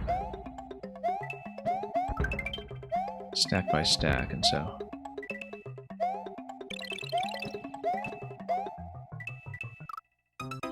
basically you have to, you know, kind of jump and up throw consistently, and it's going to be a particular input sequence that we don't have down yet that will become relevant later on, where you kind of up throw as you jump.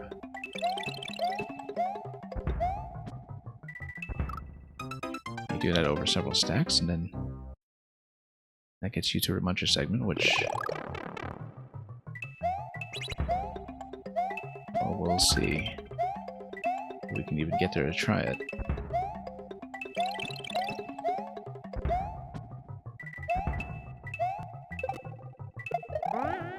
Missed. We had this down earlier. Again, just from lack of practice, we lost it again.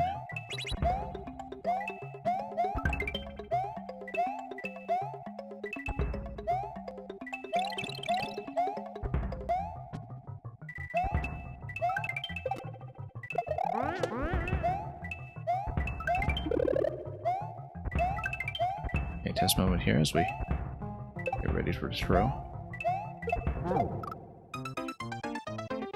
See, given my death animation here, I don't know what I'm hitting. I can't see what's killing me because, like, Mario's sprite just seems to pop up out of nowhere at the top.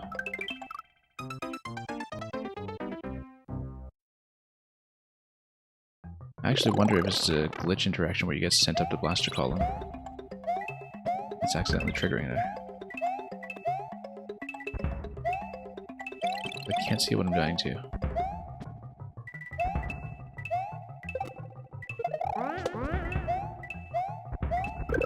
Oops. But we managed to sneak over once with that POW timing.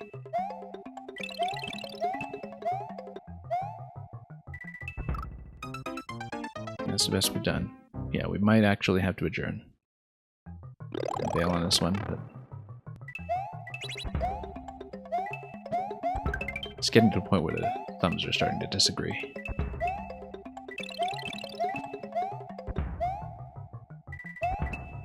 But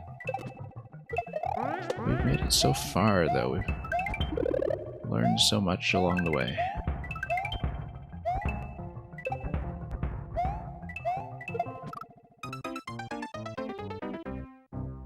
Okay, the shell's just hitting me now.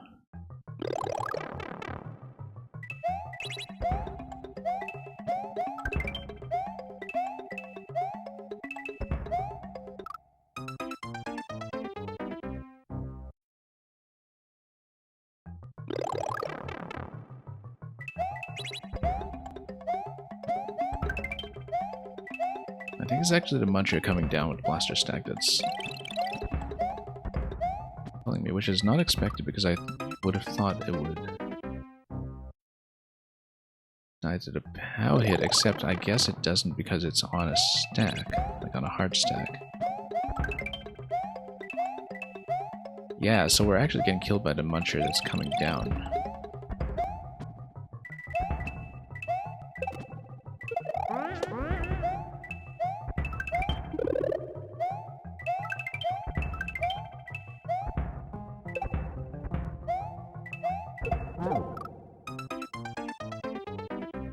Okay, I think I'm going to call it. This is a great level. I'll almost certainly download it for further work. Had a really good time with this one, but I think we have hit the limit. We're going to look at the code that Meng put in the chat earlier, and that will likely be the last one today. So this is partly a function too of how long I'm able to stay today. Sort of unfortunate that we're losing progress up to this point, but we did what we could. Definitely want to take offline, I think. It's a very, very accomplished level, for sure. And yeah, definitely we would have had to learn the Muncher Spring interaction. That's almost certainly just, jumping as you up throw repeatedly over about 3 or 4 times. It comes at the end of this one too. 65 historical clears on this since 2017. Pretty understandable. Don't think we'd played anything but No Plan Down before, but clearly somebody who's involved in things like Kaizo Battlegrounds and just on the Kaizo side in general. But yeah, very impressive level. Just a little beyond my technique.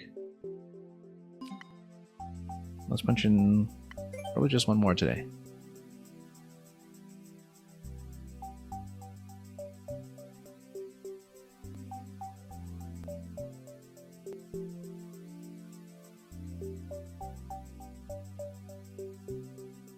Got just a number here.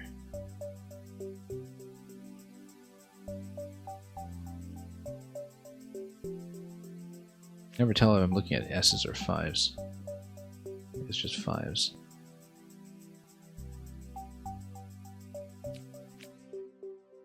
Oh, we've seen this one. Yeah, no, this was the one that was actually using the glitch interaction with the platform. So Mang suggested this one, but we actually played absolutely everything by Manchafu a couple weeks ago. So we do have the VOD for that. And yeah, no, I remember this level specifically because this was one that uses a track glitch for these high-speed platforms to fly way, way off the track. That we did have to ask somebody about afterwards, I think, to confirm what was going on. So yeah, this one was already one that I kind of decided was a keeper. Yeah, we played everything by Manchafu. We got 100% on the profile, and this one definitely stood out to me, which is why I just remembered it instantly. Thanks for suggesting it anyway, though. I mean, we played enough Maker 1 to this point that we are likely to recognize a couple of suggestions along the way. I was hoping to get through more today, but of course the gravity well level just took up quite a bit.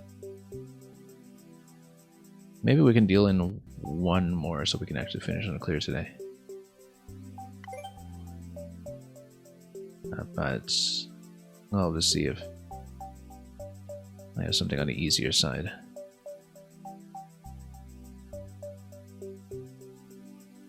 Or if I'll just give my thumbs a bit of a break instead of, we can maybe try one more.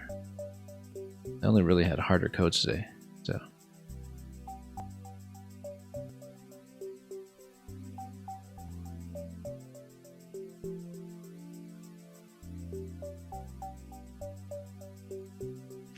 Let me take a look at the clear rate on this one.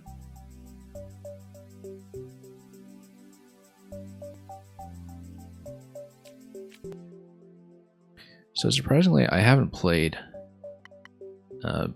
much of Bufflin at all in Maker 1, in spite of the fact that that's where he really kind of made his name and made his style, to the point that there was a very recognizable Bufflin style that was in place by the time people got to Maker 2.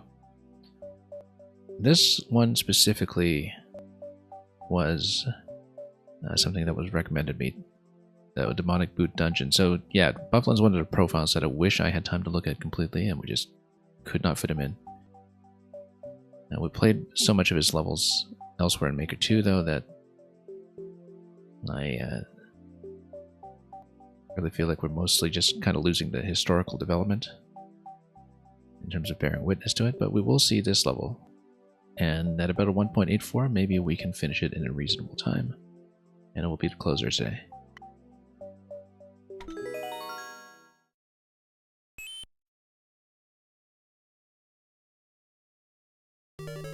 Hopefully it's not biting off much more than I can chew.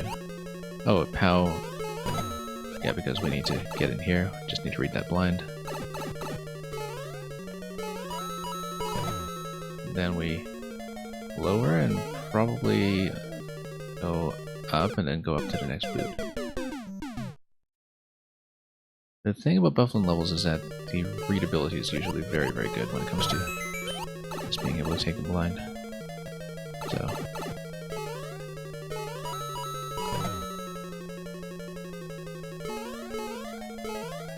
Yeah, here we go for the boots, we go back up. Then P-switch will just sort itself out there.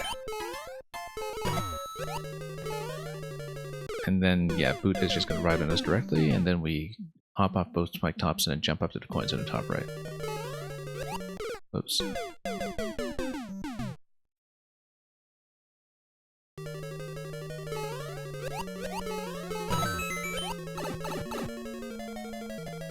Yeah, I think Buffalo levels get a lot of credit deservedly for just how blind friendly they tend to be, considering the technique that's often involved.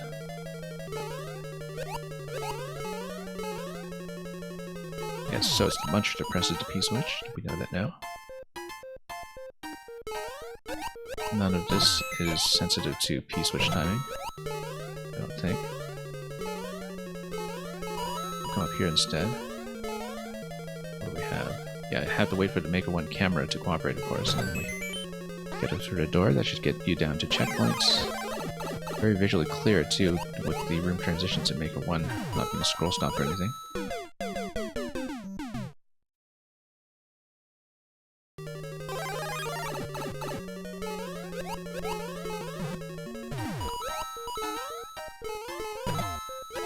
And you usually have just enough time to react and read here.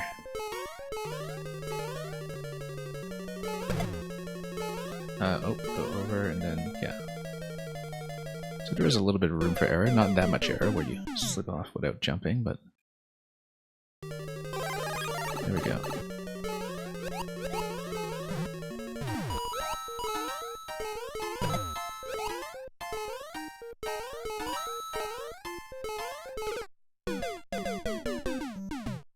If you missed the first timing window with the spine, you can wait, I think, and still get away with it. Camera timing is not too tight here. Just some light auto-scroll pressure. Keep things moving.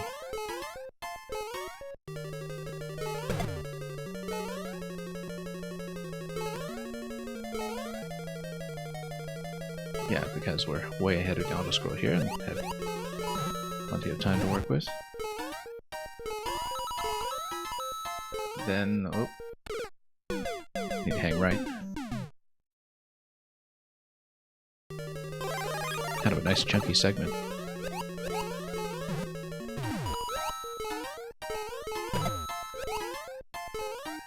Oops.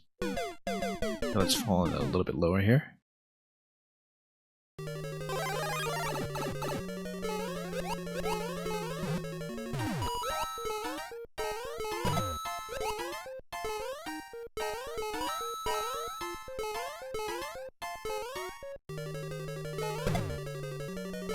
Yeah, too bad about Maker 1 camera, just make the spiny approach there on the way up a little bit blind sometimes, but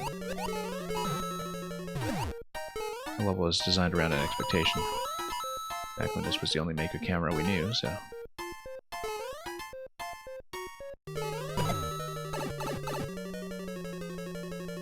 Checkpoint 2.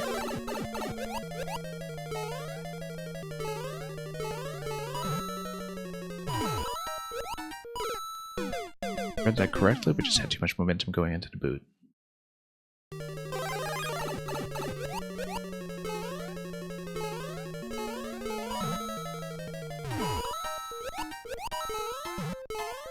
And then through here, and through here, and then we have to get out of the boot to the right. Because things are not scroll stopped in Maker 1, we actually get to read ahead to the next room before we go through the door transition, which is something that we don't often see nowadays, simply because of the way that layouts are put together. So yeah, scouting across door transitions is something that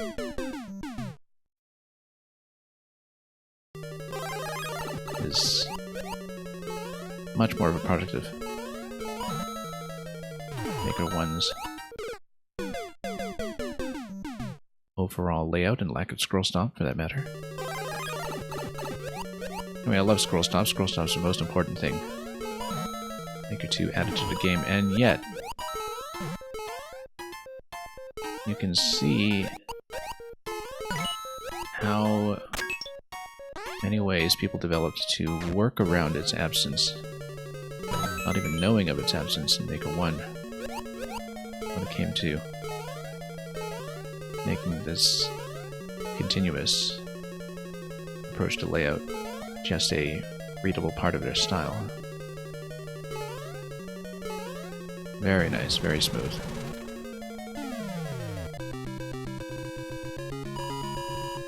Kind of encouraging to finish on something like that after wiping out on Gravity Well for so long.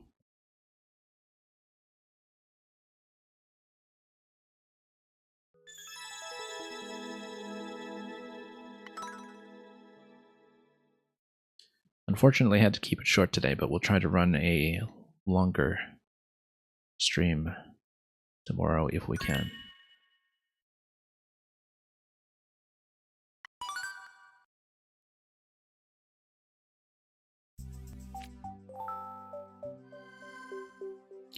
Anyway, we're finishing on that. And thank you for the GG, and yeah, too bad that we didn't manage to finish up with Gravity Well, but we at least made it through that one shell into the pow throw column once and got to read what the ending is supposed to be like. We just never really figured out the timing. But yeah, just a really great set overall today, even if it's a fairly brief one. I think for the most part we'll be trying to run easier content just to get through a larger volume of levels in the remaining streams, but of course I say that now and we could always change our mind later, depending on how the thumbs are feeling day to day. Thank you so much for joining me. We're going to go ahead and raid somewhere else. Not much time remains in Maker 1, but we'll make good use of what remains to the extent that we can. And until we meet again, have fun at our next destination, or whatever it may be. And as always, fare thee well.